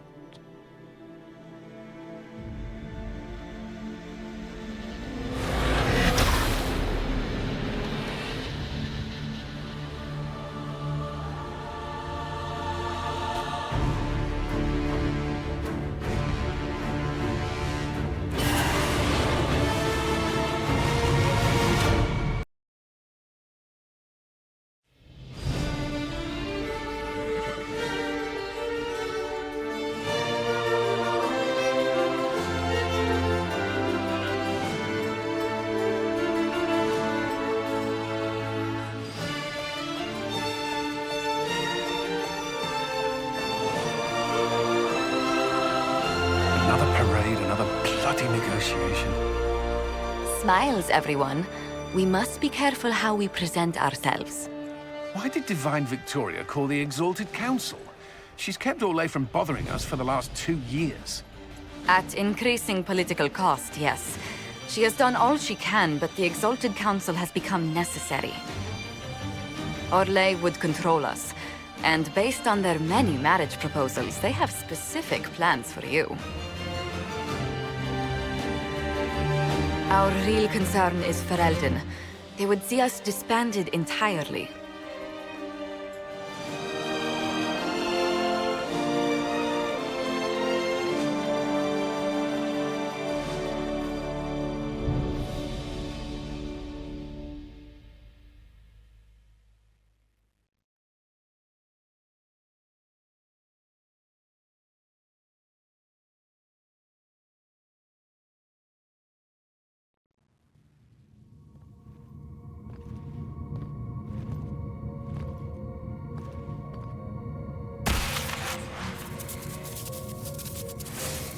Inquisitor, it has been too long. I hope the years have been kind to you. How have you been, Mother Giselle?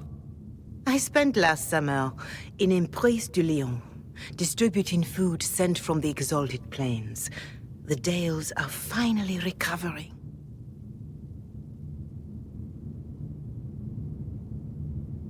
Since Corypheus fell, I think you may have spent more time traveling than I have. It keeps me out of trouble, Your Worship. The Inquisition forces were of great help tending the sick. The Elysian soldiers at Suladin Keep, somewhat less so. Divine Victoria asked me to greet you on her behalf. She is currently attending to the Ferelden ambassador's concerns. How do you think Divine Victoria has done these last 2 years? It is hardly for me to say, Inquisitor. With respect, that's never stopped you before, Mother Giselle. Victoria says she is better suited to the battlefield than the Sunburst throne, but she has restored the Chantry. And also people's faith in it. We are lucky to have her. I'll speak to Divine Victoria. I believe she would appreciate that, Your Worship. The Divine sees the good that you can do and have done. Duke Cyril will wish to greet you on behalf of Olay. I believe he is currently speaking with the Tevinter ambassador. Many of your friends have returned as well. I hope you have a chance to speak with them before the Exalted Council begins. The Imperium sent an ambassador. In a manner of speaking, Your Worship, Dorian Pavas has been declared the Tevinter ambassador. It will be good to see him again. I owe him my apology. I allowed my distrust of Tevinter to cloud my judgment. He took a great risk coming to help us, and deserved better treatment. You're going to apologize? To Dorian? I have little patience for those who cannot admit they were wrong, Your Worship. Myself included. I will have to make my apology somewhere public. He will want an audience for his reaction.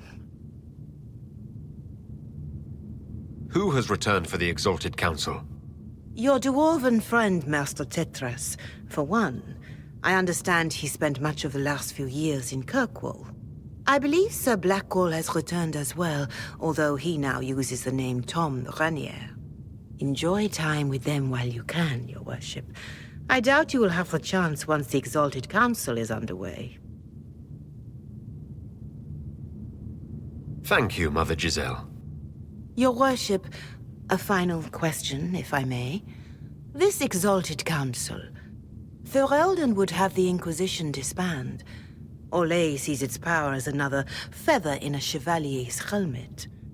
What do you wish to do with the Inquisition? Corypheus is dead. We accomplished what we set out to do. If we're not needed any longer, and if it can be done peacefully, it may be time for the Inquisition to disband. Thank you. Maker watch over you, Inquisitor. I will not keep you any longer.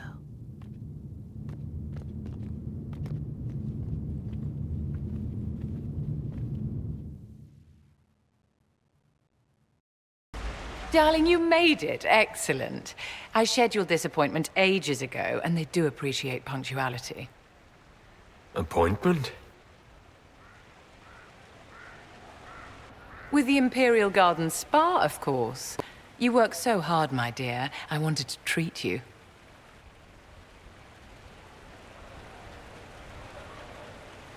That sounds like a fantastic idea. Of course it is, darling. That's the only kind I have.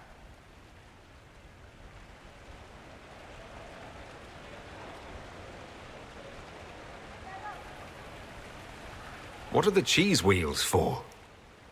It pains me that you even have to ask. You've clearly been living too long in barely civilized conditions. Did you hear something? Relax, darling. It's spa day.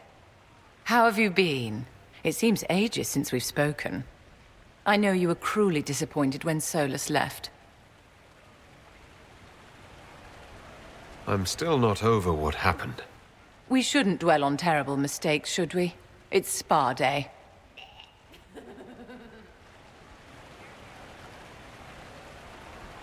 You must be keeping very busy. The Circle needs more supervision than a toddler. It may master using the privy on its own any day now. Don't you feel better, my dear? This place really does work miracles. What happened?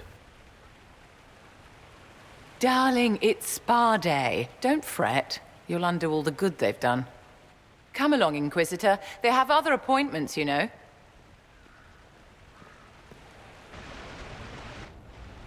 Divine Victoria, am I interrupting? Not at all. The Jarl of Redcliffe was telling me of events in Denerim. He represents Ferelden at the summit. Inquisitor, good to meet you. How are things in Redcliffe, my lord? Blessedly quiet. The mayor conveys his greetings. Redcliffe remembers its savior. I had hoped to steal a moment of the Divine's time. Very well. We'll continue this later, your perfection. I am supposed to be impartial while speaking for the Chantry, but I confess that neutrality is beyond me. I may be the Divine, but I will always be your friend.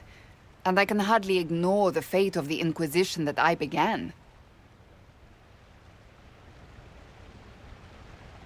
What is the worst-case scenario if the summit goes badly?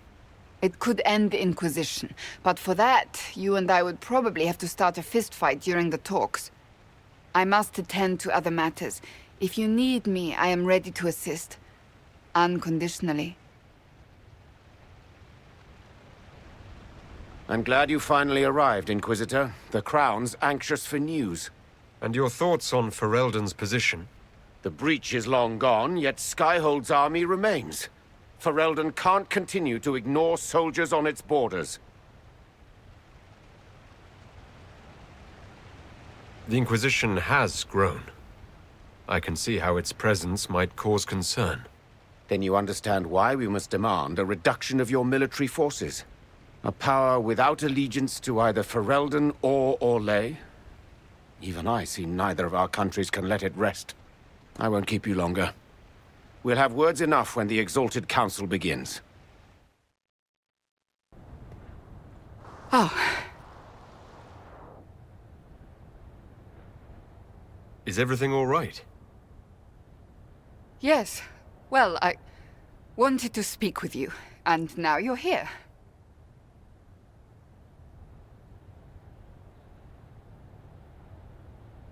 I am. What's on your mind? Maybe you should sit. I can stand. Maybe I should sit.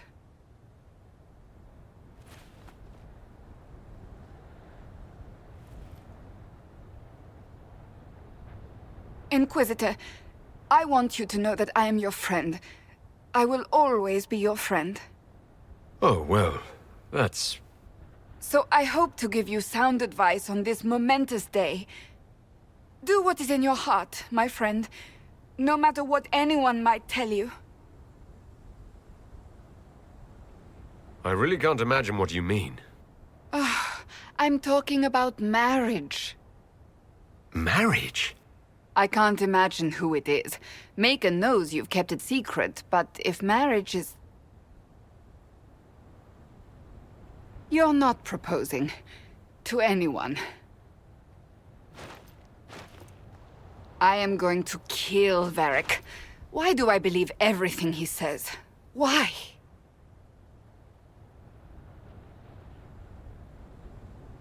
He said I was going to propose. He mentioned a proposal. I suppose I filled in the blanks. Or he did this on purpose. That dwarf gets entirely too much joy from my discomfort.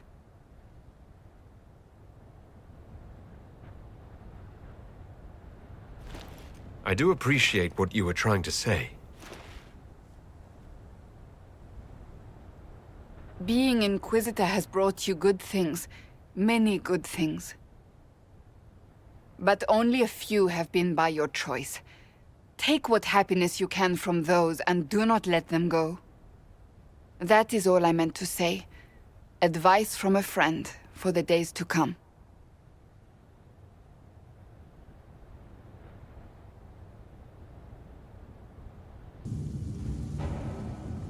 Thank you, Your Holiness.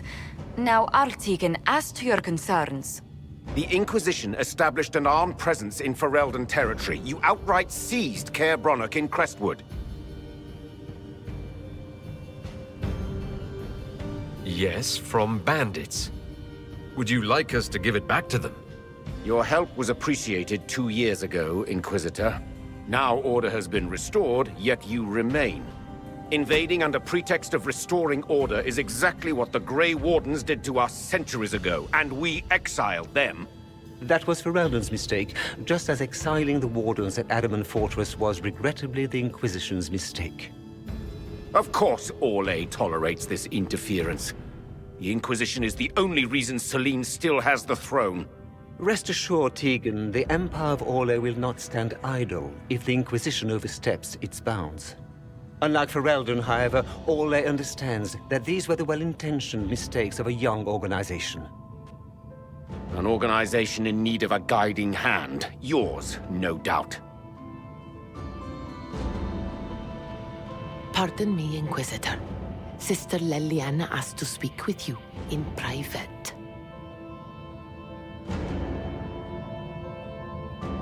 My apologies. An urgent matter has come to my attention. Ambassador Montillier, can you handle this for a short while? Of course, Inquisitor. This is highly irregular. Are we not even worth the Inquisitor's time?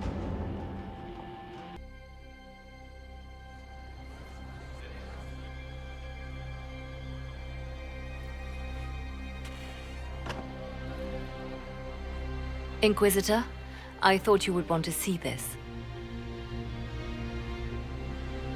A Qunari warrior in full armor. How did he get into the Winter Palace?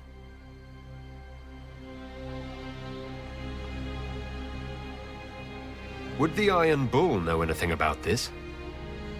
I asked, and he is as surprised as we are. He says that if this were an official Qunari operation, he would know. That suggests we're dealing with a rogue faction. So what would the left hand of the Divine see when she looked at this? This is a warrior, not a spy. Part of the Antam, the Qunari military. Most of his wounds come from a fight against someone using magic, but at least a few are from a blade. He was badly hurt, separated from his allies, and made it here before he died. But how? We need to find out what's going on. Can Josephine manage the diplomats while I look around? She will be fine. It's all speeches and posturing for the first few days anyway. I will ask Divine Victoria to call a recess for now. I will also have our friends ready themselves for battle if need be. You think that's likely? I think the Exalted Council may be more exciting than we expected. An active Alluvian. If I'm going through it, I'm not going alone. Judging by the bloodstains, he tried to get through here. Is there a problem? This mirror doesn't look broken, but it's inactive. Maybe there's a way to unlock it. One dead Qunari was bad enough. Now we have more, and they're hostile.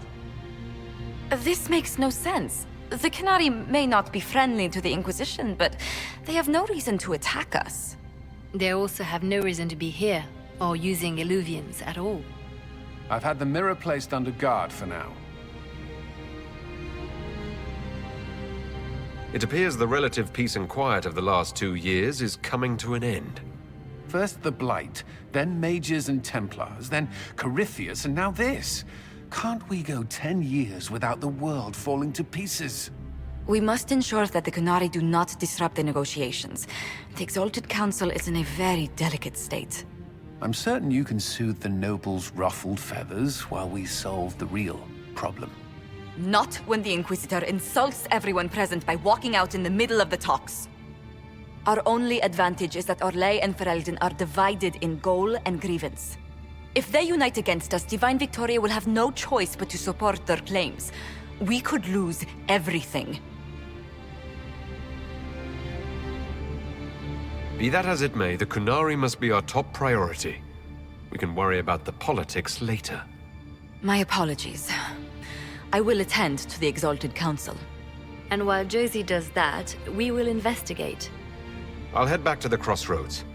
We need to find out what the Kunari are doing, and why they attacked.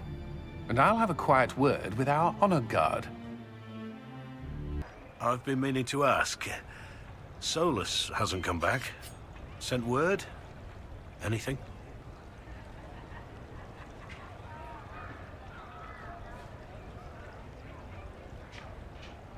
I'm sorry. I shouldn't have said anything. Dragon's breath. The Kunari always enjoy their metaphors. But what does it mean? Who knows? Kunari agents moving through Illuvians to attack the south is bad enough already. I still do not understand why they accused the Inquisition of serving Fen'Harel. We know that Mythal actually exists. It's possible Fen'Harel is still here in some form too. What you describe in the ruins certainly implies that the Dread Wolf of elven legend is a real person. But how does that implicate us? What made them decide that the Inquisition serves this Fen'Harel? Hopefully we will learn more after we have stopped them. Let's see the Exalted Council try to disband the Inquisition after we've saved them from this dragon's breath. We must find out what Dragon's Breath is first. For now, our only lead is the Kunari leader, the Vidusala. Gentlemen! My apologies, Lady Josephine. There has been an incident with one of your soldiers. How dare you? It was bad enough that the Inquisition chose not to inform the Exalted Council of the Kunari corpse. Ole would have been happy to help with the matter. But now your own guards are attacking servants? You have overstepped your bounds. We have more important things to worry about than scuffling soldiers. While the Exalted Council is our foremost priority, the Inquisitor will, of course, address this matter personally. Thank you, Inquisitor. Ole stands ready to assist the Inquisition, as always. Secrets and lies. Do you understand why we fear your Inquisition? You act as if you're the solution to every problem. How long before you drag us into another war?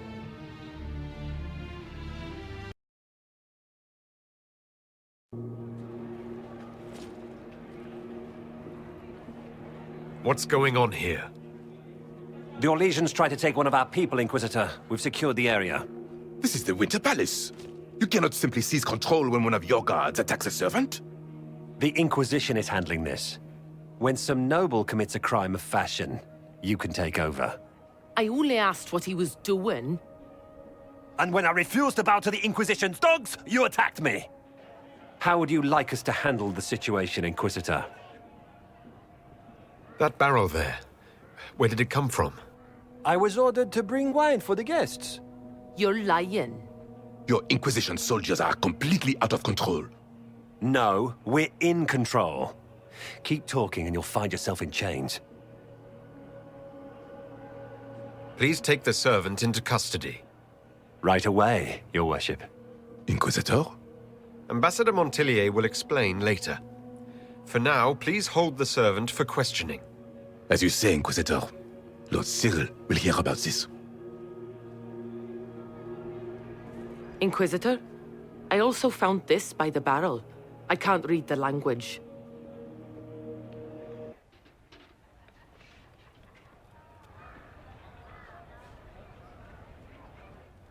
Did you resolve the problem with the guard? The guard is the least of our problems. Someone smuggled Gatlock barrels into the Winter Palace. Smile, Inquisitor. There are many eyes upon us. At least now we know the true extent of the Dragon's Breath.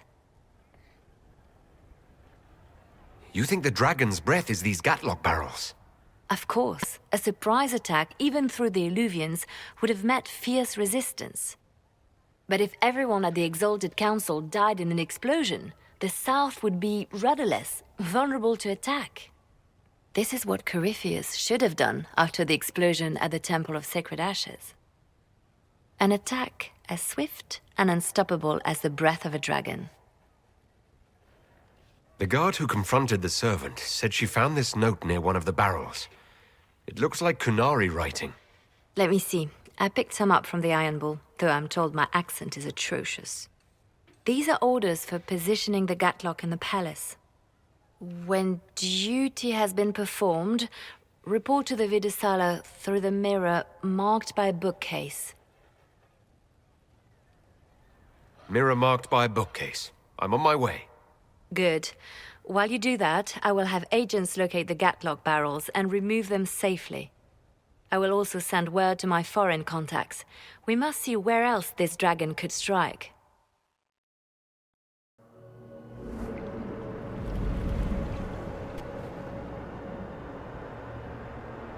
Survivor of the breach, herald of change, hero of the South. The Vidusala, I presume. After fulfilling your purpose at the breach, it is astonishing to hear you still walked free among your people. Your duty is done, Inquisitor. It is time to end your magic. I've defeated all your Ben Hasrath so far. So you have. The repercussions have already begun. I am no stranger to catastrophe, but this chaos in the south defies comprehension. The Qun left your people to curb your own magic. You've amply proven we should have stepped in long ago. Is that what Dragon's Breath is for? Murdering our heads of state just to control our magic? Do you believe closing the breach solved everything? That its consequences stopped there? The day we saw the breach, the Qun decided its action. We would remove your leaders and spare those who toil. This agent of Fen'Harel has disrupted everything. Lives that were to be spared, lost for him. Who is this agent? Why would you think they work for the Inquisition? Kill the Inquisitor, then follow me to the Darvarad. Your agents confirm there are Gatlock battles in Denerim's palace? Yes, and in Val Royeaux and across the Free Marches. The Winter Palace is not the only target. The Canari are one order from destroying every noble house in the known world. There is a bright side. Warning the ambassadors will remind them of the Inquisition's value. Not when the Inquisition is responsible for that threat.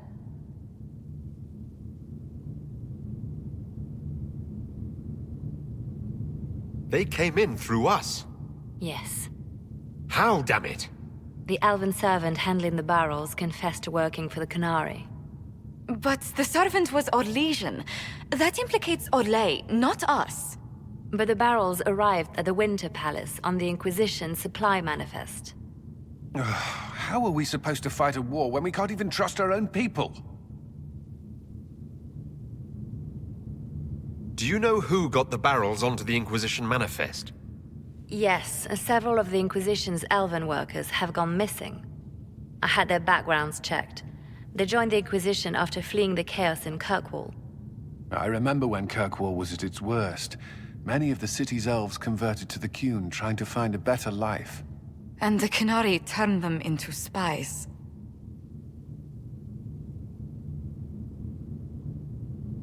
We can't change what happened.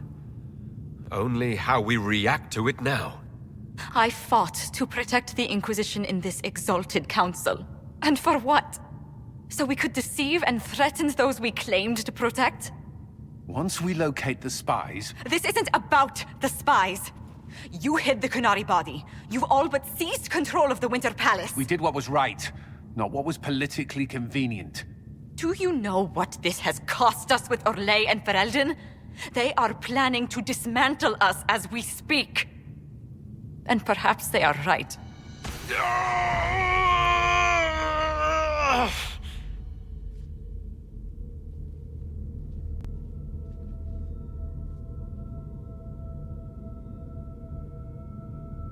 Shit! Damn it! We save Ferelden and they're angry. We save Orlais and they're angry. We close the breach twice, and my own hand wants to kill me. Could one thing in this fucking world just stay fixed? I need to get to the Darvarad. You all can fight amongst yourselves once I'm back. Thank you, Inquisitor. Would you like us to inform the Exalted Council of the danger?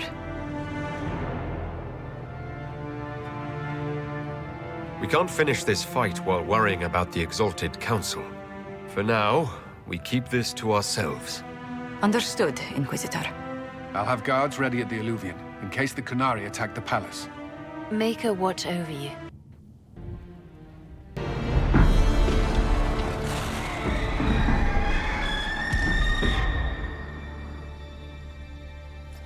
Dragon's Breath is an actual dragon. Tethar! Bars! Inquisition! Nira Tasiyasara! Niraba Sadim Kata! Hisrad, we need you! Videk Katas!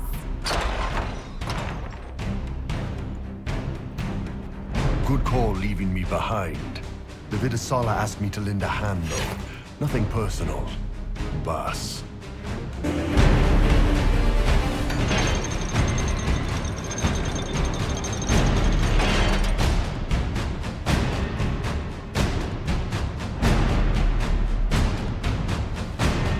Hashara!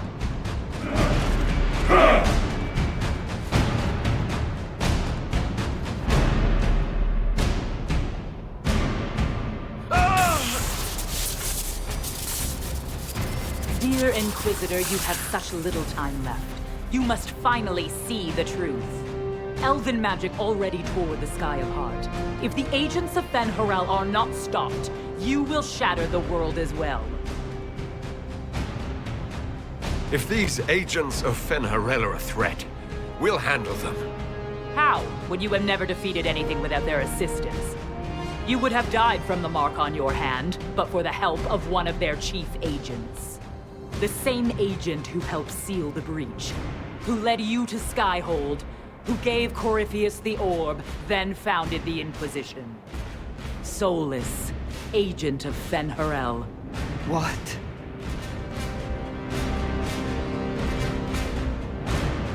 He used me. All along, that bastard was manipulating us. Solas tricked us all. He pushed a dying Qunari into the Winter Palace to lure you into opposing us. Without him, we could have brought the South peace and wisdom along the gentle path. Now we must take the way of blades.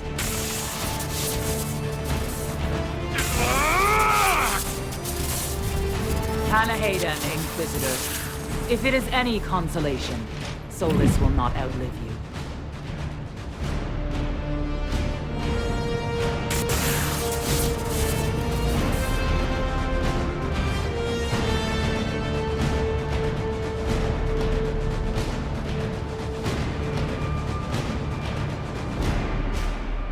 Vidasala's not killing Solas. I'm killing Solas. Come on.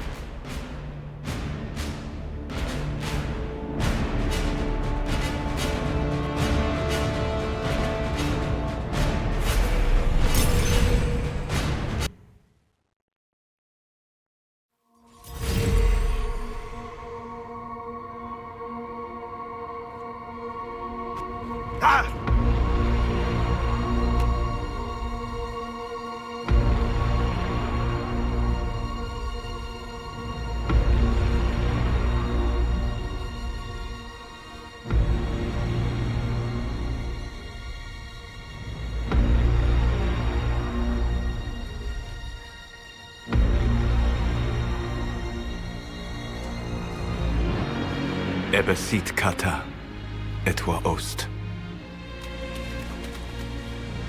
Maraskata! Your forces have failed. Leave now and tell the Qunari to trouble me no further.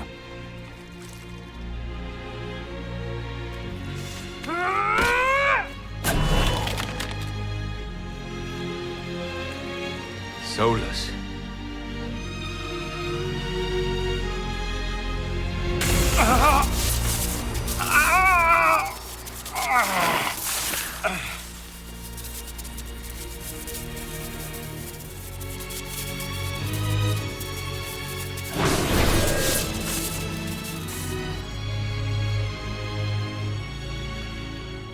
That should give us more time.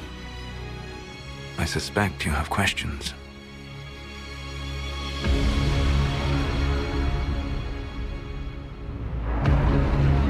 The Qunari believe you're an agent for someone who has taken the name Fen-Harel. The Qunari reject myth and legend.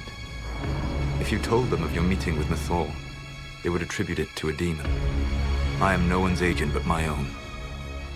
I fear that the truth is much simpler and much worse than the Qunari believe. You're Fen Harel. I was Solas first. Fen Harel came later. An insult I took as a badge of pride. The Dread Wolf inspired hope in my friends, and fear in my enemies. Not unlike Inquisitor, I suppose. And now you know. What is the old Dalish curse? May the Dread Wolf take you?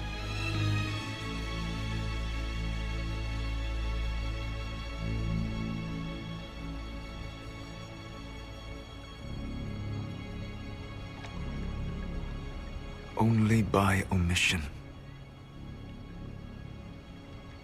What would you have had me say? That I was the great adversary in your people's mythology?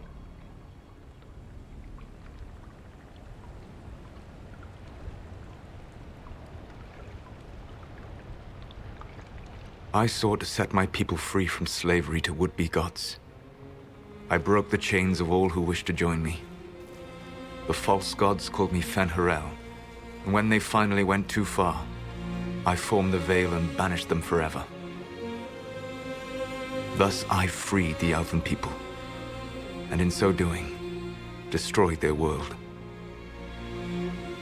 You love the Fade. Why would you create the Veil to hide it all away? Because every alternative was worse. Meaning? Had I not created the Veil, the Evanurus would have destroyed the entire world. You banished the false gods. You didn't kill them. You met Mythal, did you not? The first of my people do not die so easily. The Evanurus are banished forever, paying the ultimate price for their misdeeds. How did creating the Veil destroy the world? You saw the remains of Via Dethara. The library was intrinsically tied to the Fade, and the Veil destroyed it. There were countless other marvels, all dependent on the presence of the Fade, all destroyed. Your legends are half right. We were immortal. It was not the arrival of humans that caused us to begin aging. It was me. The Veil took everything from the elves, even themselves. The Evanurus were elven mages. How did they come to be remembered as gods? Slowly. It started with a war. War breeds fear. Fear breeds a desire for simplicity. Good and evil, right and wrong, chains of command. After the war ended, generals became respected elders, then kings, finally gods. The Evanurus. You said that the elven gods went too far. What did they do that made you move against them? They killed Mythal. Crime for which an eternity of torment is the only fitting punishment. I thought Mythal was one of the Evanurus. She was the best of them. She cared for her people. She protected them. She was a voice of reason. And in their lust for power, they killed her. That's the past. What about the future? I lay in dark and dreaming sleep while countless wars and ages passed. I woke still weak a year before I joined you. My people fell for what I did to strike the Evanurus down. But still, some hope remains for restoration. I will save the elven people, even if it means this world must die. Solas, whatever you want, this world dying is not the answer. Not a good answer, no. Sometimes terrible choices are all that remain. It is my fight. You should be more concerned about the Inquisition, your Inquisition. In stopping the Dragon's Breath, you have prevented an invasion by Qunari forces. With luck, they will return their focus to Tevinter. That should give you a few years of relative peace. The Qunari said the Inquisition was unknowingly working for agents of Fen Harel. I gave no orders. You led us to Skyhold. Coryphia should have died unlocking my orb. When he survived, my plans were thrown into chaos. When you survived, I saw the Inquisition as the best hope this world had of stopping him. And you needed a home. Hence, Skyhold.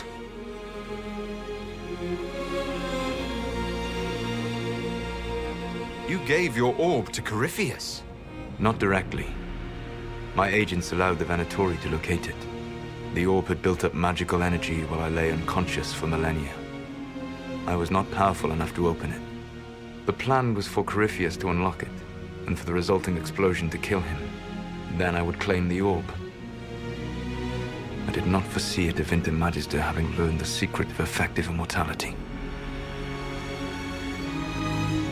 What would have happened if Corypheus had died and you had recovered the orb?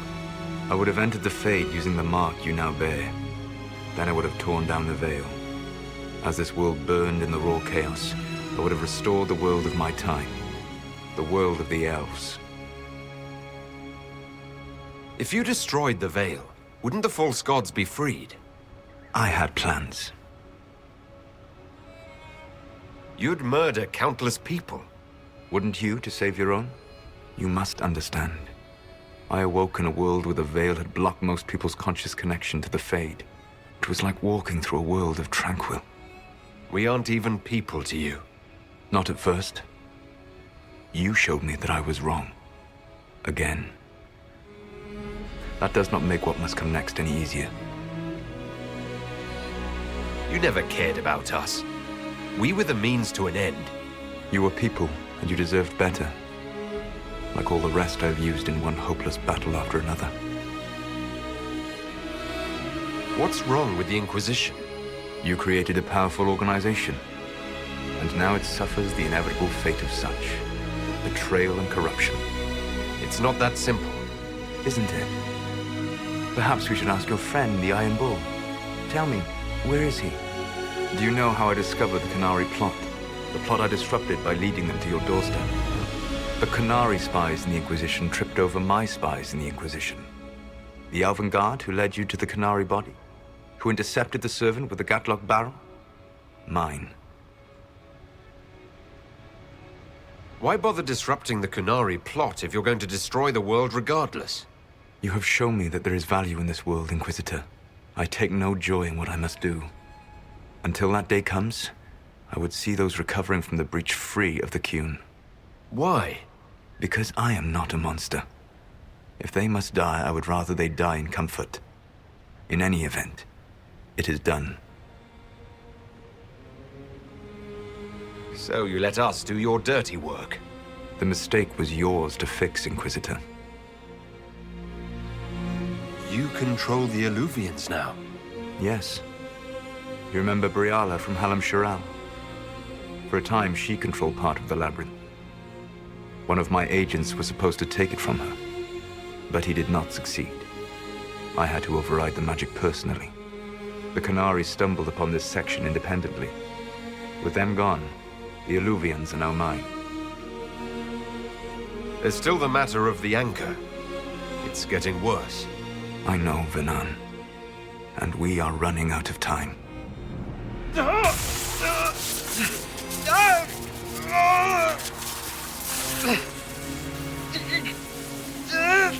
mark will eventually kill you. Throwing you here gave me the chance to save you. At least for now.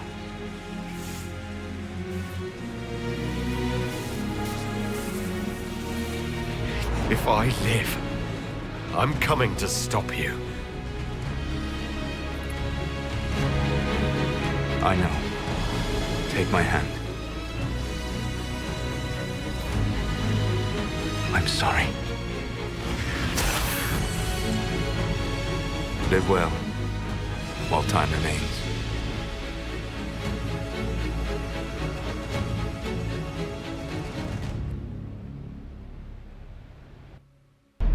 Something must be done, but we cannot lose the Inquisition now. We stand on the brink of war with the Canary. Yes, because this Solas provoked them in the first place. We apologize for not informing the summit beforehand. We were concerned. Of course you were! The Canary spies were inside your organization! Without our organization, none of us would be here to complain. No one has forgotten what you have done. But Corypheus is 2 years dead. If the Inquisition is to continue, it must do so as a legitimate organization, not a glorified mercenary band. Inquisitor.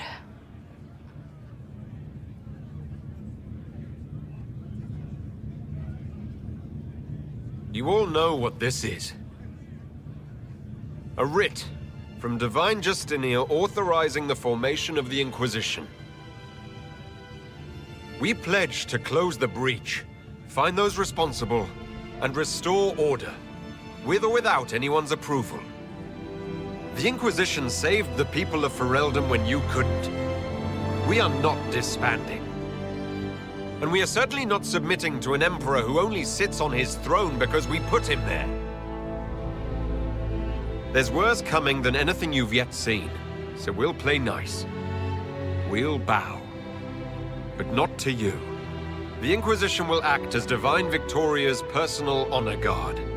Answering directly to her, we will transition from a military force into a peacekeeping organization. My own adventuring days may be done, but the Inquisition and its mission will continue.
My agents have found nothing. With the Illuvians, he could be anywhere. Maintaining the Inquisition, even as a peacekeeping force, leaves us vulnerable to agents of the Dread Wolf. But also gives us the strength to respond. We will need to be careful. Solas knows everything about us. Who we are, how we work, our strengths and weaknesses. Then we find people he doesn't know. We will stop Solas by any means necessary.